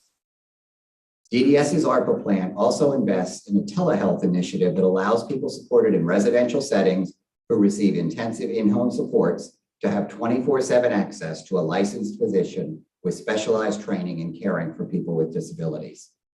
The goal of this service is to reduce unnecessary emergency room visits and reduce the number of unplanned emergency inpatient hospitalizations. DDS has already put these funds to good use, enrolling over 1,500 people in telehealth services and disseminating supporting medical technology to 680 locations. Further, since the launch of the telehealth initiative last March, 91% of people seen by a telehealth provider have been able to avoid a trip to the emergency room. Even as we innovate, expand, and conduct outreach, we continue to do the hard, quiet work of hitting our performance marks, delivering services quickly and efficiently. On the RSA side, entry-level wages for people with disabilities are averaging $4 above the minimum wage. With an ambitious target of 90%, 98% of new cases have eligibility determined within 60 days. And with another ambitious 90% target, 97% of RSA cases have individual plans for employment within 90 days of the determination of eligibility. On the DDA side, we are well outpacing our targets on timeliness in conducting level of need assessments, completing individual support plans, and closing investigations. We're certifying or recertifying 100% of our waiver providers every year. And when we receive complaints, we are responding immediately, within 4 days on the DDA side and within 3 days on the RSA side. Our agency fundamentals remain strong. Our fundamentals are strong because our team is so committed and resilient. I want to take this opportunity, and I will take any opportunity, to say thank you to every member of our staff. Things like waiver amendments, ARPA initiatives, and changes in our internal policies only improve the lives of the people that we support when members of our team work directly with them, when the members of our team working directly with them buy in. Our agency is full of people willing to speak up, adapt, and do whatever it takes to fulfill our mission. It is that spirit which drives the positive outcomes you see throughout our responses to the pre-hearing questions. That spirit is shared by our provider community and the DSPs who bring resolve, grace, and talent to their critical work. Recognizing and retaining DSPs in a time of workforce upheaval is vital to our mission and the mission of the Bowser administration. That is why in FY23, DHCF will utilize ARPA funds to provide bonuses to direct support workers across healthcare workforces. Additionally, DHCF has allocated funds to increase DSP wages to an average of 117.6 of the living wage by FY25. Before I conclude, I would also like to thank public witnesses who testified today. At DDS, we don't do anything in a vacuum. On the DDA side, we've convened an HCBS waiver advisory committee of 15 stakeholders to provide monthly feedback on every policy and procedure that we have. On the RSA side, our public hearing process ensures thoughtful and constructive stakeholder engagement. And we're fortunate to benefit from the ongoing guidance of the Developmental Disabilities Council, the Family Support Council, and a robust community of self-advocates, family members, legal service providers, and other local and national partners. Performance oversight is a natural extension of these inclusive, deliberative efforts, and we will follow up on all the feedback that we've received today. Chairperson, I'd also like to note that you and your staff immediately stepped up to the plate to engage with us to learn more about our work and to make the preparation for the performance oversight hearing as easy as possible. We at DDS see and appreciate your hard work and your commitment to vulnerable district residents. We look forward to collaborating with you for years to come. And finally, I want to thank Mayor Bowser. Her dedication to the dignity and independence of people with disabilities will continue to make the district a more equitable and accessible place to live for all residents. This concludes my testimony. My team and I are happy now to address your questions. Thank you, Director Reese, for your testimony. The interpreter needs to switch.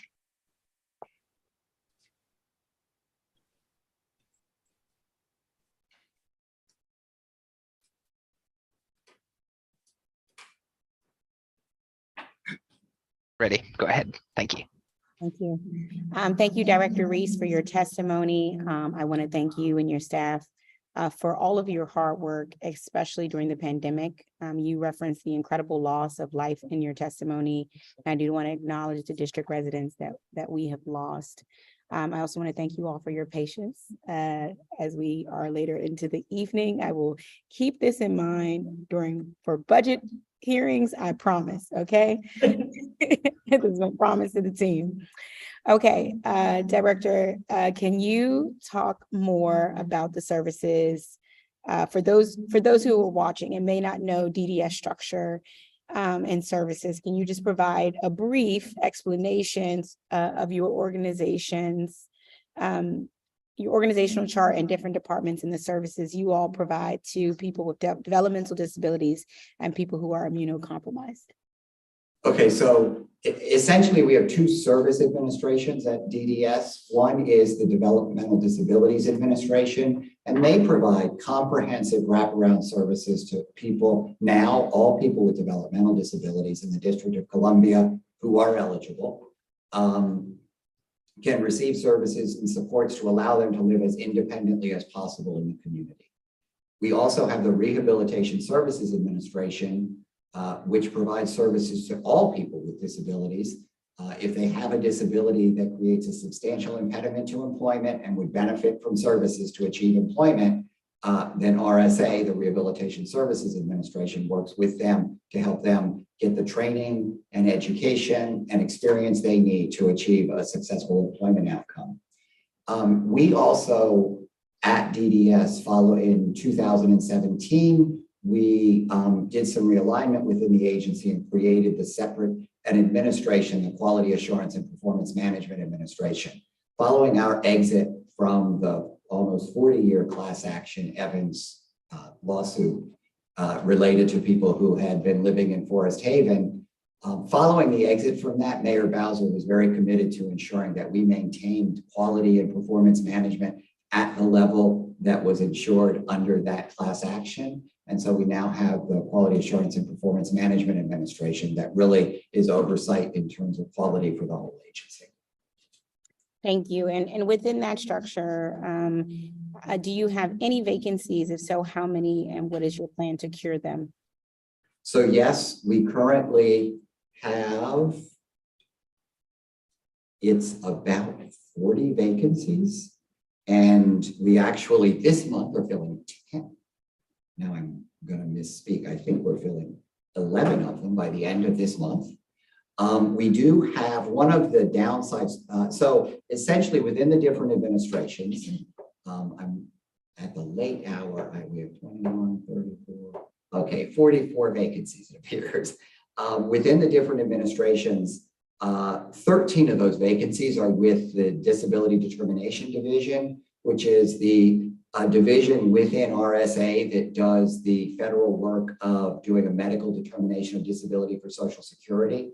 Those are 100% federally funded positions, and each of those requires Social Security authorization to fill. And so those we don't have as much control over. We do have currently 6 DDA vacancies that we are working to fill. We have 4 vacancies within the Quality Assurance and Performance Management Administration. One of the more challenging right now, we have 11 vacancies in RSA, and we are working on filling those. Those can be quite challenging in that the federal government is right here and they hire rehabilitation specialists. They have the better federal pay and benefits. And so what we find across the country with rehab specialists is that a federal job is a better job, and so is a better paying job. We get to work directly with the people. They do the oversight. But we do have people who are attracted to the lure of the federal benefits and pay. And so they spend their 2 years here to get their training and then transition over there, unfortunately, either to the VA or to the Department of Education, RSA. We also, within our Chief of Staff's office, have 8.5 vacancies, and we are working right now on filling those. Like many district agencies, COVID exhausted some people. So at a certain point, we did see some turnover in our staff. And we are working diligently to fill any of those vacancies that we are able. I appreciate that. I know we've seen this district-wide, but and as we are thinking about going into budget, if there are like incentives that are needed in certain parts of your agency or certain types of jobs, I think we need to start providing some incentives or rethinking that so that we can fill those positions, especially those critical service positions. And that I already stated this to DCHR and to the city administrator, who want to make sure I'm making that clear to all of our agencies as well, that we're going to have to create some more incentives in that area if we see agencies that have large vacancy gaps. You referenced home and community-based service waivers in your testimony, and we heard testimony today about implementing the return to day service supports. Can you provide a timeline on when the agency will start going back to day service options versus companion services? We actually have. So first of all, we have had people who have been engaged in day and employment services throughout the pandemic. We did allow some flexibility. Some of our day providers first began by doing both services in person as well as remotely. We had a presentation at our monthly forum last month from one of our day providers who has worked from the beginning of when we planned for returning to work, and people may recall, we were all planning in April and May of 2020 to return to work. We had one of our providers who had their plan in first and were ready to return, and that provider has been doing day and employment services throughout.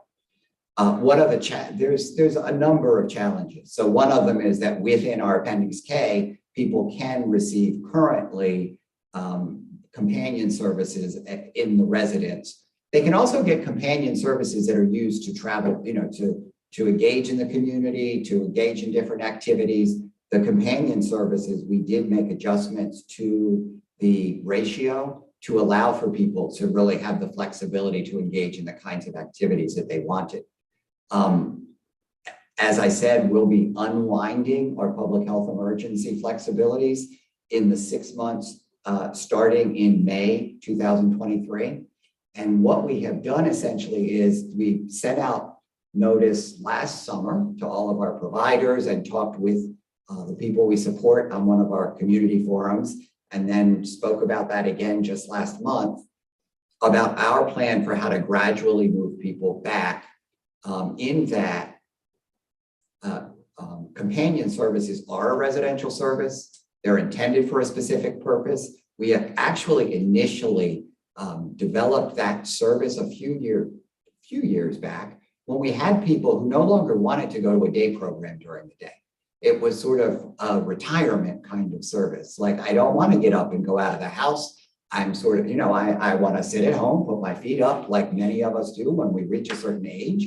And I want to plan activities during the day, not go out to a day program and engage in what they have with this group of people. I want to sit home and begin to enjoy sort of my more restful days as I've gotten older. We will be going back to companion as the service as it was described in our waiver. And the issue will be that as soon as we are 6 months past the public health emergency, we can no longer continue with the flexibilities. So what we're doing is gradually, beginning in May, telling people we'll authorize, I forget the exact how we're stepping it down exactly, but we'll start authorizing fewer and fewer hours of companion and really encouraging people to get out. I'll also have to say, is it more the emergency that is sort of creating this May 2023 start timeline? Exactly. Okay. Yes. Okay. And we actually, since we started back, the service coordinators meet regularly with they meet every year to update the service, to update the individual service plan, and they meet regularly with people. We actually also engaged in the summer of, I'm thinking it might have been 2020, when we created the community participation assessment questionnaire so that teams could sit together and assess a person's interest in and ability to re-engage in day and employment services. And those have been ongoing conversations. And just the one brief thing I was going to say is, from my experience directly with some of the people we support, some of the people who have weathered this pandemic the best are those people who work throughout, the people who were engaged in the community throughout.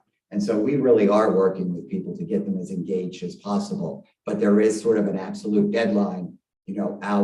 All of the flexibilities that have been offered through the Appendix K go away and the rules that exist in our waiver take effect November 11th, 2023. Okay, got it. And how has that been communicated to the community? As I said, both through service coordinators are talking in individual team meetings when they meet with people, and we have our regular monthly forum. We've already done presentations twice, and we did a presentation. We have a provider leadership group, and we did a presentation there. So we also did a presentation there. So we've been trying to keep that the forefront of people's minds. The challenge has really been, we keep preparing for this to end, but now it really is. Okay. You also referenced the Developmental Disabilities Eligibility Reform Amendment Act that the council passed and which became effective last year, that we all are excited about and we're happy to support and usher in. We heard some testimony from witnesses concerned about the implementation. So I want to spend some time walking through this and talking about the testimony we heard about the lengthy time to receive their individual support plans. For ISP, someone testified about part of the application not being available online and not having access to their own application. Can you walk me through this process on your end, and where can the agency make changes to decrease the waiting time? I was very sort of alarmed by the waiting time that people have been reporting and what we've received in responses. And when you hear that, it does sound alarming, because you think a person shows up at your door on day one, and this process, which even described in a best case scenario of 45 days to determine eligibility, which if we don't have evaluations when they come in could get extended, and then another 60 days, 90 days to 60 days to develop an ISP, you know, you can be months down the road. There are a couple of things that I think are important to point out. First among those is when a person first arrives here, their first interaction with our agency is with a community support worker. Is that the name? Community support liaison. This person meets with the person who's just come in and identifies what all their needs are. Not just, you know, are we looking for you to apply for DDA services or not? Are you someone who would need employment services or not? But really looking comprehensively at what are your needs, identifying what other community supports might be out there that we can connect you to immediately, helping them to begin the application, and then, if necessary, helping them to gather all the documents necessary to finalize the application. They then, for one, may connect the person to other services outside of here. We've had some circumstances, I'm hesitant to go here too much, because when we do this, it's all local funds. We've had some circumstances where a person comes in, has emergency, immediate needs, and we start, and it is very clear we've either served the person before, but based on the evaluations we're looking at, it's very clear they're going to be eligible, and we immediately put them in a placement to meet those needs. We want that needs to be rare, especially as we move forward. We don't have the availability of these excess federal funds, because as I say, that can be all local funds if we do that before they're enrolled in the waiver. From there, the person then is working with our eligibility unit.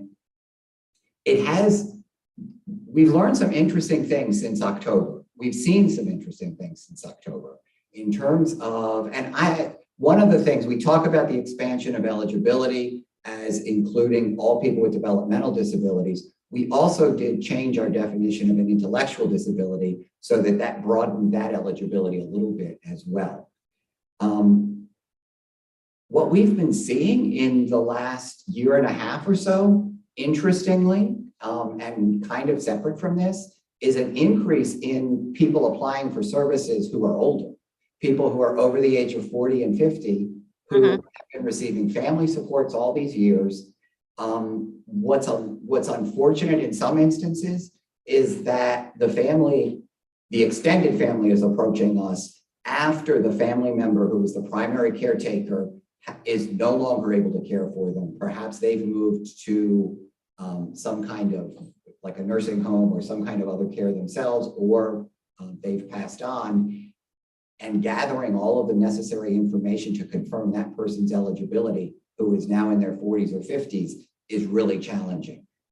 We provide services for people with a developmental disability, which must have onset in the developmental period, which is up to age 22. So we need to be able to confirm, we don't have to see an evaluation from them when they were 16, but we have to have some confirmation that the disability that they have actually was one that started during the developmental period. So that's been a challenge in some regard in terms of the eligibility. Once eligibility is determined, the person is then referred on to a continuing service coordination unit. They then meet with the person and their supports to develop the individualized support plan.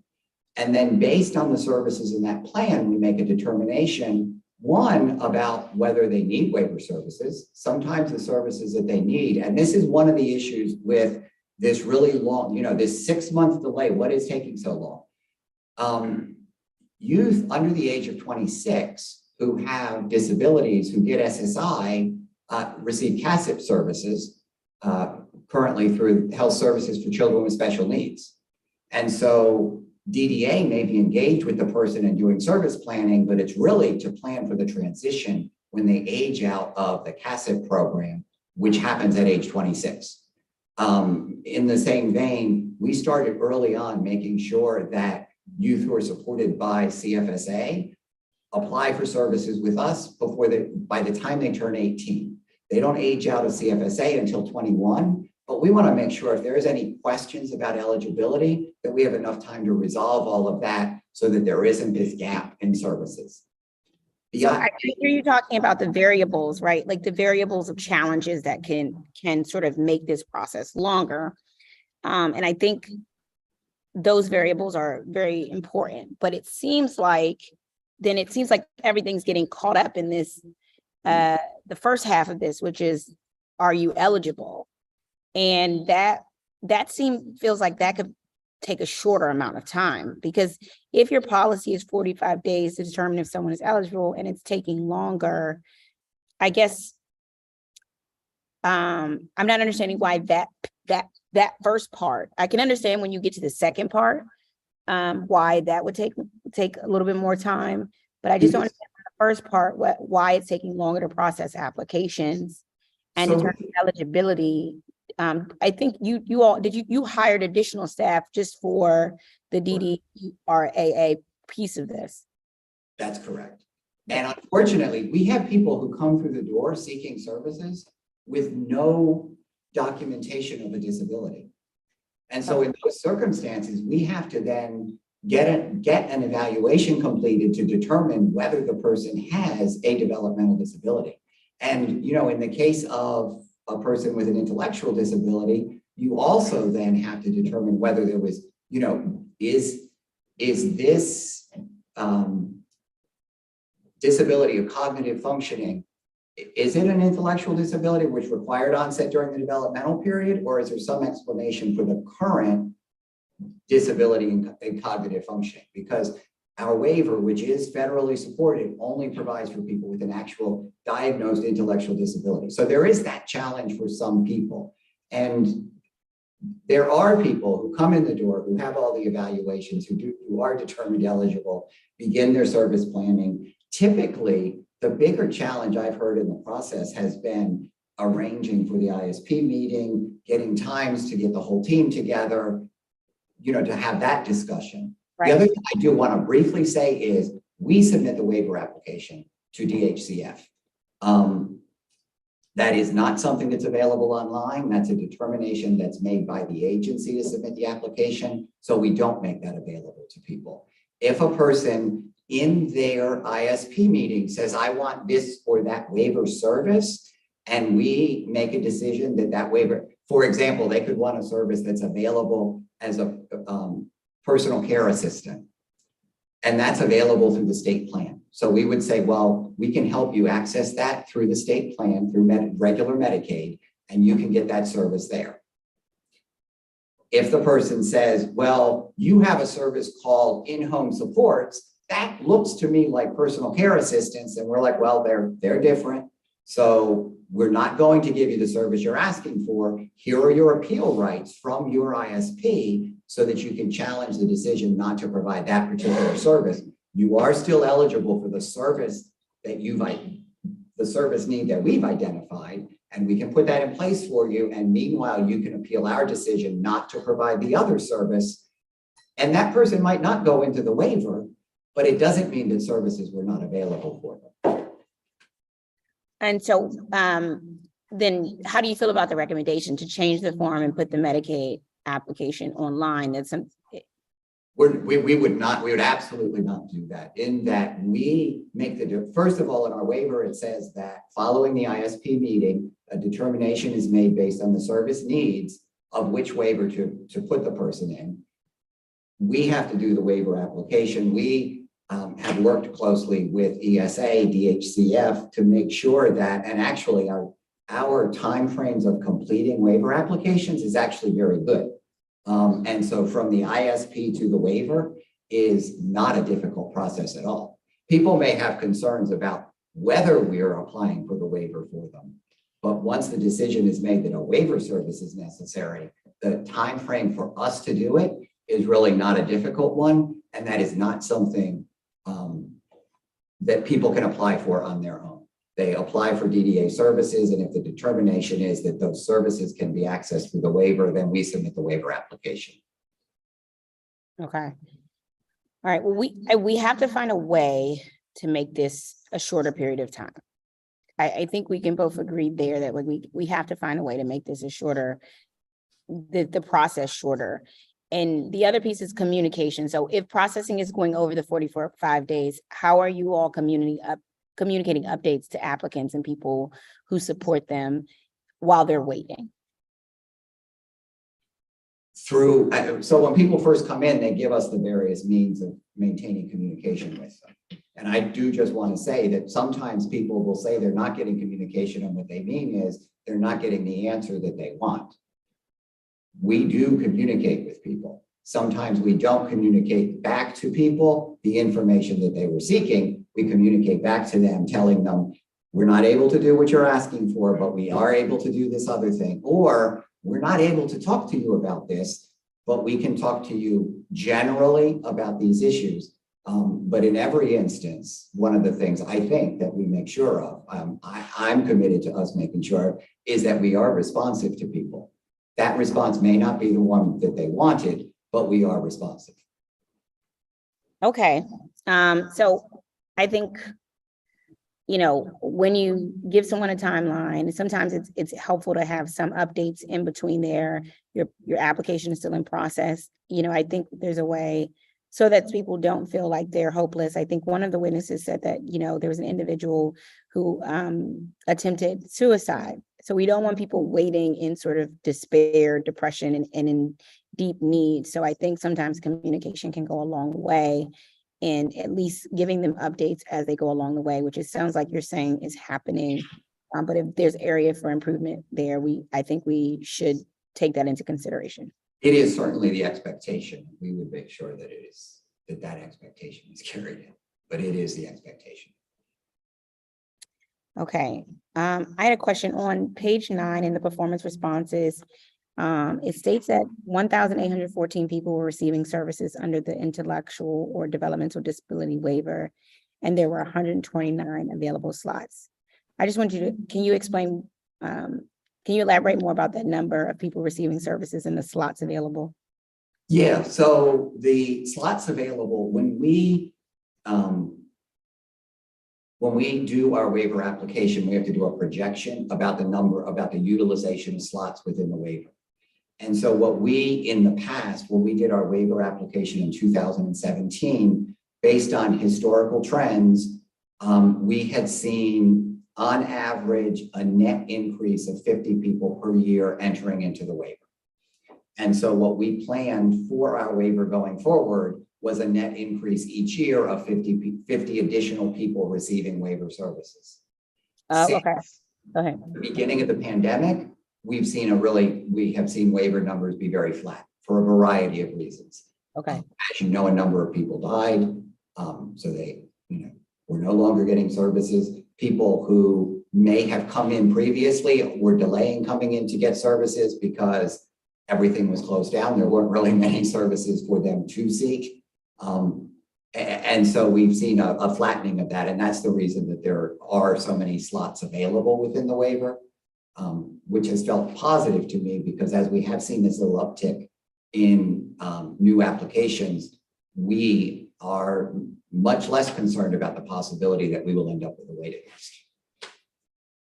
Okay. Thank you for clarifying that because it was sort of confusing as to what that actually meant in practice for the numbers. You also mentioned the self-direction program in your testimony. With an anticipated start date of April of this year, a number of witnesses also testified about the self-direction program. And I wanted to see, can you provide me with more information about this program? By that, I mean, how will DDS determine eligibility, outreach to the community, and monitoring? So in terms of, eligibility is that any person who is receiving services in the IFS waiver could choose to self-direct some of their services. And those services are in-home supports, individualized day services, individualized goods and services, and companion services. And respite. And so a person could self-direct those services and receive other services that are available in the waiver. They can't have a mix of the same service, but they could choose to self-direct, like they could self-direct in-home supports, and we have 18 services in our waiver, so they could still get other services within the waiver that are not the services they are self-directing. Okay, so there shouldn't be a wait to elect self-direction, is what I'm hearing. Oh, no. As soon as, right now, the biggest challenge is we have a very few number of people in the IFS waiver. We are making everyone aware of the option of self-direction. So one of the challenges is the IFS waiver has a cap so that people who require more than $75,000 total in services per year are not eligible for the IFS waiver.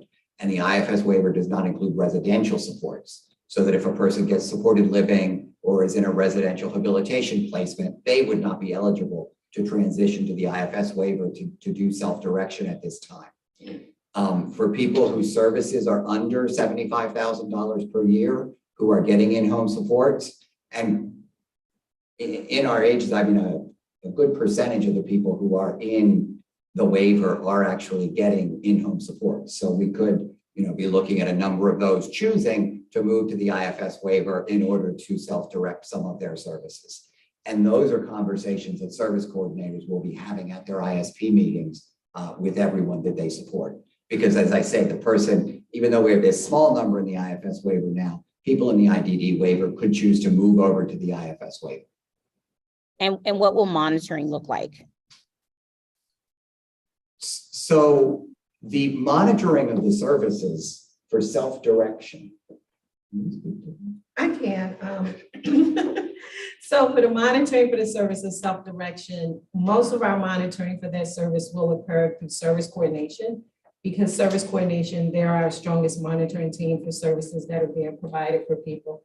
The plan is to revise their current tool to include that particular service. We also have a program coordinator that will be overseeing that service. So they will also be monitoring the service and supports that people are receiving, making sure that they're staying on track with not going over budget. And we also have a support broker that will be supporting people with the financial piece to ensure that they're staying on budget. So we have various. My biggest concern is that people are going to go over budget. Right. I'm very worried. I think people are going to be excited about this option. And so to realize how easily someone can go over budget if they're not thinking about that. Right. And this is the reason actually that we launched self-direction in the IFS waiver, because the waiver itself has a cap on expenditures. So we're already looking at, as we do planning in that waiver, about making sure that the person is on a budget. And I do know from people I've spoken with in other states who have implemented self-direction, one of the biggest challenges is helping people stay within their budget when it first launches. And so that's why we are starting cautiously Got it. with IFS so that we make sure we have a good handle on how to help people keep on their budget so that it can be successful. And then we can expand beyond this once we know how to do it successfully. Okay. Yeah, because I think monitoring biggest job is going to have to be being that person to be like, budget. So just putting that out there, that's the one thing I foresee in that regard. I want to ask about sort of, you referenced using ARPA dollars for a number of programs in your testimony and performance responses. What programs are currently receiving ARPA funds, and what is the plan on once those funds are no longer available? I'm trying to think through like programs receiving ARPA funds. It's not. The IFS waiver will receive. Well, ARPA managed. So it's a little confusing to say what programs are receiving it because within the ARPA plan, I'm trying to think of all the various things that we have and the way those are being spent. For example, one of the things is our telehealth initiative. We use ARPA funds to do the initial launch to purchase a lot of equipment. Yeah. Purchase of some of that equipment is something that is possible to be done through the waiver with the federal, with just having the local match. We also have, we are paying, there's sort of like a participation cost to participate in telehealth. So it's essentially $1 per person per day to receive the telehealth service. And we're using ARPA funds for that. And we anticipate being able to absorb that cost. We will charge that contract to administrative claiming for Medicaid so that we'll get a 50% match on those funds. So it will only cost for our local budget the 50%. So we're planning already on how we pay the 50 cents per day per person participating. And that will be covered by our local budget moving forward once ARPA ends. Okay. The other things, the staffing. We have a number of staff that we've hired through ARPA, a housing coordinator. Our hope is that that position will be helping move people from residential supports to independent housing. We currently, for people who are receiving residential supports, we pay on average close to $27,000 per year in essentially local funds. It's a combination of some of the person's Social Security, as you heard, the issue with personal needs allowance. It's a combination of those funds plus local funds plus some Medicaid earnings that cover the full cost of about $27,000 per person. If we can help some of those people move to independent housing, they have more independent lives, they have more independent control over their lives, and we see a significant savings in our local expenditure for housing. So, our hope is that this person is successful enough that that position is that way paying for itself. Okay. Our intake positions, we're going to be evaluating over the time of the ARPA period, how many eligibility people we require in DDA. And those are FTEs that we already have. They're being funded by ARPA. And so in the out years, we'll make a decision about whether they'll still be needed there or whether they can be repurposed. But they are within our agency's current 428.5 FTE count. Okay. That makes sense. We Okay. have a really big ARPA initiative related to technology, which was just approved. So we plan on spending a lot of money there to help with launching technology. And then in an ongoing way, those services are covered by our waiver. Okay. I'm asking because we want to just keep mind of that, because if we find that we will need all of those intake positions and all these things, just want to make sure when it comes to budget, we are thinking about that as we. A really important piece that we will be talking about in another year is one of the ARPA initiatives relates to, and it's an ARPA initiative, not just for DDS, but across the workforce, looking at direct service wages. Where they are using ARPA funds to slowly increase the wages. We are going to have to do an amendment to our waiver for fiscal year 25 so that our waiver catches up with that new wage. So a year from now in our budget hearing, you may be hearing about an enhancement at that time, looking at what are the changes in our waiver. Our hope is between now and then, also, one of our ARPA initiatives relates to doing a rate study. So it may be a more comprehensive, it will be a more comprehensive view, including our stakeholders, looking at our rates. And so the review of what the rate, what the amendment might be at that point could be very different, depending on what we find through the rate study. Okay.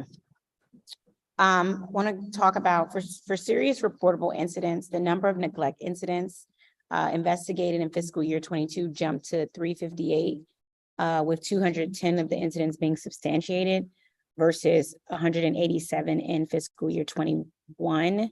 Why did the incidents increase so much, and what is DDS doing to address this? So actually, one of the challenging things I've always talked about with the incidents is when you see an increase or a decrease, you have to try and figure out if is this good news or bad news. Getting more reports could be good news in that we're now hearing about things we didn't hear about before. So one of the things to really keep in mind in terms of context is we're comparing fiscal year 21, which included 3 months of calendar year 2020, when we were really in the throes of COVID. We had people not leaving home. We, in the very early days of COVID, actually saw a decrease in some incidents. And that was even where we were having direct contact with people and we knew that there were actually fewer incidents there because of, one of the reasons was because of staffing patterns. They were minimizing the number of staff that worked at each placement. And so the relationship between the staff and the people at the home was such that they didn't see as many incidents. I don't want to go too long without saying, before COVID started, on average, if you go back and look at our responses to the questions from 16, 17, 18, what you'll see is that we have, is it about 1,200 incidents, serious reportable incidents a year. And now in fiscal year 22, we're back to, we had 1,188 overall. And so essentially what we had was a reduction in the incidents during the COVID period, and we've resumed sort of the pre-COVID number of incidents. And this is related to both people are getting out more, there's the possibility for more incidents, and people are going out, having contact, our service coordinators are back in the home.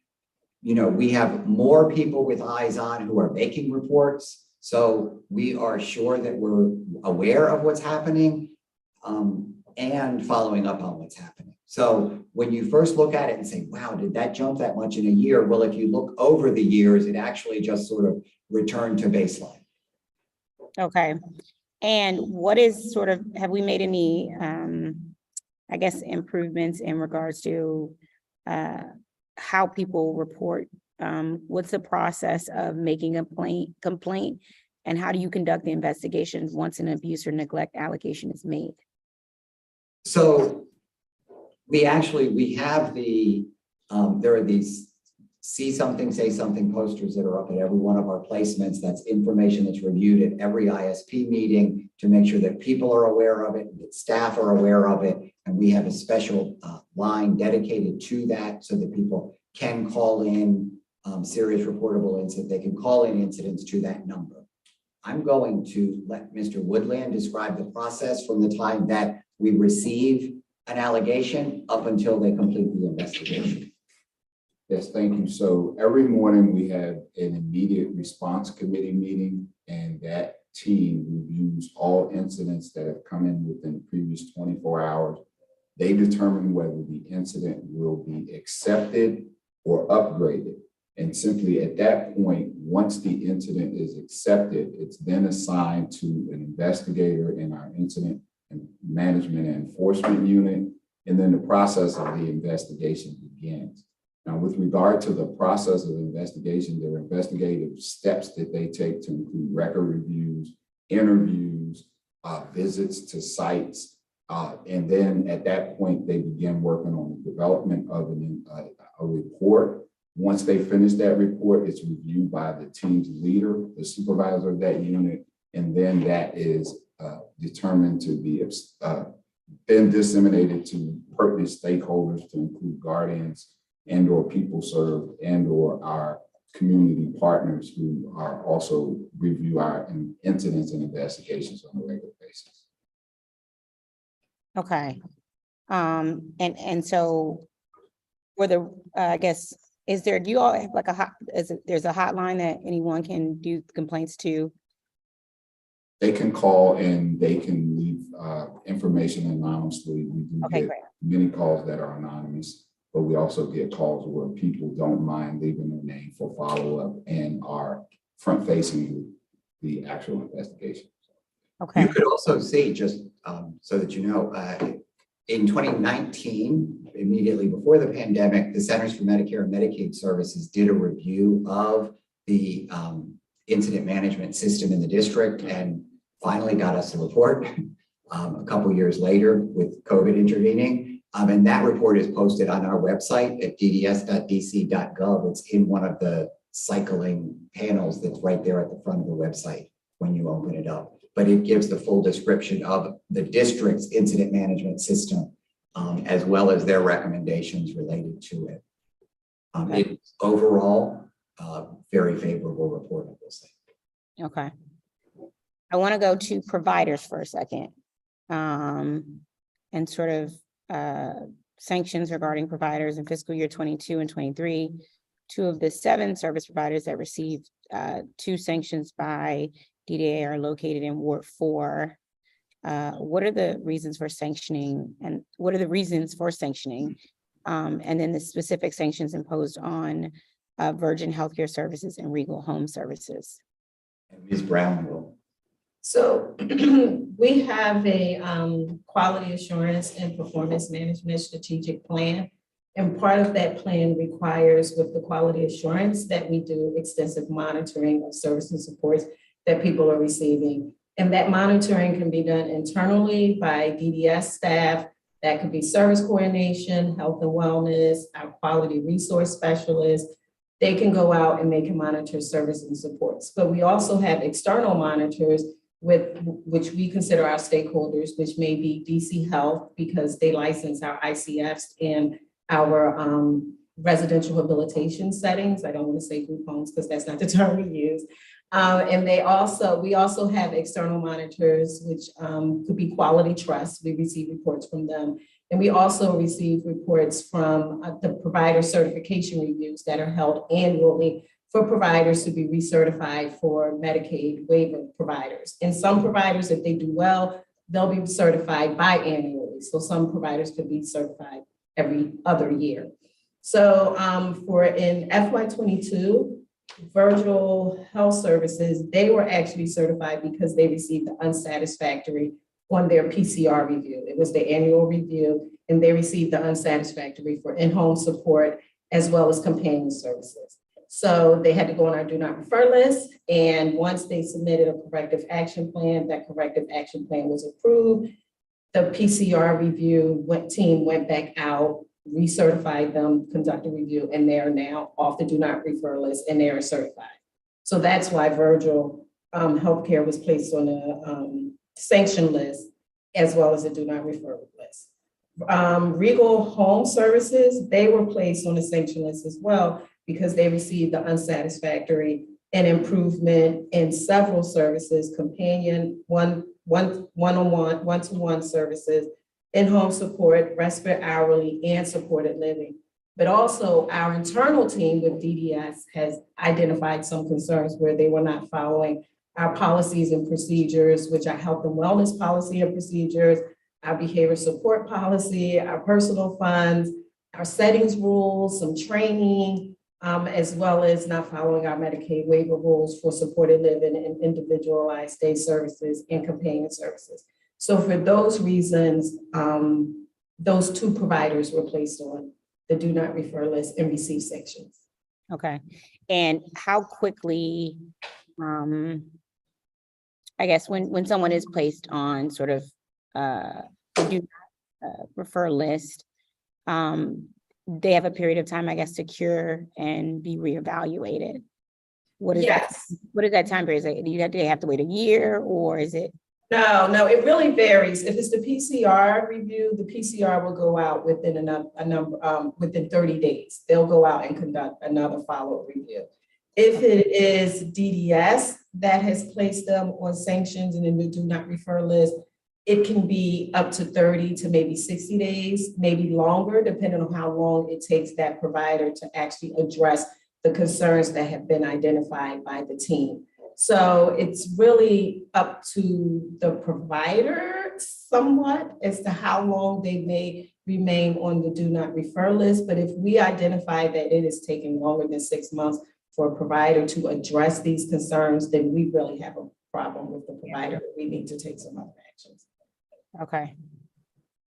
And is any of this, I'm imagining all of this is in-house, none of this is public.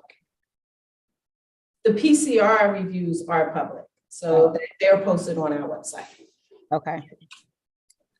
We heard testimony today, I'm sure you heard, regarding operating standards for group homes. How does DDS monitor residential facilities, and which agency determines the licensing and standards of the facility? And sort of what is the coordination between DDS and the service provider that operates the home, and other government agencies that may be involved? So if it's an ICF, intermediate care facility for people with intellectual and developmental disabilities, that's the Department of Health and HRLA. And HRLA. Health Regulatory Licensing Agency. So they license ICFs as well as our residential rehabilitation settings. And for our residential rehabilitation settings, that's a setting that has up to four people. Supported living is not licensed by DC Health. We conduct the approval for supported living settings. So quality resource specialists will go out, make sure that the home meets the environmental requirements, and then service coordination, health and wellness, as well as quality resource will go out and monitor to make sure services are provided according to our supported living regulations and our waiver rules.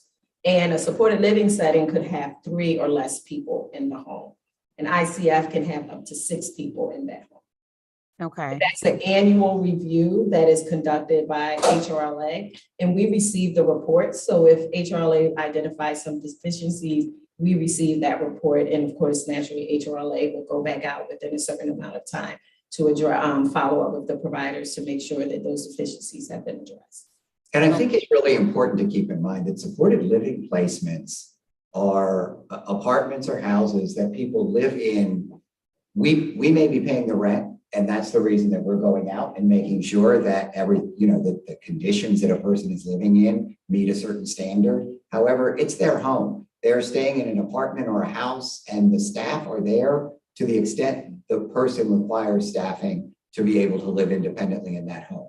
We have some people who have some pretty minimal staffing needs, where they get what's called supported living periodic, where the person comes in at the times that they're needed, and that's it. And that's an hourly rate. And the person gets the kinds of supports that they need to live as independently as possible. Some people may get 24-hour supports because that's what they need.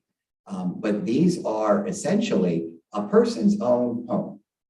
It's their apartment or their house that they may share with other people, or that in some circumstances they may live in on their own.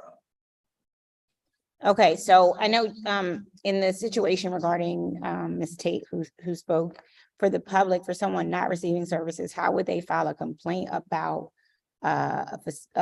sort of a facility or a home? I will just say Ms. Tate's very clear about how to file a complaint. We have discussed this with Ms. Tate. So the mechanisms that she has utilized for filing a complaint are the correct mechanisms. I think what can be frustrating for a person, I'm certain, is we're not going to tell you anything when you call us, but we will listen to everything you have to say. And we will respond appropriately based on everything that we've been given, all the information that's provided. We'll listen. We, of course, can't acknowledge whether the person is even someone supported by us. That's right. It could be a person supported by another agency, or it could be a person living in their own home who's a difficult neighbor to get along with. But we will, when someone calls, and we also do have, with the deputy mayor's office, we have a person who's assigned that that works with all the human service agencies together, so that when we get a complaint about a particular address, they reach out to all of us to say, okay, who is it here that's connected to this address? Who can provide the supports that are necessary? Who can look into this situation? And we work together on that. Okay. Can someone, I know you said you've reached out, but can someone get whoever it needs to be, maybe from another executive portion, to just reach out to Ms. Tate to go through sort of what the possibilities or options are there? Yes. Okay. Within DDS, there are numerous departments with different levels of responsibility. I want to also focus on Rehabilitation Services Administration for a moment. First, can you explain the objectives and duties of RSA? It's to help people with disabilities obtain, regain, retain, or advance in employment. It's all about helping people get and keep a job. And what is the coordination and communication between the Developmental Disabilities Association and RSA? Between whom? Between DDS and RSA, sorry. Well, so DDA and RSA actually work, I mean, they're both part of our agency. They work closely together. We have how many people who are supported by both administrations? We have a number of people who get RSA. So some people come through the RSA door and require DDA supports. That tends to be transition youth who, when RSA is working with them, RSA can provide, for example, supported employment up until a youth turns 25. And so some people come in through RSA, get employed, then supports from RSA, and then RSA works with DDA to help the person complete the application for services and to help them be able to transition if they need long-term supports to a waiver support. We currently have 327 people who get both DDA and RSA services. Some people who've been supported by DDA are interested in getting a job. I will say there were folks who testified earlier today from Project Action. The most common comment that I hear from people when I meet with folks in Project Action is about people who want to go to work. And that is RSA's job, is to help anyone with a disability who is interested in employment, identifying an appropriate employment placement for them, helping them become competitively employed in an integrated setting. Are you all a part of the mayor's comeback plan sort of task force? And I'm asking because well, there's a goal to create 35,000 jobs in the high growth target sector within that comeback plan. And one of our witnesses who testified and her testimony included some information regarding some disparities within the district employment population. Ratio for people with disabilities was at 35%. And then there were some racial disparities. The ratio for white residents with disability was 65%, while the ratio for Hispanic residents with disabilities was 51%. And the ratio for Black residents with disability was just 26%. And you know that target action should be taken to increase the disability employment across the district government and to create incentives for private businesses in the district to hire people with disabilities with a focus on addressing the significant inequities. And so based on race and ethnicity. So I just want to get a sense of how are you all addressing the disparities or being intentional about addressing the disparities that exist based on race and ethnicity, but also are you all a part of the larger sort of plan as a comeback plan to make sure that we can get that number up from 35% or 37%, it looked like it was, no, 35% it looks like it was previously for employment. And sorry, this is the interpreter, just to cut in for a moment. So it's 8 o'clock and we're not able to continue providing services. So we're gonna have to step out at the moment. But thank you so much for your time. Thank you. Are we able to continue without the interpreters? Yes.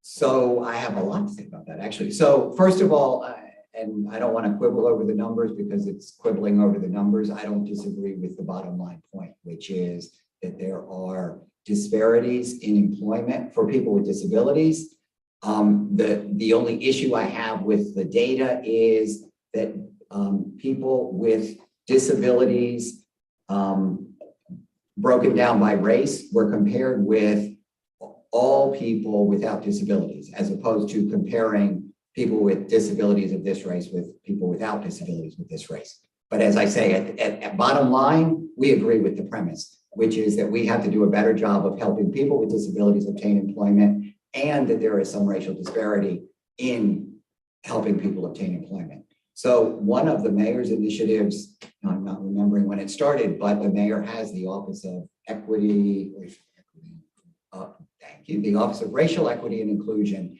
And we are actually in the first cohort of developing a racial equity plan, which we will be releasing in March. And one of the things that we are looking at is service utilization and differences by race, as well as we've been looking at employment outcomes by race, wages by race, and making sure that we're beginning to identify where there are those challenges and what steps we can make to improve in those areas. We are also, Mr. Evans, as the deputy for RSA, sits on the Workforce Investment Council, and they certainly address these issues. They're addressing together the workforce issues across the city. And there's actually, and maybe Daryl can speak more to all of the steps that we've been taking, because actually we began a couple of years ago in our performance plan to begin looking at steps we could take to specifically improve our outcomes as well in Wards 7 and 8.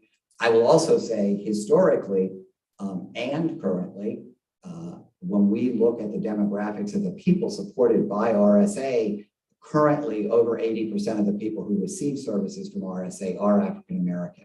And so in terms of getting to the right group of people, I think that we're doing a pretty good job of outreach and recruitment. We also need to improve the outcomes. And Daryl can talk about some of the initiatives that we have to improve our outcomes for people. So thank you for the opportunity to speak. So some of the targeted initiatives that we have are direct outreach opportunities in our Ward 7 and Ward 8. We actually have some internship opportunities in those wards that are directed by the WIC, and that's the Workforce Investment Council that we participate in. We also have had targeted conversations with DC partners, CFSA and DYRS, to address our youth of color in those wards across, these platforms about getting them back re-engaged in work opportunities along with the adults. We have very targeted outreach opportunities from our general VR counselors who sit in American Job Centers as part of the AJC as a WIOA partner. We have targeted outreach where we are in those pre-COVID 5 days a week to make sure that you're reaching those communities. And so we continue to have robust outreach in these communities in Ward 7, Ward 8, Ward 4. And so it's what we really are hoping to do is to continue to have more outreach opportunities to really capture folks with disabilities who are looking to become employed and doing that. And I think there's also some targeted outreach that we've done with parents and families, because I think that is really where you start to make some inroads when you're talking about communities that seem to be underserved or unserved. I think Director Reese has alluded to, we had an Ethiopian event. That's a targeted population that we had not reached before. We have had the Latinx over the last 4 years, and that's been a hugely successful advocacy for us to reach in folks. And we are now looking at the Asian American community.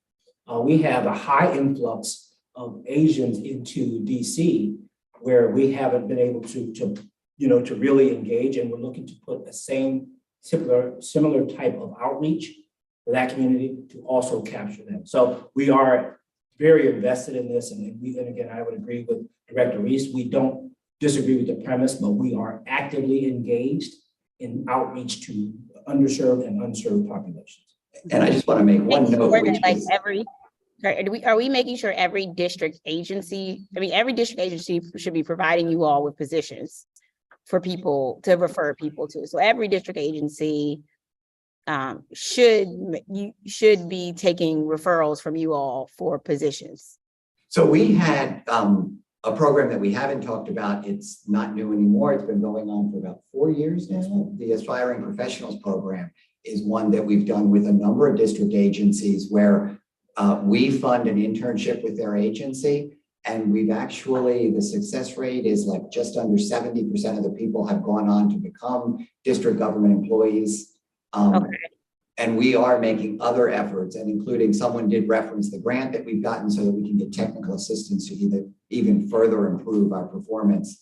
I will say at the Mayor's Disability Expo this year, she was very clear and very explicit in saying that it is her goal to see across district government hiring people with disabilities at all levels. Looked at me and said, Andy and I will be on this. And so that as a mandate for my boss to make sure that we are doing everything we can to see the district really make the necessary efforts to do accommodations to hire people. I want to make one more brief little story. We have the person's picture out in our lobby, so I'm not disclosing any information she'd be uncomfortable with. When we were changing buildings, we had temporarily a group of folks supported by DDA who came in to help us with the actions necessary to move. One of those people came in early every day. She came in ready to work. She had a list of what needed to be done. When she had questions, she went to her supervisor and worked hard every day and happened to work right outside my office. And I was the deputy. I was actually the interim director at the time and the deputy for RSA both. And I saw the work that she was doing and I said, that is the work ethic that I want to see modeled in this agency. So I want someone to sit down, look at the strengths that she brings, look at the needs within our agency, and create a customized position so that she'll have a full-time job and that we will have a person who's contributing to the agency.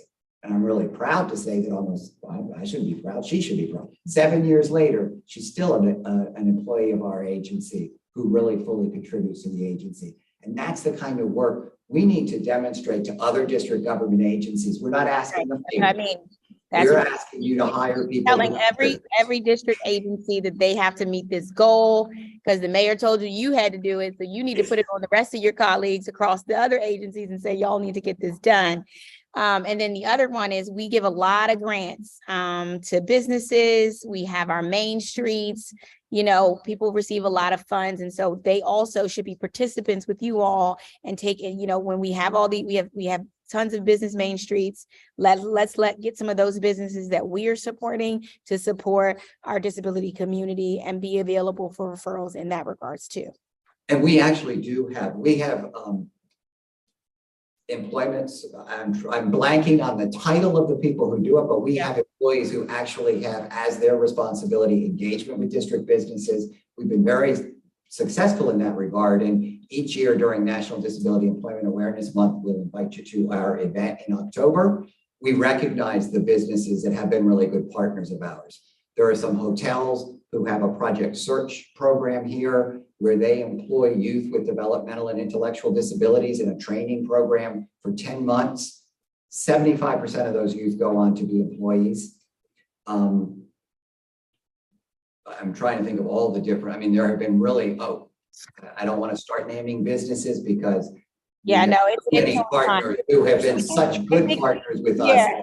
And if you come to the event, you'll see the ones that we recognize each year. And those were the coordinators that you talked about. Great.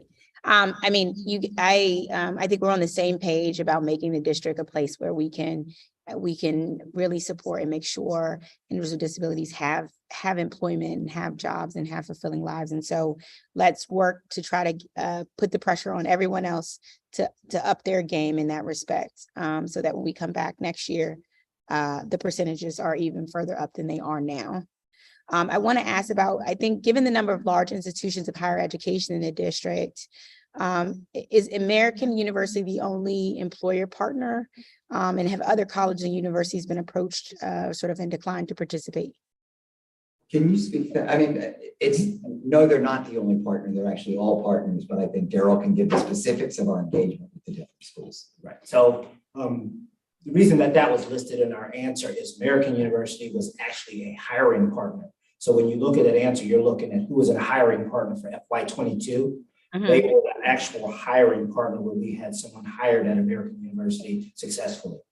In the past, we've worked with the University and District of Columbia as well as a hiring partner.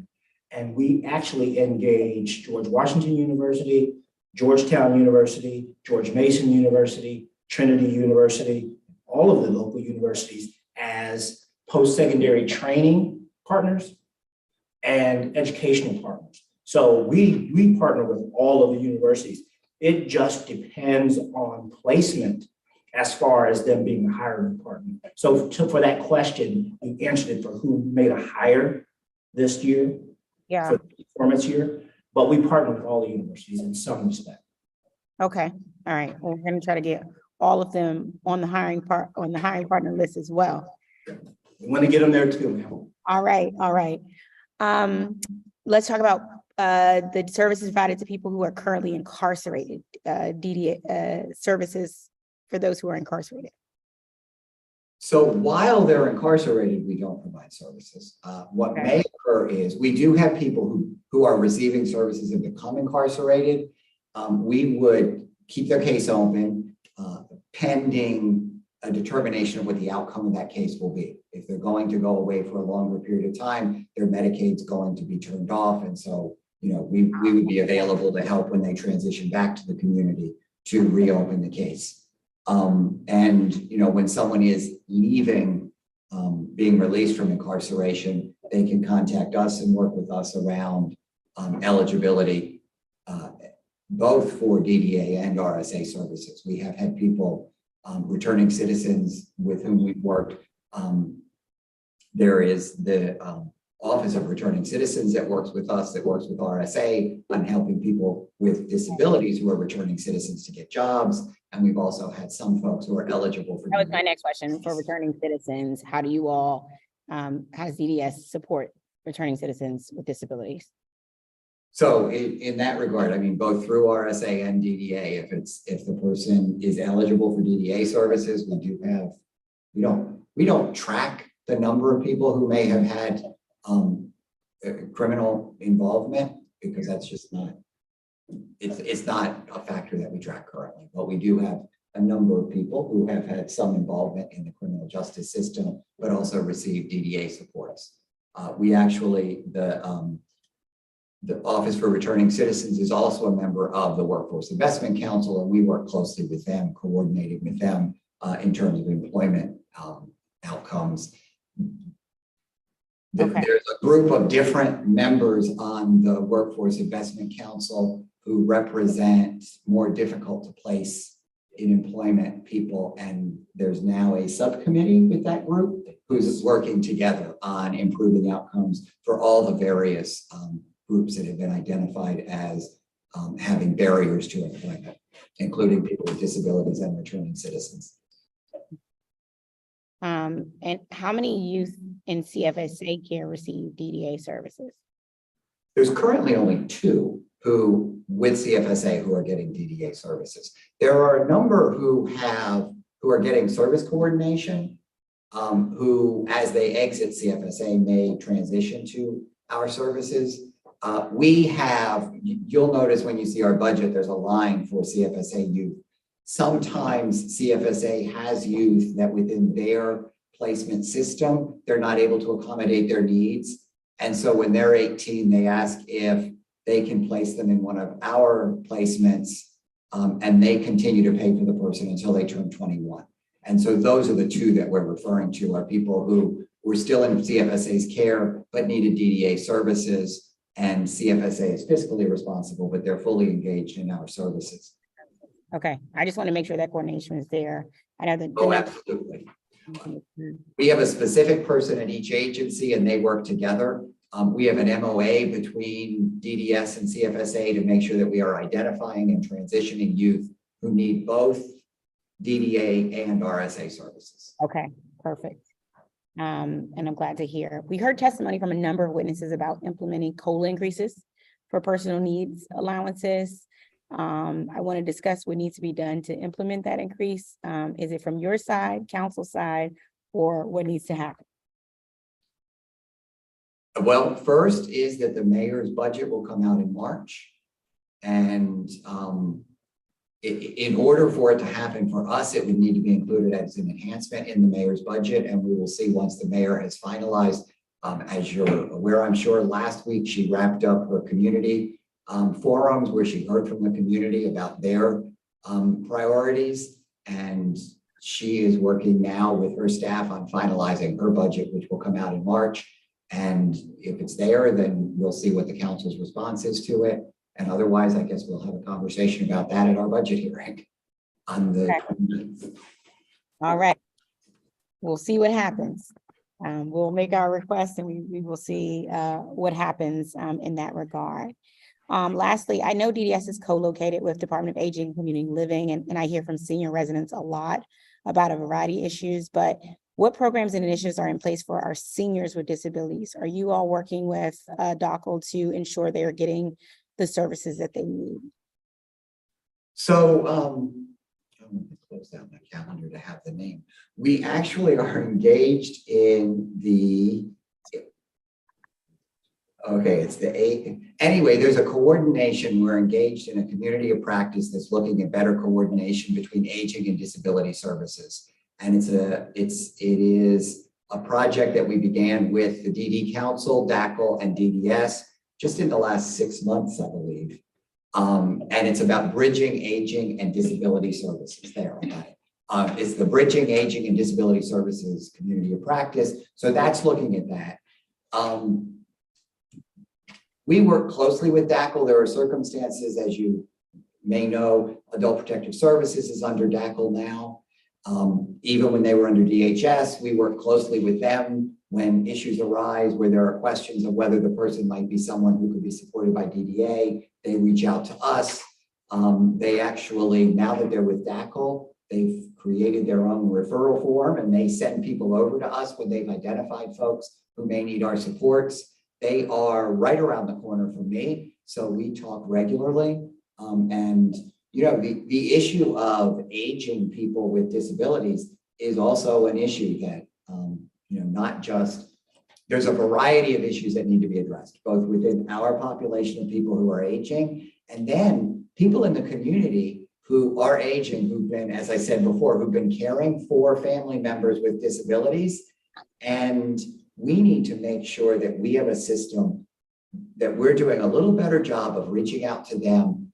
And we do have our outreach coordinator who has regular outreach. He has an outreach committee here at the agency, is working with DACL to make sure that we can have joint activities with DACL to do outreach, to make sure that people who have been very committed to their family member their whole lives, to make sure that they cared for them, that they've used natural supports to care for them, that when it comes time for some transition after they're no longer able to care, that we've helped them develop a good plan, which may or may not include services from a government agency, but to make sure that we're working with them to make a good plan so that they can realize what they've done all of these years with their family member, which is to have them be as integrated and independent as possible and see how we can realize with them the ability for the person to have that in the long term.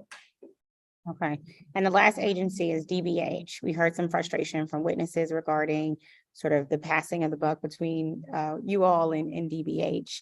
Do you all have an MOA with DBH? Is there a clear sort of delineation of responsibilities so that someone wouldn't get tossed between the two of you?